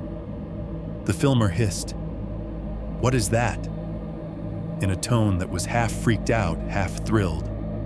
Then the video ended with a little burst of static, like the feed had swallowed itself. It could have been nothing. Bad camera, cheap phone, drunk hand. I watched it 3 times, then clicked to the next one in the suggested list. This one was labeled "Bar Door Opens on Its Own" and uploaded by a different account. The date was 2017. It was a vertical clip, of course. People never turn their phones when they see something weird. The camera pointed down the hallway of Dark Hollow, aimed at the restrooms. It looked like it had been propped up on something. Countertop, maybe a stack of bar mats. The frame was steady. You could hear bar noise in the background. Music, conversation, clink of dishes. Nothing happened for 10 seconds. Then the women's restroom door, clearly closed, eased open a few inches. Slowly. No visible hand. No one in the frame. The person recording sucked in a breath behind the phone. "You see that?" They whispered to someone we could not see. "Nobody's over there." The door stayed cracked, swinging just enough to make it clear this was not a still frame trick. The comments under both videos were the usual mix. Fake, string on the handle, my cousin works there and says it's haunted as hell, bruh, it's the wind, and a few Bible verses thrown in for balance. I could have closed the app then. I should have. But I felt that same compulsion that had driven me to the microfilm machine. If there were more tiny, crappy windows into Dark Hollow's history floating around out there, I needed to know what they had seen. One upload caught my eye mostly because of the thumbnail. It was a full shot of the bar mirror again, but this time the tavern looked closer to the way I knew it. Same neon beer signs. Same little fake fern someone had put at the end of the shelf. The title was Creepy Shadow by Mirror, Dark Hollow, and the upload date said 2018. The user had written in the description, "Working night shift, caught this on my break. Tell me I'm not crazy." I hit play. The video started mid-zoom, like whoever was filming had already seen something and was trying to catch it again. The mirror filled most of the frame. You could see the whole bar area reflected.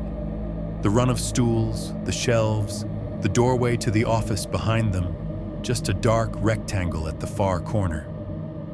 The bar itself was empty in the reflection. No customers. The lighting was in that dim overnight mode I knew too well. I could hear the low murmur of machines and the faint clatter of the ice maker through the mic. For a few seconds, nothing happened. Then, on the right edge of the mirror, a dark shape slid along the floor line in the reflection. A smear of shadow, low and quick, like a person crawling just below the bar ledge. The filmer whispered, There, you see that?" And the camera jerked as their hand shook. The smear vanished as quickly as it had appeared. I scrubbed backwards, forwards, trying to catch the exact moment. The pixels smeared more each time, the compression breaking down around the flicker. It looked like motion, but not like any motion I could map onto a human body. Just that same oil-on-water darkness I had watched cross our kitchen feed. On maybe the 5th replay, my eyes drifted away from the smear. I do not know why. Maybe I was just tired of staring at the same patch of mirror. Maybe some deeper part of me knew to look elsewhere. Either way, I stopped focusing on the bar itself and paid attention to the background of the reflection. The stuff the filmer probably had not cared about at all. The office door. In the mirror at the far end, I could see the rectangle of darkness that marked where the office sat. The door was half open, the interior mostly obscured. But the mirror's angle caught just enough to show a slice of the desk and the wall behind it. On that wall hung a frame. The article. Same cheap frame, same yellowed paper, same small square of black and white photo. And at the desk, in that narrow slice of reflected space, sat a person. Head bent, shoulders hunched slightly, one hand up near their chin as if they were resting on it, the other on the desk near the keyboard. They were small in the frame, blurred by distance and the mirror's distortion. Most people would not have noticed them at all, just part of the scenery. The more I stared, the more certain I became that I recognized the shape of that person's shoulders, the messy way their hair fell, the curve of their neck. I paused the video and zoomed in as far as the terrible resolution would let me. The pixels broke apart into blocks, flesh-colored, shirt-colored, dark. The face was just a smudge, but the posture was mine. The hoodie looked like one I owned. The tilt of the head, the slight forward hunch over the monitor.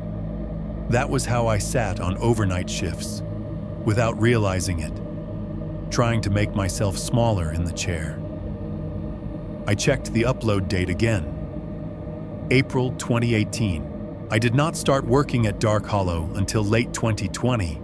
I scrubbed back in the video, watching the tiny figure in the office frame. They didn't move much, just the occasional nod, the small shift of someone typing. In the foreground, the bar mirror reflected the rest of the empty room, the shadow smear appearing and disappearing along the floor line. The person who had uploaded the clip had been so focused on the smear they had not noticed the background detail at all. No mention in the description, no circle or arrow in the thumbnail. The comments were all about shadow figure and fake, and someone insisting it was just your reflection. But it was not the filmer's reflection. The angle was wrong. The filmer wasn't visible in the mirror at all. The only human figure in that whole 30-second clip was the one in the office. Me. I backed out, checked the date again, as if the numbers might rearrange themselves into something that made more sense. 2018, 2 years before I ever locked Dark Hollow's front door, before my divorce, before any of this. The rational explanation tried to kick in. Someone else with my build. Another guy who slouched the same way.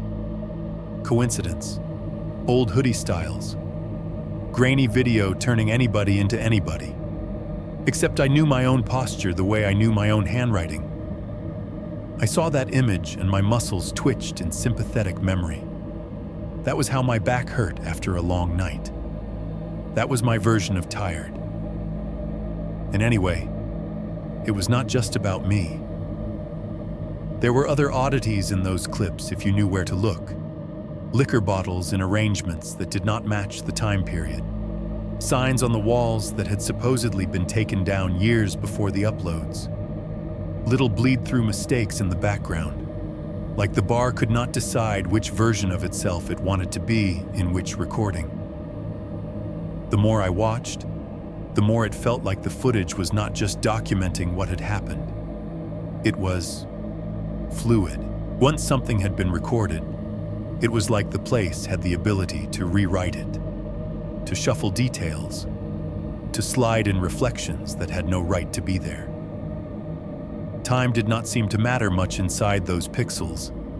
Events bled across years, across staffing changes, across remodels.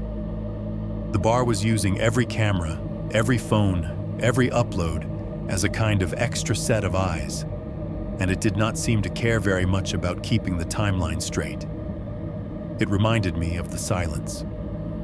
For 1 second every night, the bar shut all its machines down and stepped into a blank slot in the circuit. What if it did something similar with its recorded history? Found a way to slide along the chronology laid down in magnetic tape and digital files, dropping pieces of itself in wherever it wanted.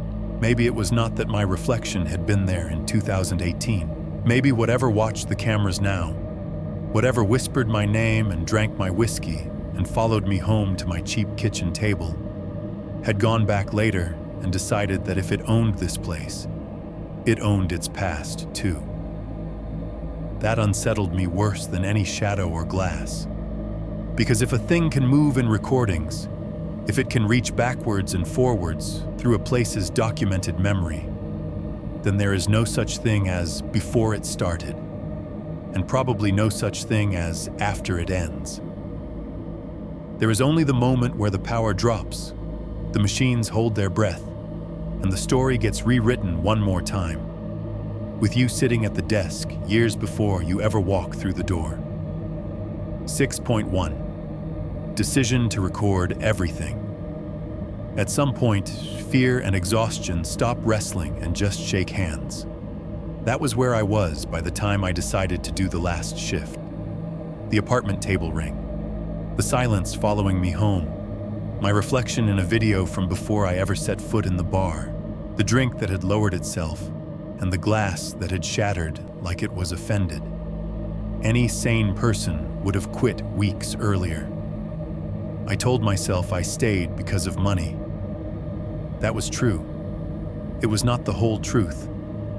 Part of me needed to know if I had imagined any of it. If, months from now, I was going to look back and realize I had been a sleep-deprived idiot in a bad job, convincing myself I was a character in some low-budget horror story. So I made a deal with myself. One more real, deliberate overnight.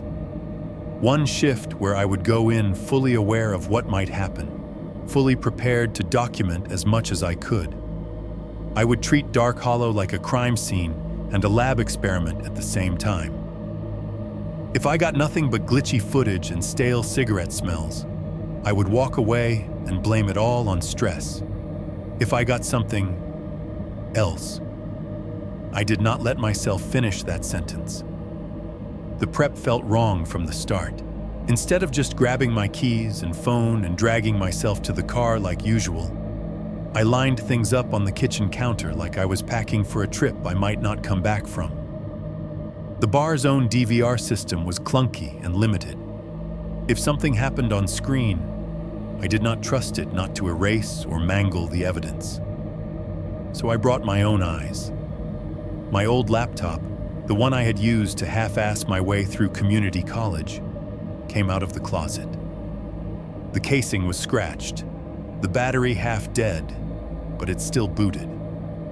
I installed a screen recorder on it, one of those cheap programs that captures whatever is on a second monitor. The plan was simple. Plug the DVR's HDMI into a splitter, send one signal to the bar's monitor and one to my laptop. Let my machine record the entire night as one long file. Backup for the backup. I also charged my phone to a full 100% and brought a chunky little power bank.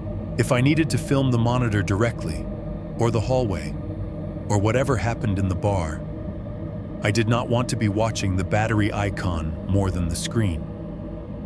Headphones in case the DVR audio was too muddy and I needed to re-listen to anything on the spot. A notebook and pen, because old habits die hard and sometimes writing things down makes them feel more solid. A couple of energy drinks and a whole box of gas station coffee pods.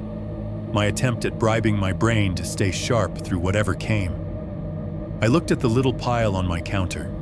Laptop, cords, headphones, cans, phone, and had the intrusive thought that I was arranging props for the kind of story that never ends well. On the drive out, the highway felt longer than usual. The sky was clear, no storm this time, just a black dome pricked with indifferent stars. The trees along Highway 70 were silhouettes against the fading glow of the city behind me. The radio played some forgettable country song about loss and trucks and Friday nights that all sounded like it had been written about this place without ever having seen it. Dark Hollow's sign creaked in a mild wind as I pulled into the lot. If you did not know what lived in its guts, The bar looked almost inviting in that moment. Warm light behind the windows, the blue neon over the door buzzing steadily. The motel across the street had its vacancy sign glowing, a red rectangle in the dark. Inside, the early evening routine felt almost normal, too normal. Day customers, regulars, the low roar of conversation, the smell of fryer oil and spilled beer. For a second, I could almost believe the night ahead was going to be like any other, and that I was overreacting. Ray was at the grill, as usual, flipping patties and dropping fries with smudged authority. When he saw the extra bag on my shoulder, he raised an eyebrow. "Moving in?" he asked. "I'm bringing some stuff to run on the computer," I said. Figured if the bar is going to keep messing with me, it can at least let me get some work done. "Uh-huh," he said, not buying it. "You got that about to do something stupid look in your eye." "That obvious?" I asked. He scraped a spatula along the grill, the metal rasping. "I did this long enough," he said. "I know when a man's about to pick a fight with something he can't see." I took a breath, leaning against the pass window. "I think I'm going to quit," I said, because saying it out loud made it real. "Soon. After this week, maybe.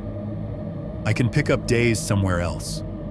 Somewhere with windows and no murder articles on the wall." Ray didn't look shocked. If anything, he looked like he had been waiting for it. "People don't last on this shift," he said. "You made it longer than most." That surprised me. "Most?" I said. "Carla makes it sound like they've had the same few closers forever." "She makes it sound stable for the customers," he said. "We had 3 guys before you in the last 5 years. One lasted a year. One lasted a month. One walked out at 2 a.m. one night and left his keys on the bar. Never came back for his last paycheck." "You ever ask why?" I said. He shrugged. "You get the same answers you'd expect. Money's not worth it. Family stuff. Found something better. No one ever says the bar's breathing down my neck, but you can see it in their eyes when they leave. They look like they've been staying up with a sick kid for too long. Except the kid is the building." I thought about my apartment, the ring on the table, the silence in the circuits. "I'm going to try to get some of it on tape," I said. "Video, audio, just so I can tell myself later I didn't imagine all of it." "That," he said, "is the stupid thing I was talking about." "You never wanted to catch it?" I asked. "Prove it?" He laughed once, short. "Son, I have spent the last 20 years trying not to catch it. People who go looking for proof in a place like this usually find more than they wanted." He slid a plate of wings through the pass, rang the little silver bell. "Order up," he called automatically, then dropped his voice again. "What are you going to do if you get it?" he asked. "You think some cop or scientist is going to look at a blurry video of a door opening and say, 'Yup, that sure is dark and bloody ground. We better shut that place down'? They'll laugh, or they'll nod and forget. Only person it's going to stick to is you." "I just need to know I'm not crazy," I said. He studied me for a second, then nodded, like he recognized that particular kind of stubborn. "Fair enough," he said. "Just don't talk to it more than you have to. Old places get chatty if you give them an audience." Later, as the evening thinned and the dinner crowd bled into the slower late-night trickle, I set up my little war room in the office. The DVR sat on its shelf under the main monitor, its LEDs blinking their indifferent rhythm. I pulled the monitor cable, attached the splitter, ran one line back to the screen and one to my laptop. The laptop's fan whined in protest as it booted up. I installed the last bits of screen recording software, Tested it by waving my hand in front of Cam 3's feed. The lag was minimal.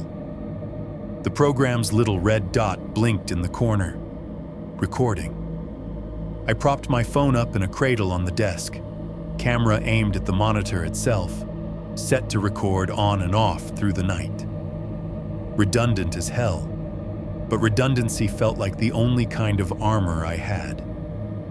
On the desk beside me, 2 styrofoam cups of bad coffee sweating into the cheap wood, 2 cans of energy drink, the logos promising focus and power, my notebook, opened to a clean page.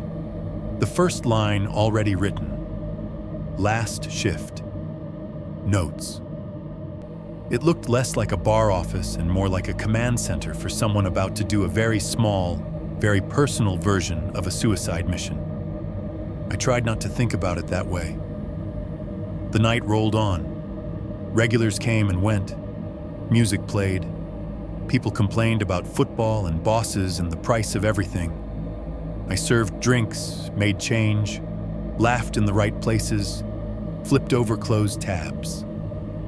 If anything, I was more attentive than usual. Almost relieved to have human faces and problems to anchor myself to. By the time 1 a.m. came and went, the bar was emptying out. Weather good enough that people did not have an excuse to linger.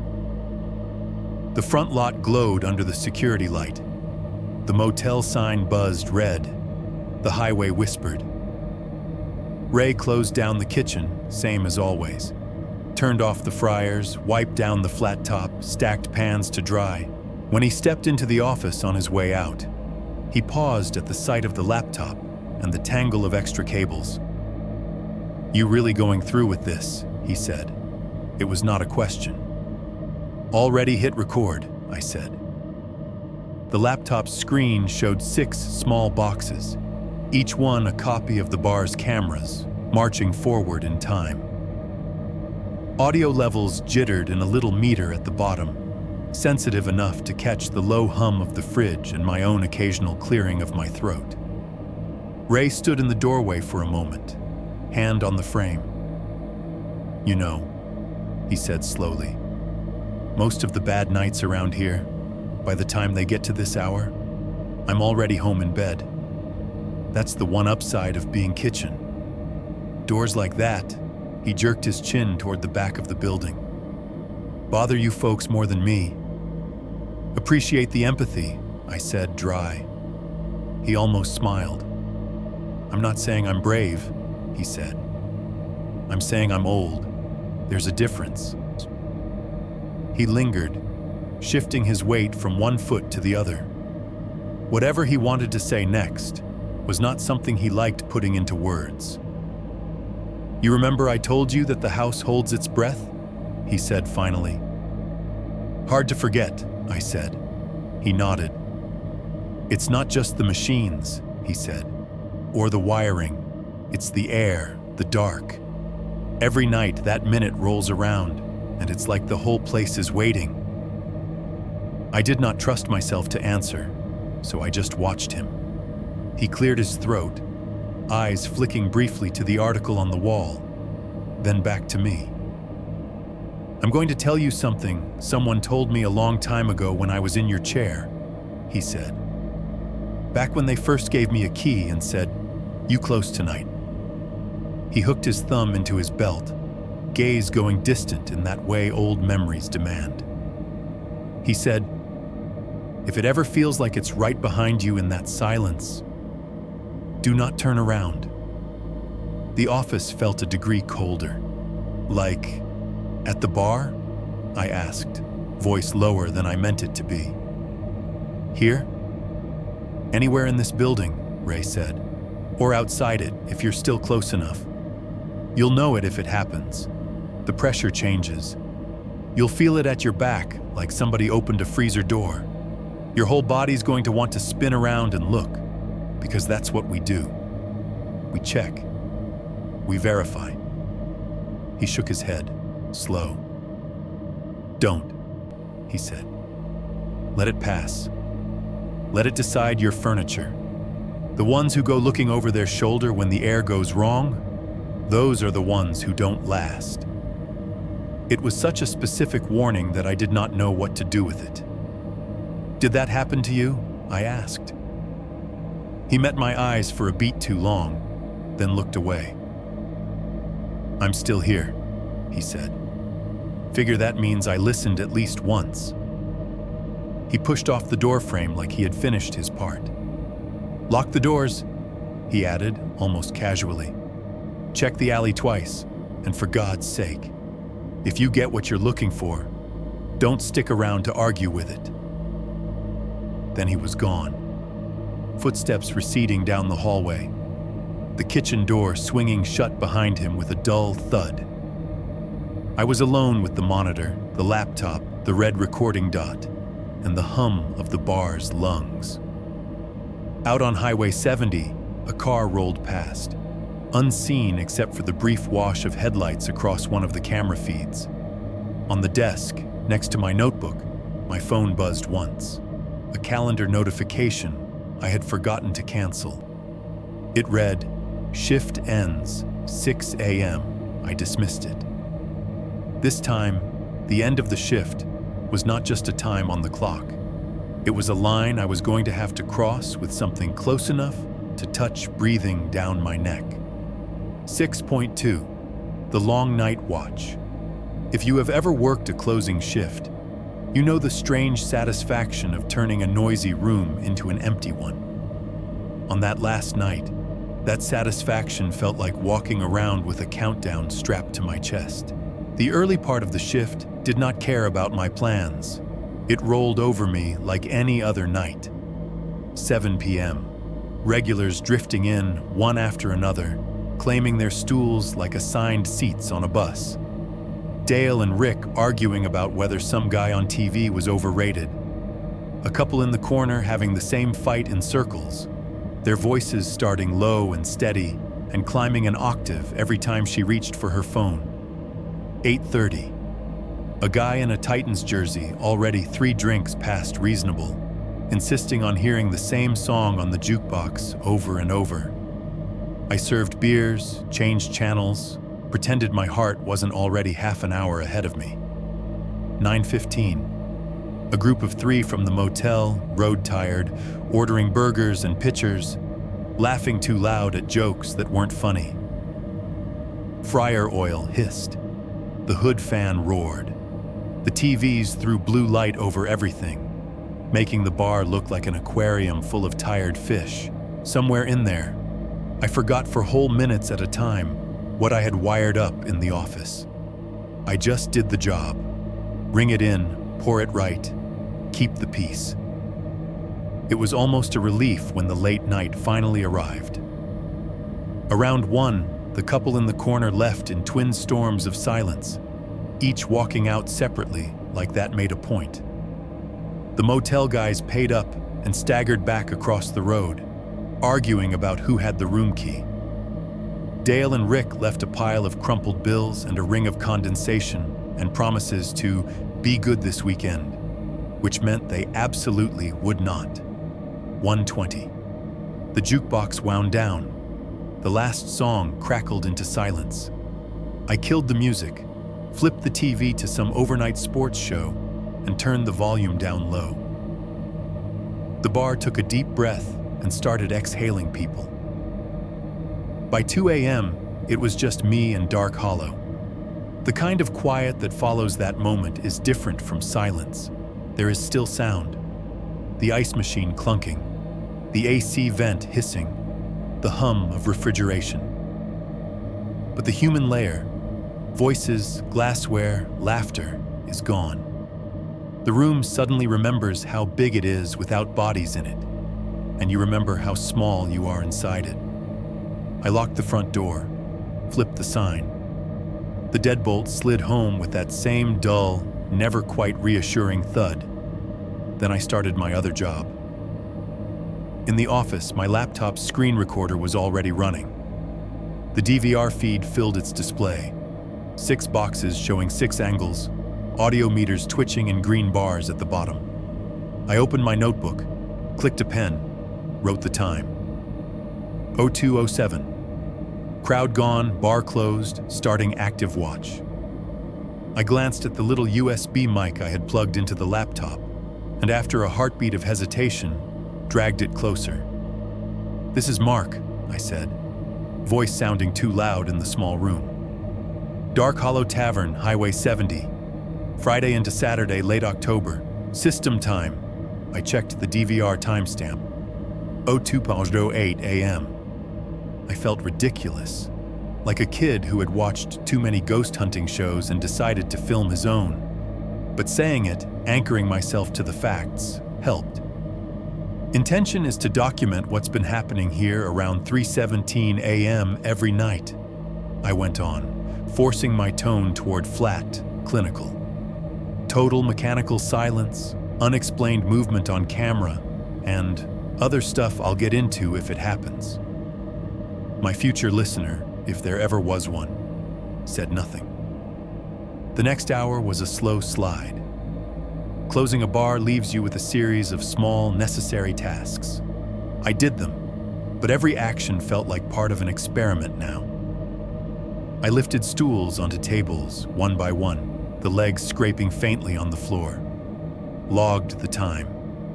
02:23, main room cleared, all stools up. I wiped the bar down, the rag dragging over sticky patches that never quite seemed to disappear. Logged that too. 02:41, bar clean, no visible rings. In between chores, I checked the monitor. Cam 3, the bar, empty except for my own occasional blur.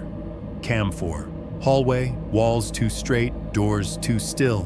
Cam 5, kitchen, stainless steel catching what little light there was. Cam 6, the alley, concrete slick under the security light. There were little things. Always little things. Around 2:50, while I was in the kitchen stacking pans, I heard a faint scrape from the main room, like metal moving on wood. When I got back to the office, Cam 3 showed one stool slightly rotated on its table. Not enough that a stranger would notice, but just enough that the line it made was wrong. I backed the footage up, frame by frame. In one frame, all the stools aligned. In the next, that one had turned a few degrees, like someone had put a hand on it and nudged. No blur, no hand. Just here, then there. I logged it.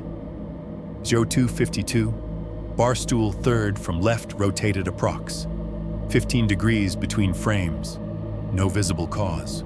5 minutes later, on Cam 4, the men restroom sign gave a little shiver.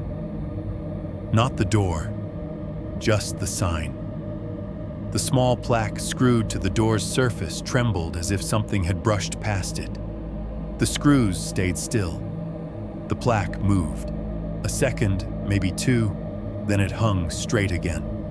02:57, restroom sign shakes without door moving. In the kitchen, as I did a last sweep of the counters, I found a knife out that I was sure I had put away. It was one of the longer prep knives, broad blade, plastic handle. It lay on the metal surface near the edge, blade pointing toward the alley door, a small smear of something on it. Probably from earlier, just a bit of tomato or onion missed in the rush. I knew I had washed and racked it with the others. I remember the weight of the bundle of clean knives, the clatter as I slid them into their slot. 0303, 8-inch prep knife found out on counter, handle dry, blade slightly damp. No memory of leaving it. The more I wrote, the more my handwriting lost neatness. Letters starting to lean as if they wanted to slide off the page.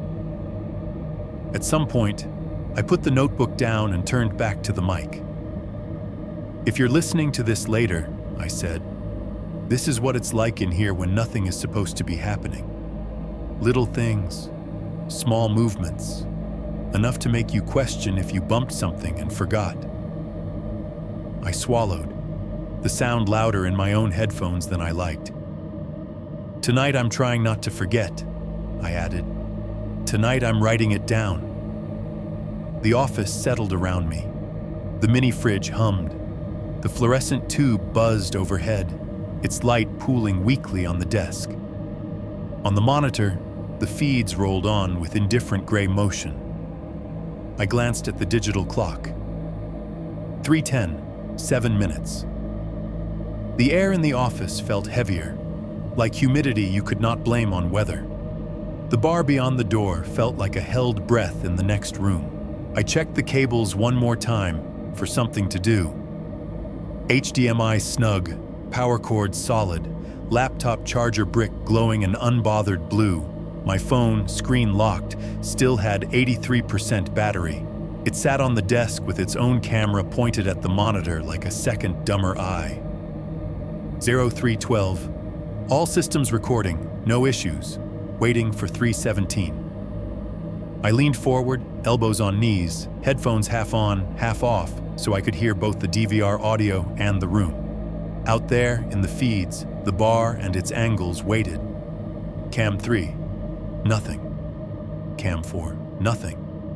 Cam 6. Just the alley, rainless tonight, but still damp from earlier in the week. A dark stain spreading out from the dumpster like a shadow. Through 3:15, the hum of the fridge took on a higher pitch, nerves projecting meaning into electrical noise. The AC vent stuttered as the unit cycled. Somewhere out on Highway 70, a car whispered by, headlights carving a moving patch of brightness through the front windows on Cam 2.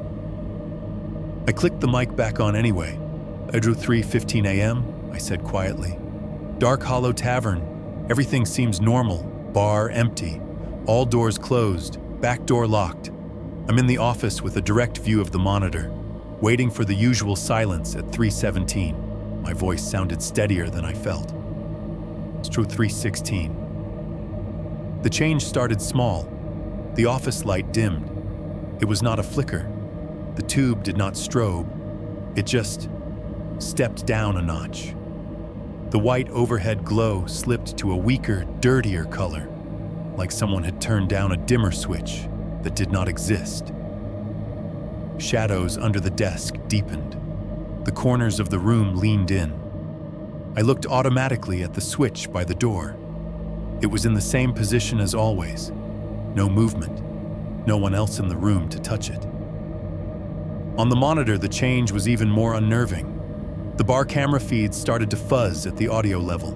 The tiny green bars that had been twitching regularly with the hiss of vents and distant hum went more erratic, spiking in little bursts that did not correspond to anything I could hear.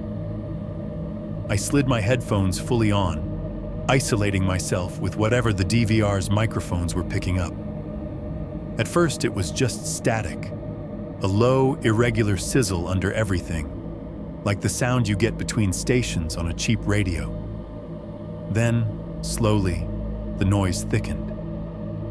It started to sound like breathing. Not human, exactly. Not a clear inhale, exhale. More like air moving through a long, hollow space. The kind of sound you hear when you stand at the mouth of a tunnel and the wind happens to shiver through at the right angle. Peaks and valleys in the static that suggested a rhythm, but not one synced to my own chest. On the screen, nothing outwardly changed yet. The empty bar stayed empty. The hallway stayed still. The back alley sat under its security light. The concrete just a pale smear in night vision. I looked down at the laptop recording indicator. The red dot blinked steadily in the corner. Timer counting up. Everything I was seeing and hearing should have been funneling into that little file, anchoring this moment to something outside my skull. 0316, I said into the mic, hearing my own voice layered over the static. Office light has dimmed without switch movement. Audio feed from DVR has developed interference. Static that sounds like breathing. All camera feeds still normal visually. The word normal felt like a lie even as I said it. I glanced at the wall clock. The second hand crawled toward the top. My ears began to feel full, the pressure building like we were gaining altitude. The hair at the back of my neck prickled. Every instinct in me wanted to stand up, to move, to not be sitting with my back to an open doorway when 317 rolled over. I stayed in the chair, every muscle yelling at me for it. Out in the bar, on cam 3, one of the stools gave a tiny shiver. Not enough to fall, just a small tremor, as if someone had brushed past it. On cam 4, the emergency exit sign flickered once, its red letters briefly dimming, then strengthening. Cam 6 showed nothing but the alley and the blank, patient rectangle of the back door. The noise in my headphones climbed a notch, a hiss layered now with a low, almost subsonic rumble underneath, like a throat clearing. The digital clock on the DVR hit 03:16:59. The wall clock's second hand trembled on its way to the top of the face. My notes from that moment, when I read them now, are just 3 shaky words written too hard into the paper. 3:16. Static breathing louder. The office was dimmer, the air colder, the building leaning toward that held breath I had come to dread. And I was still sitting there, watching 6 thin windows into the bar's nervous system, waiting for the exact second when it liked to exhale everything human and inhale something else. 6.3.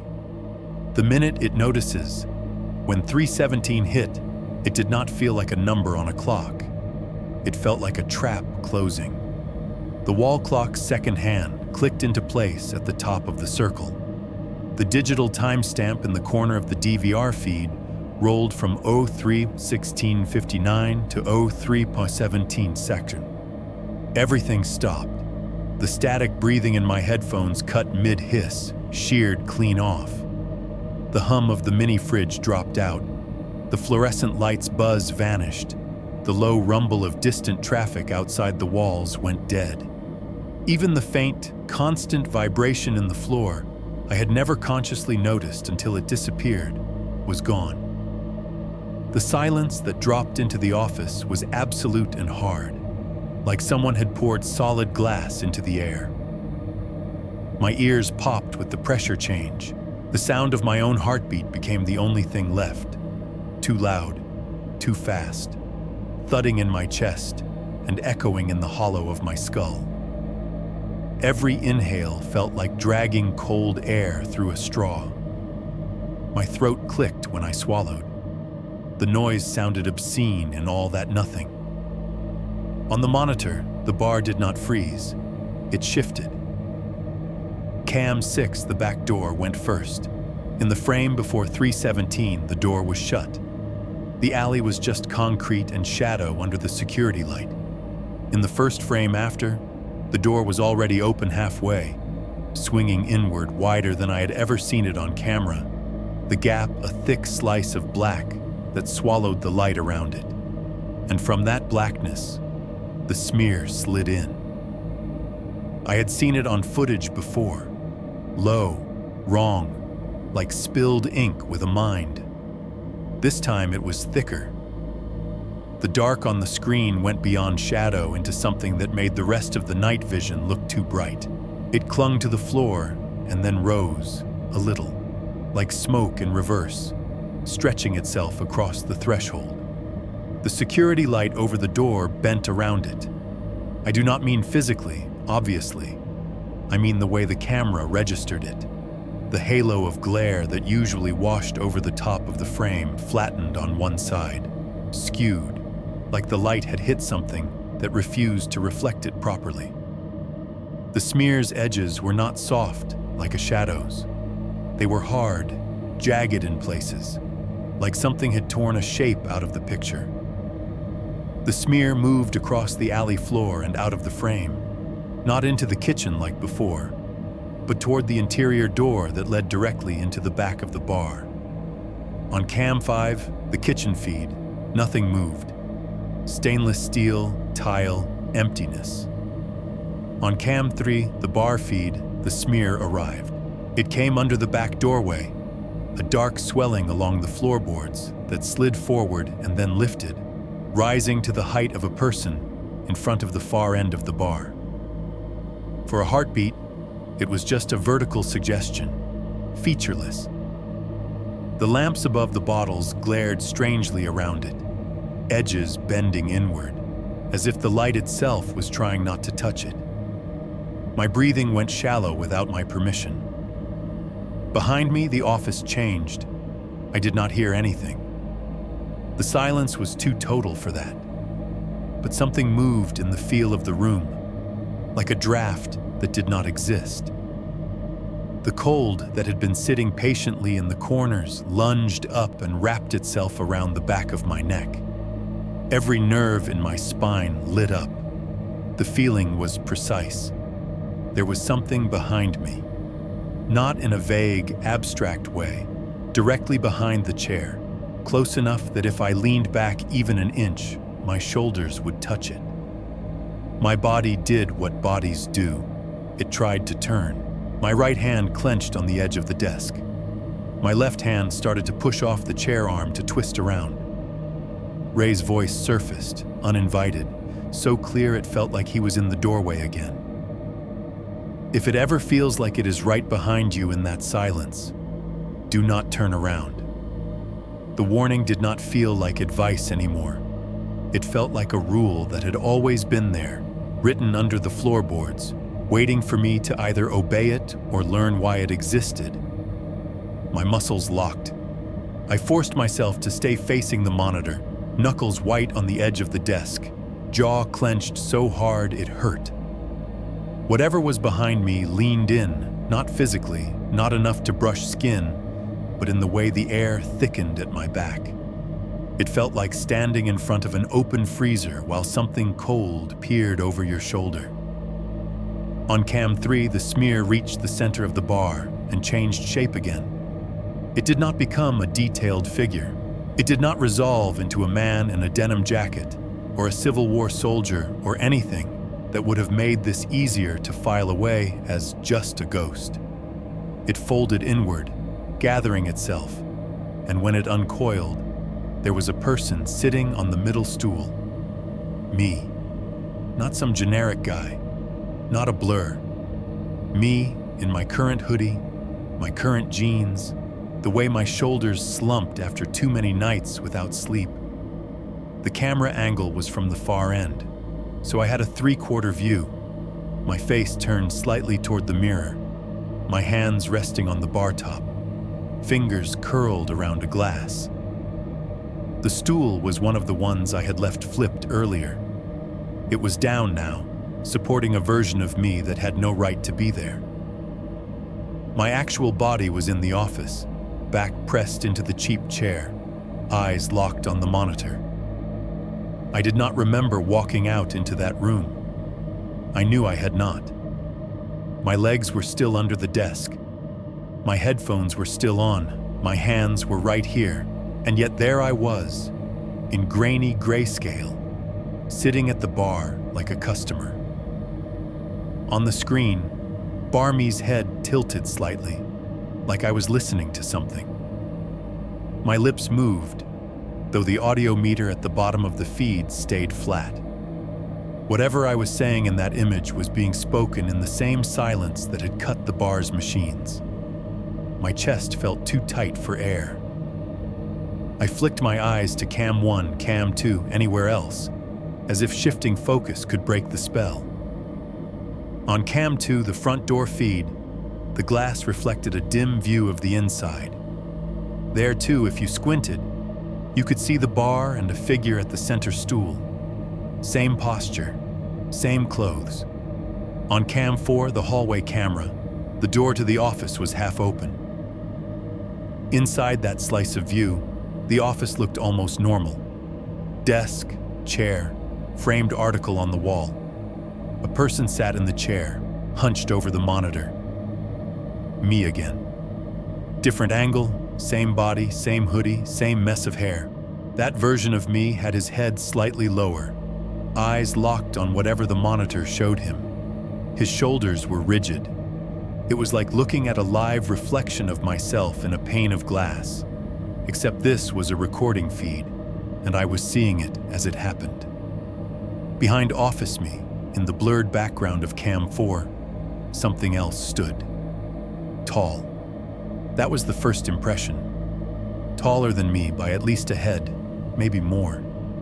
It loomed over the back of the chair, its shape wrong in a way I could not fully parse. No facial features resolved, even in the few pixels that made up its head. It was just an absence in the shape of a person, a silhouette that ate light instead of reflecting it. Where its shoulders should have been, the air looked warped, the overhead office light in that tiny frame bending around it like it had on the smear in the alley. Its head was tilted down, angled toward the hunched figure in the chair, toward me. My first, insane thought was that the monitor was glitching, doubling my image. But the lines of our bodies did not match. Where I was narrow, it was broad. Where my arms ended, its arms went on a little longer, fingers almost reaching the sides of the chair. I watched myself watch the feeds, with something impossible standing inches behind me. The sensation in the real office intensified. The cold at my back dug in, a weightless pressure that had nothing to do with hands but felt like they were hovering just above my shoulders. The silence was still absolute.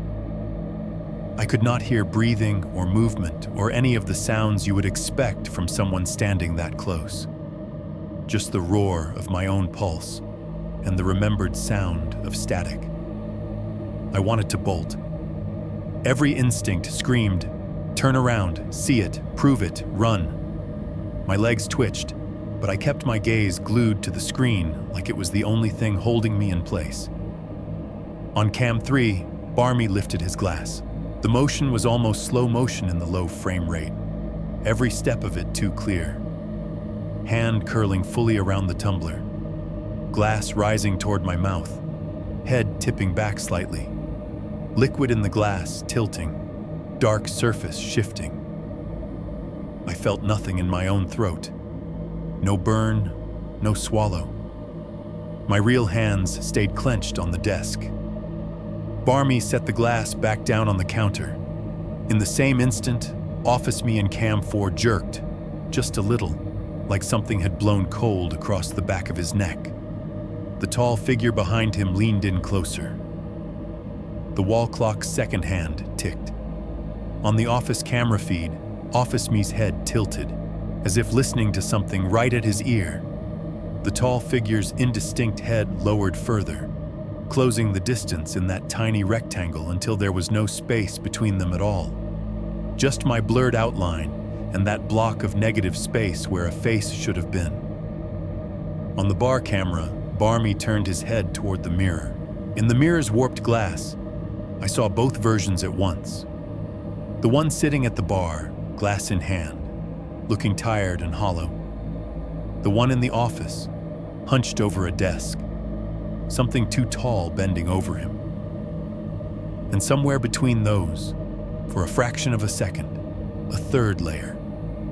A smear of darkness in the shape of a person that seemed to sit inside both positions at once.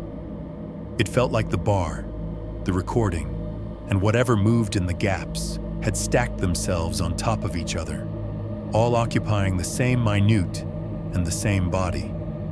Me. The second hand moved one more notch. The digital timestamp rolled from 03:17 gauze to 03:17:02. The world crashed back in. The fridge kicked on hard enough to rattle the mini bottles in the bar. The fluorescent bulb overhead buzzed back up to full strength, flooding the office with cheap white light. The AC unit exhaled a gust of cold air through the vent, making the papers on the desk flutter.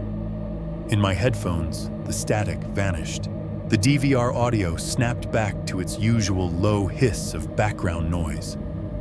Somewhere out on the highway, a truck roared past, its engine loud enough that I could hear it faintly even in the office. On the monitor, the bar stool at the center of the room was empty.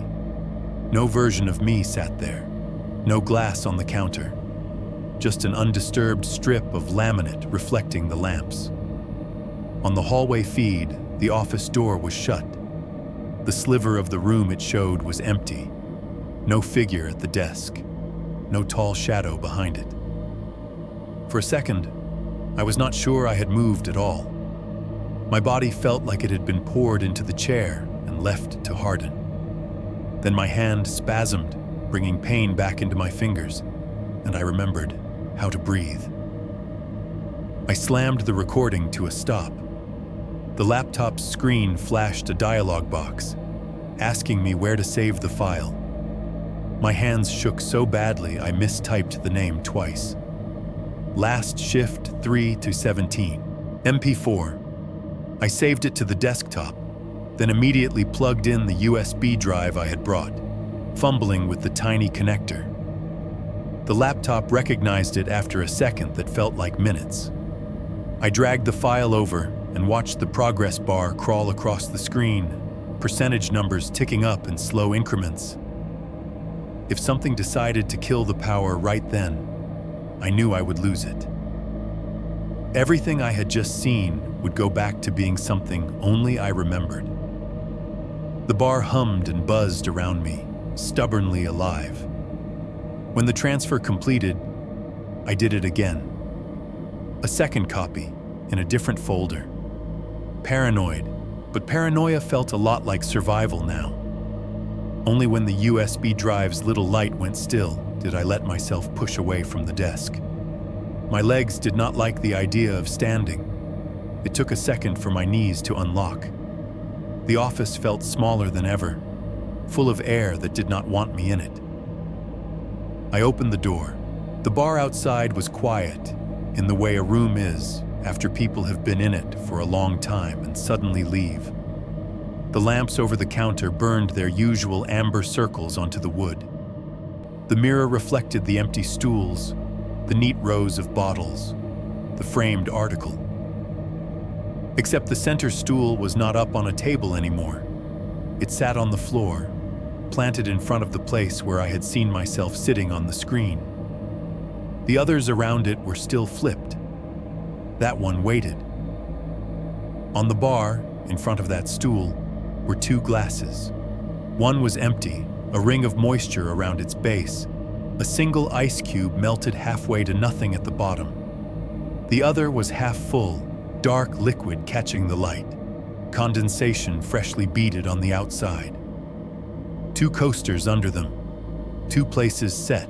For a second, I stood there, heartbeat pounding in my ears, and knew that whatever used that minute of silence, whatever moved through circuits and gaps and recordings, had stopped being content with replaying its own death. It had noticed me, and tonight, it had poured a second drink. 7.1. Walking away, sort of I did quit, for whatever that is worth. I went home after that last shift on autopilot, the USB drive in my pocket feeling heavier than my keys. The sky over Highway 70 was fading from black to dirty gray by the time I pulled back into my apartment complex. The world looked like it was shrugging the night off. I felt like I still had it wrapped around my throat. I slept badly, if you can call it sleep.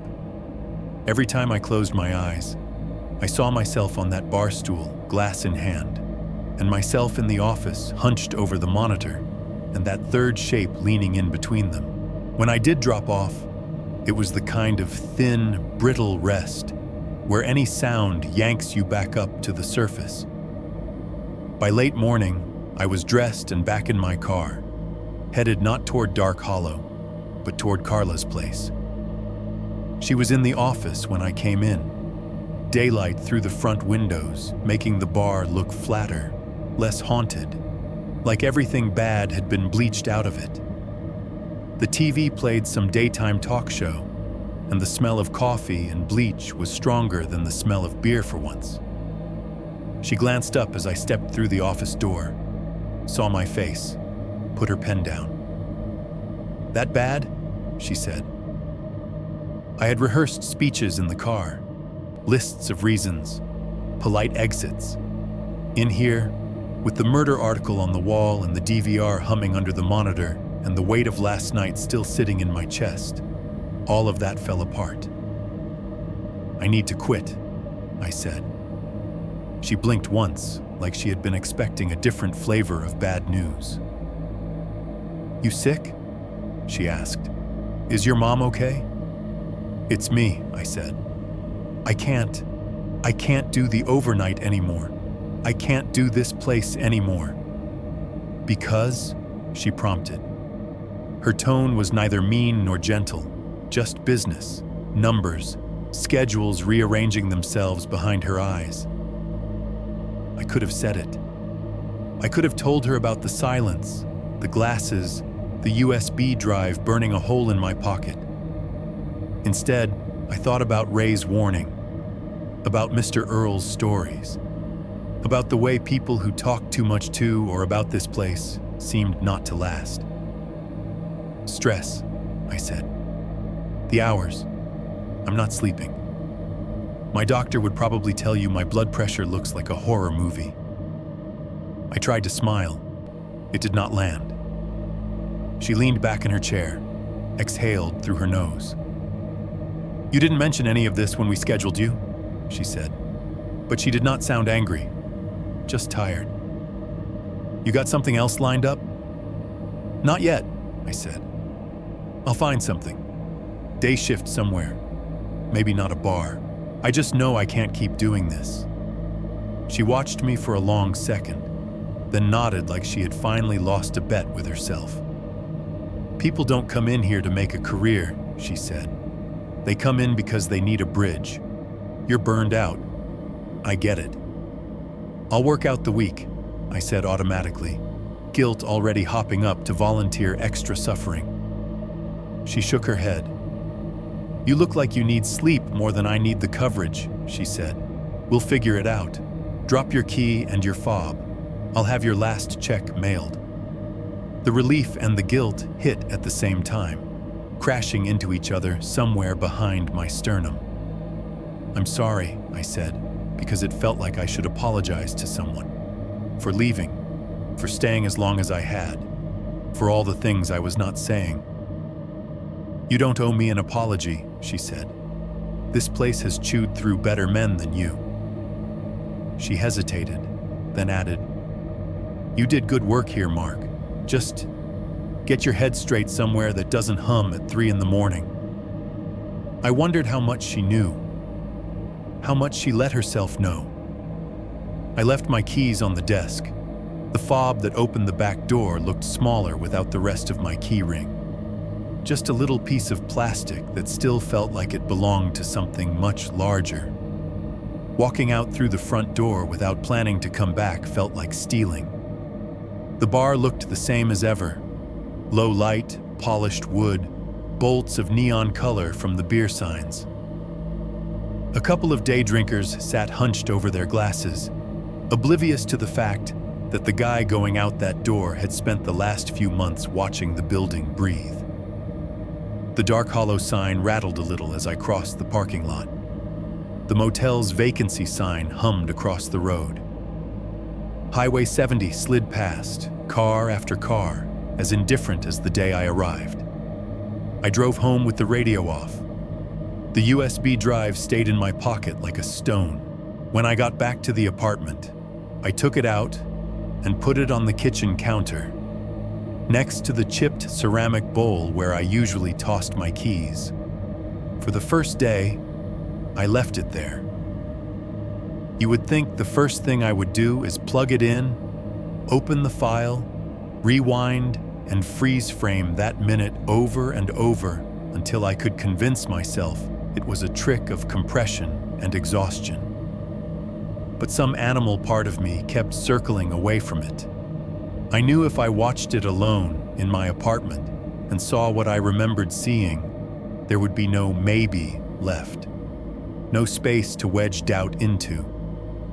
Whatever lived in that gap in the circuits would be real in the stupid, undeniable way a car is real when it hits you. So I let it sit. I focused on practical things instead. Updating my resume, scrolling job sites, texting guys I knew who had moved on to other places. One of them came through, Warehouse job, early shift, moving boxes and scanning labels under harsh fluorescent light. 8 to 4, Mondays through Fridays. No nights, no silence rituals. The pay was worse than the best tips at Dark Hollow, better than the worst, and came with benefits that looked good on paper. Health insurance, paid time off, the kind of stability I had not had in a while. I took it. The first week at the warehouse, my body did not know what to do with sleep. I would get home in the late afternoon, eat something that did not come out of a fryer, and sit on my couch wondering what normal people did in the evenings. The apartment felt different at 7 p.m. than it did at 3 a.m., full of neighbor noise and traffic and the occasional knock on a door down the hall. I told myself this was my reset, that Dark Hollow was a bad chapter, and I had finally turned the page. The silence did not care about my metaphors. The first time it happened after I quit. It was at my mom's place. I had gone over for dinner, partly because I felt guilty for not seeing her more, partly because her kitchen still smelled like laundry detergent and box mix brownies in the past. And that was comforting in a way the warehouse's concrete could not touch. We ate at the same small table I had sat at as a kid, the laminate worn smooth in the spots where plates had landed over the years. Her TV in the living room played some crime show too loud. A fan oscillated lazily in the corner. The dishwasher gurgled behind us. I stayed later than I meant to, lost in conversation and the numbing lull of normal family complaints. By the time I glanced at my phone, it was after 3. "Stay over if you're tired," my mom said. "You can take your old room. It's just holding boxes." "I'll be fine," I said. "It's not that far." I was rinsing my plate when it hit. The dishwasher cut off mid-swirl. The TV's sound vanished in the middle of a sentence, though the picture stayed. The fan in the corner froze in place, its blades stopping so sharply my eyes hurt. The drop in noise was like someone had shoved my head underwater. I straightened, plate half submerged in the sink, and looked at the digital clock on the stove. 3:17, my mom's house, small, safe, completely untouched by Dark Hollow until now, felt suddenly wrong. The overhead light hummed at a frequency I could not hear anymore. The refrigerator's motor was silent, like it had never existed. I stood there, hands wet, average suburban kitchen turned alien around me, and waited for it to pass. It did, after the usual stretched heartbeat. The dishwasher sputtered and resumed. The fan jerked into motion. The TV's audio came back with a half-word curse. My mom, in the living room, did not seem to notice anything. She just called out to ask if I wanted to take leftovers. "Fine," I told myself, driving home later. "Fine, that's just me. I'm keyed up. I'm expecting it, so I'm finding it." You can lie to yourself for only so long before the world calls your bluff. The coaster showed up a week later. I was in my apartment kitchen again, because where else would this story go? I had gotten home from the warehouse, feet throbbing, head full of inventory counts and scanner beeps instead of bar noise. I showered, microwaved something vaguely Italian out of a freezer box, ate it at the counter with the TV droning in the background. I told myself I was going to bed early. I ended up scrolling my phone instead, reading nonsense, not checking the time until the numbers on the microwave glowed 3:15 back at me. Habit is a cruel thing. I set the phone down, leaned back against the counter, and waited without fully admitting that I was waiting. When the silence dropped this time, it was almost gentle. The fridge eased off instead of cutting. The building's general hum softened. My upstairs neighbor's footsteps, which had been pacing back and forth, skipped one beat. The pressure in my ears settled in, slower but just as real. I could hear my heart again. I could hear the faint creak of the cabinet in front of me as the temperature shifted half a degree. And then, soft and precise from right beside my hand on the counter, came the sound of glass touching cardboard. Not wood this time. A duller little thuck, as if someone had set a glass down on something soft. The silence held it, made it echo. Then everything came back. The fridge whined. A car in the lot honked once. Somewhere far off, a siren brushed past. I turned my head toward the sound. There, on the cheap faux granite countertop, an inch from my hand, was a coaster. Not one of my mismatched coffee shop ones. I do not own any bar coasters, had never bothered to grab any. This one was square, thick, the cardboard swollen and warped from old water damage. The logo printed on it was faded, but still legible. Dark, hollow Tavern, Highway 70 East. Good food, good friends? The font was a little dated, like something from the early 2000s. One corner had a faint brown ring staining it, like an old drink mark. The whole thing smelled faintly of stale beer and the kind of lemon cleaner we used out there. I stared at it, my stomach dropping through the floor. I knew, with the cold certainty you only get in moments like that I had never seen that specific coaster before. I had not taken souvenirs from the bar. I had never slipped anything with that logo into my pockets. The only thing I had deliberately brought out of that place was the USB drive sitting where I had left it days ago, still untouched, in the ceramic bowl by the door. I reached out and picked the coaster up. The cardboard was softer than it should have been, edges frayed from too many nights under too many drinks. It left a faint, damp ring on the counter where it had been. There was no drink on it, no glass, just that invitation of an empty square. I turned it over. The back was blank, the water damage more obvious, dark foxing spreading from the middle outwards like mold in slow motion. For a second, standing there in my quiet kitchen, with the fridge humming and the clock ticking and the night pressing against the windows, I had the absurd thought that the bar was sending me mail, like it had found a new route through the circuits, out of the cameras, out of the DVR, out of the silence in its own walls, and into mine. I put the coaster down, carefully, logo side up. The microwaved dinner sat half-eaten in the trash. The USB drive sat in its bowl by the door. The clock rolled over to 3:18, then 3:19. I realized, not for the first time but more clearly than ever, that I had done the quitting part. I had walked away from the job, from the building, from the paycheck. The place had not walked away from me. 7.2. The bar goes viral. If this were one of those neat little ghost stories people tell at parties, it would have ended with the coaster. I would have thrown it away, or burned it, or locked it in a box, and that would be the last little wink from whatever crawled out of Dark Hollow. A spooky keepsake, a private haunting. Roll credits. Real life is messier. I kept the coaster. I did not frame it or put it on display or anything stupid like that.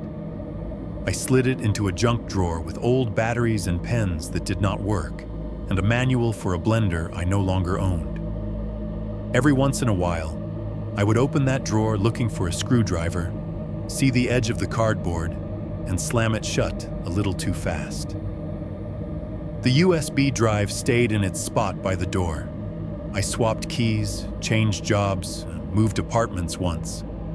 The drive always made it into the new bowl by the new door, like a magnet following me from one place to the next. I told myself I would watch the recording someday, when I felt stronger or saner or more numb. Someday never arrived. Years did. I got older in the ways that matter and do not. Different jobs, a slightly better car, A girlfriend for a while who did not understand why I always got weird around 3 in the morning, and who eventually left for reasons unrelated to ghosts. My mom's hair went grayer. Mr. Earl died. Stroke, I heard. Ray cut back his hours and then quietly retired. Dark Hollow became, in my mind, like any other bad job I had had. A story I did not tell on first dates, a place I avoided driving past if I could help it. When I did have to pass that stretch of Highway 70, I kept my eyes on the road, letting the old wooden sign and the blue neon smear past in my peripheral vision like a memory I wasn't ready to touch. The silence did not stop. Not every night anymore. Not always at exactly 3:17. Sometimes it would land at 3:16 or 3:18, or once, memorably, at 2:59, as if it had decided clocks were a suggestion, not a rule. But the pattern was unmistakable. Every so often, in whatever apartment or house or hotel room I was sleeping in, the machines would all exhale together and then forget to inhale for one beat. Fridge, AC, road noise, neighbor TV, off. Pressure in the ears. That feeling of the world holding itself tight for a second and then loosening. Usually, nothing else happened. No glass, no smell of cigarettes, just that minute-long reminder that something had my schedule saved somewhere. I did my best to live around it. You know how people talk about the algorithm like it is a sentient thing? A bored god flicking recommendations at us based on everything we have ever liked or hovered or listened to? For the longest time, mine was harmless. Car repair videos, cooking tips I would never use, fails, movie breakdowns, background noise. The night Dark Hollow came back into my life started the same way. Me on the couch, one tab of my brain numbed out by whatever generic content YouTube was drip-feeding me. The rest of me too tired to care. It was sometime after midnight. I knew better than to check the clock. I had let the autoplay run for a while, one top 10 whatever bleeding into another. I was half asleep, phone warm in my hand, when the thumbnail caught my eye. Top 10 haunted bars in Tennessee. The text was big and overdramatic, the way all of those channels make them. The thumbnail image was what made my stomach go cold. It was Dark Hollow. Same low building, same sag in the roofline. The wooden sign out front looked like it had been repainted once since I worked there, but the shape was identical. The blue neon above the door buzzed in the picture, caught mid-flicker. Even the angle was familiar. Whoever took that shot had stood in almost the exact spot I used to park in. My thumb hovered over the screen, then tapped. The video started with the usual nonsense. Overly chipper host voice over stock spooky music, drone footage of Nashville at night, quick cuts of random old buildings. Number 10 was a honky-tonk downtown. Number 9 was a place in Memphis I had never heard of. The graphics were cheap, the transitions cheesy, the comments fluttered on the right side of the screen. Ordinarily, I would have backed out. I waited. Number 3, the narrator finally said, is a little roadside bar on Highway 70 locals called Dark Hollow Tavern. The screen cut to a shot of the bar at dusk. For a second, I thought they were using one of the old photos from the Chronicle. Then I saw a late model truck parked in front that had not existed when I worked there. Dark Hollow sits on what many believe is literal dark and bloody ground. The voice continued, hitting the phrase like it was a Halloween decoration. Built over old battle sites, crime scenes, and who knows what else. Locals and employees have reported weird electrical issues, glasses moving on their own, and a very specific phenomenon at exactly 3:17 a.m.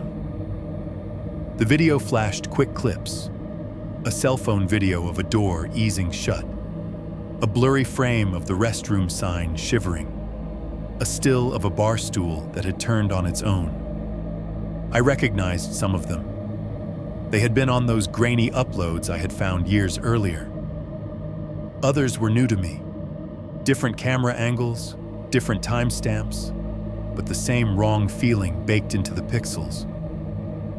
Some of this footage, the narrator said, with that smug, I know you want this tone these channels use, comes from anonymous employees who claim the bar itself holds its breath for 1 minute every night at 3:17. The first time he said the time out loud, my heart kicked hard against my ribs, like it had heard its own name. They showed a clip of the hallway camera, doors closed, everything still. The audio was boosted so high you could hear the faint hiss of the system. Then, mid-hum, everything cut. The comment section on screen filled with tiny nopes and skull emojis. Watch this bar stool, the narrator said. Cam 3. The bar, empty. All stools up on tables. Frame, frame, frame, cut. One stool down, exactly in the middle, facing the bar. Employees say the same stool is always the first one to move, the narrator said. Some insist it is reserved for a former bartender who was killed in a robbery here in the 80s. They zoomed in on the stool, added a cheesy red circle around it. It would have been easy to dismiss if you did not know what it felt like to stand in that room when it happened. Then they got to the leaked footage. Now, this next clip, the narrator said, dropping his voice a little, has never been officially confirmed. It was sent to us by someone who claims to be a former night manager.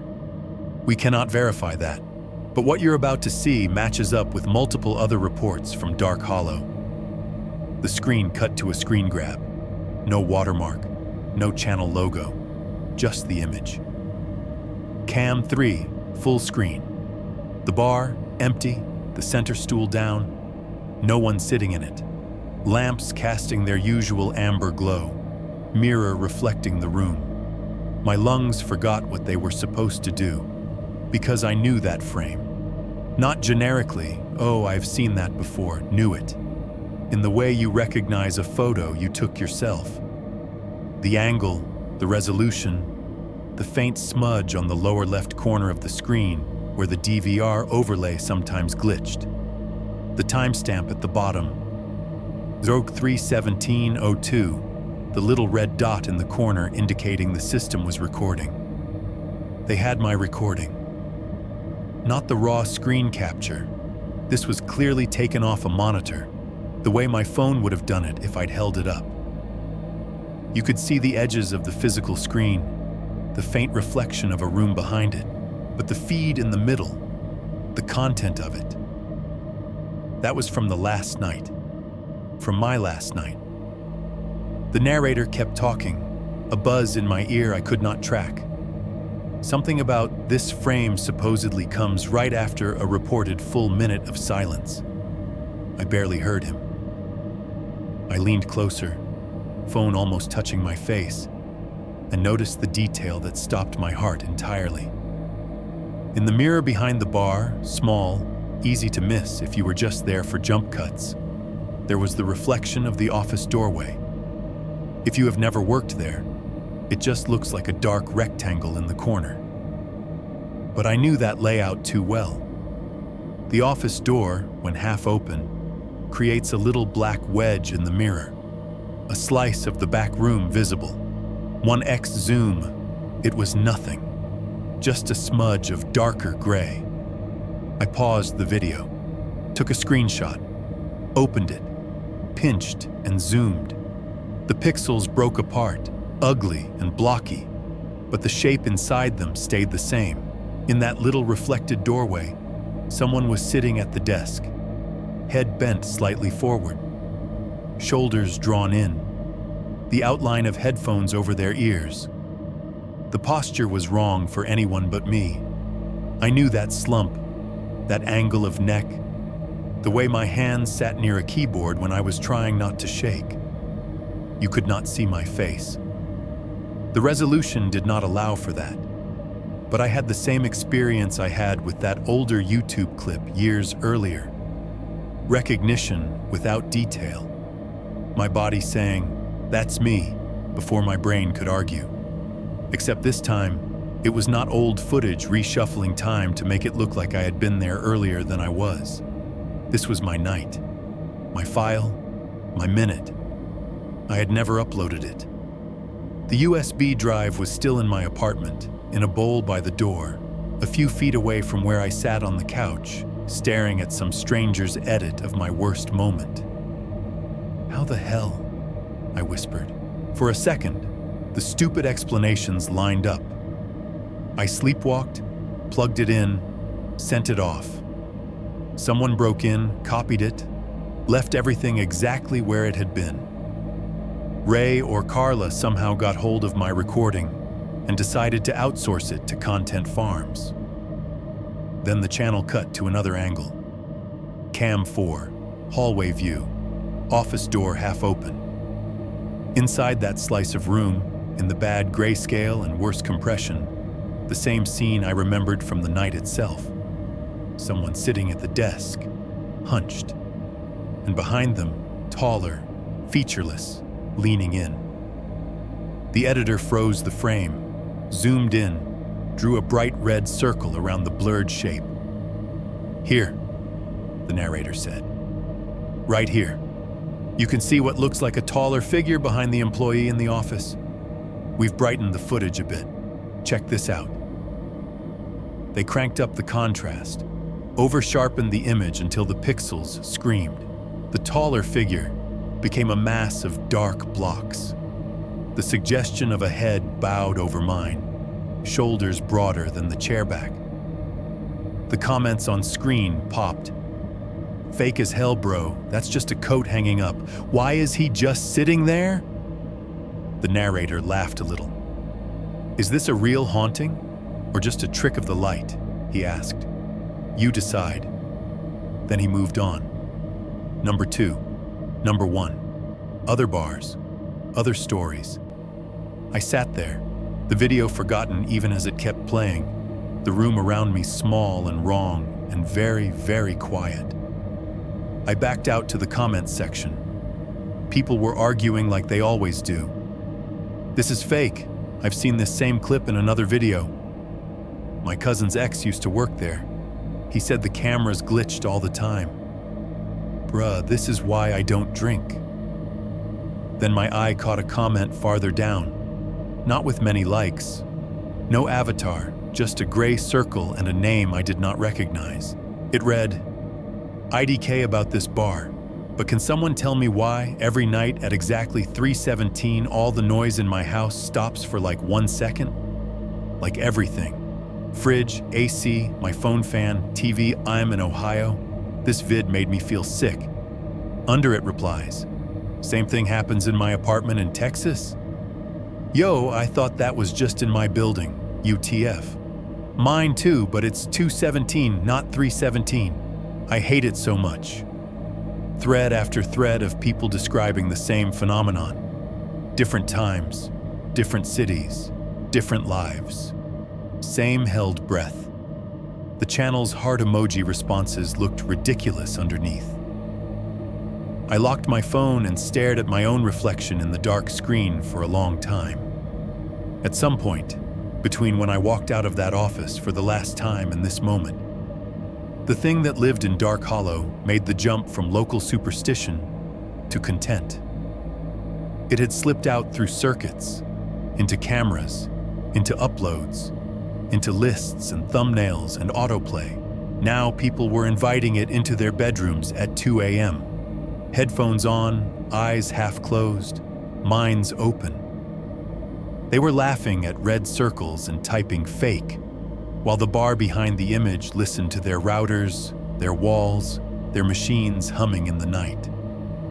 I used to think I had brought it home with me. Watching that video, reading those comments, I realized I had it backward. We are the ones bringing ourselves to it, every time we let it play in the little windows we carry in our hands. 7.3. the second of silence, and whoever hears it next. If you have made it this far, it is because you are exactly the kind of person I have been picturing this whole time. Maybe you are in bed right now, lying on your side, phone on the nightstand or in your hand, screen dimmed so you do not wake whoever else might be sleeping in the house. There is an AC unit somewhere in the room, humming a steady white noise. The ceiling fan clicks every few rotations, a small, familiar flaw you stopped noticing years ago. Maybe you are on a couch in a small apartment, lights off except for the TV and the glare of your laptop. The window looks out over a parking lot, rows of cars under orange lamps. Your fridge kicks on and off in the kitchen, a cycle you only really notice when it stops. There is a neighbor upstairs walking back and forth, or a muffled TV through the wall, or pipes banging somewhere in the building. Maybe you are in a parked car, outside a warehouse or a night shift job or your own house. The heater is on low, blowing warm air at your feet. The dash lights are dim. The road out front is mostly empty. This story is playing through your speakers over Bluetooth, so my voice is coming from the same place as your music and your GPS. Wherever you are, you have your own little soundscape. AC, fridge, fan, heater, traffic, neighbors. The faint, high whine of electronics you only notice when you listen for it. All of it layered together into the ordinary hum of your life. The noise that fills in the gaps so you are not left alone with your thoughts. I am not sending this to you to ask for help. I am not asking you to tell me it is all in my head, or that I need to see a doctor, or a priest, or a different kind of bartender. I am not trying to convince skeptics. If you are the kind of person who sees a glass move by itself and immediately writes "fake" in the comments, this is not for you. I am doing this because I wanted, at least once, for the record to live somewhere other than in that bar, on that USB drive, or inside my own skull. The story is simple, underneath all the noise. I took a job. I worked nights in a bar on Highway 70, built on a piece of land that had already taken more than its share from the people who bled into it. The bar had a habit. Every night, around 3:17 a.m., it shut everything down for a breath.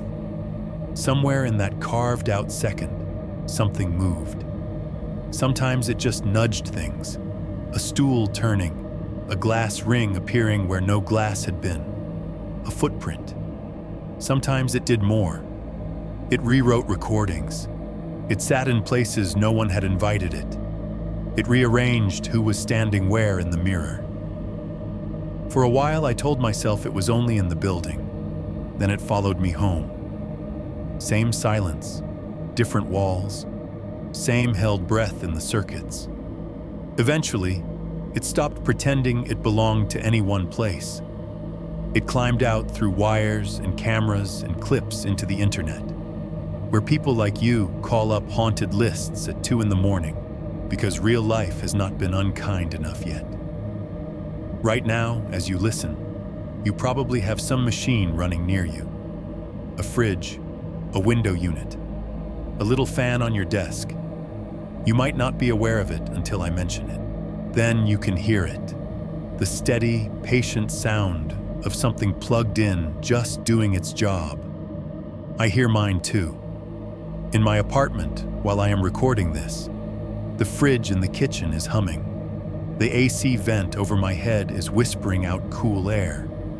There is highway noise a few blocks away, like a low, constant ocean. The neighbor below me has their TV on, some late-night show rolling through canned laughter. Every sound I hear now has an echo in dark hollow.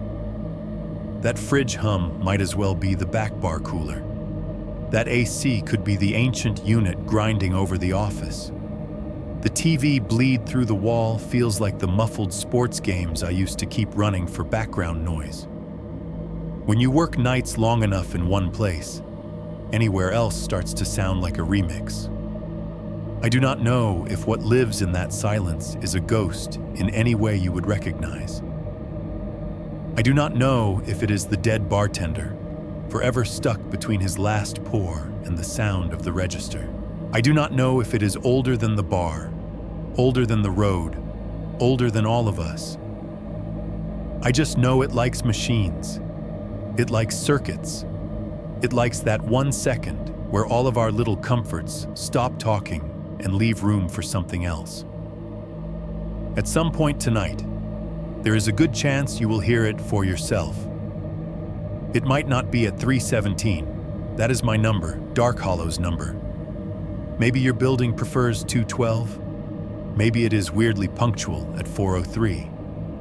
Maybe it only happens once a week or once a month, or only on nights when you stay up too late letting strangers talk in your ear through videos like this. But one of these nights, there will be a second, maybe just one, that feels wrong. Your AC will cut off not at the end of its usual cycle, but in the middle of it, like someone flicked a switch. Your fridge will go quiet in mid-hum. The distant traffic will thin out to nothing, even if just for a heartbeat. Whatever noise your neighbor has been generating non-stop will halt, as if a hand has been pressed gently but firmly over its mouth. The room you are in will not get loud. It will get too quiet. It will feel in your chest and in your ears, like the building around you has taken a breath and then decided to wait a second before letting it out. If, in that second, you hear a glass tap softly next to you, on your nightstand, on your coffee table, on the console of your car, or one chair move just enough to scrape the floor, do not waste that silence asking whether I made this up. I am not the one answering. You can call it your imagination. You can tell yourself the cycle just lined up weird. You can roll over and go back to scrolling. That is probably the smartest thing to do. The more you talk to it, the more it talks back. The more attention you give it, the more routes it seems to find. I told you earlier that I have not watched the full recording from my last night. That is true. The file is still on that drive, and the drive is still with me. I have seen enough fragments, enough leaked clips and thumbnails and screenshots to know what is on there is not going to make anything easier. I do not think hitting play will change what has already happened. If anything, it might just open up another door. What I can tell you is that while I have been writing this down for you, sitting at my small table, laptop open, cursor blinking, trying to put something that does not like being pinned into words, the silence has dropped 3 times. First time it was quick. The fridge cut, the AC paused, the night outside stepped back. 1 beat, then everything resumed. I kept typing. Second time, it lasted longer. Long enough for me to notice the shape of the quiet. Long enough to hear my own keys tapping like they did in that office out on Highway 70, to feel the pressure in my ears and that old urge to look over my shoulder. I kept my eyes on the screen because some warnings you only need to hear once. Third time, just before I started this paragraph, it did not feel like it was only my apartment. The fridge stopped. Yes. The vent stopped. The highway stopped. But buried inside that carved-out space was another sound. The faint, frantic clatter of keys on another keyboard. Somewhere that was not here. Same rhythm. Same hesitation. Like someone else, somewhere else, was trying to tell this story at the exact same moment, in the exact same silence. Maybe that is just my brain, looping the memory of the dark hollow office over whatever my ears are doing now. Maybe the circuits got crossed in my head and not in the walls.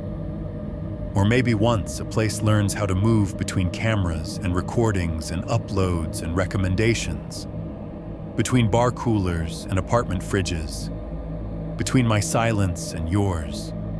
It stops belonging to any one of us at all. You will forget most of this tomorrow. People do.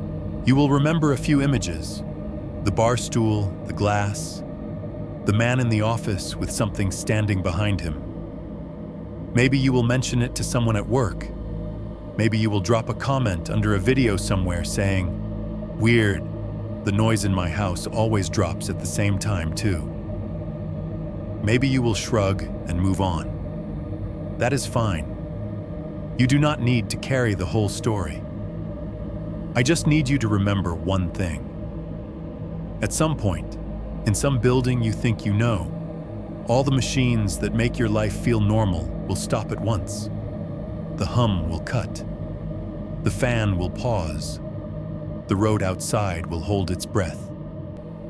If, in that second, you hear the small sound of a glass meeting a surface, and you feel like there is one more chair occupied than there should be, understand this. The bar I worked in is still out there. It has just found other counters. Bars close. Jobs change. Highways get repaved. Signs come down, and new ones go up. But somewhere between the circuits and the dark, there is always one more glass on the counter, waiting for whoever listens next.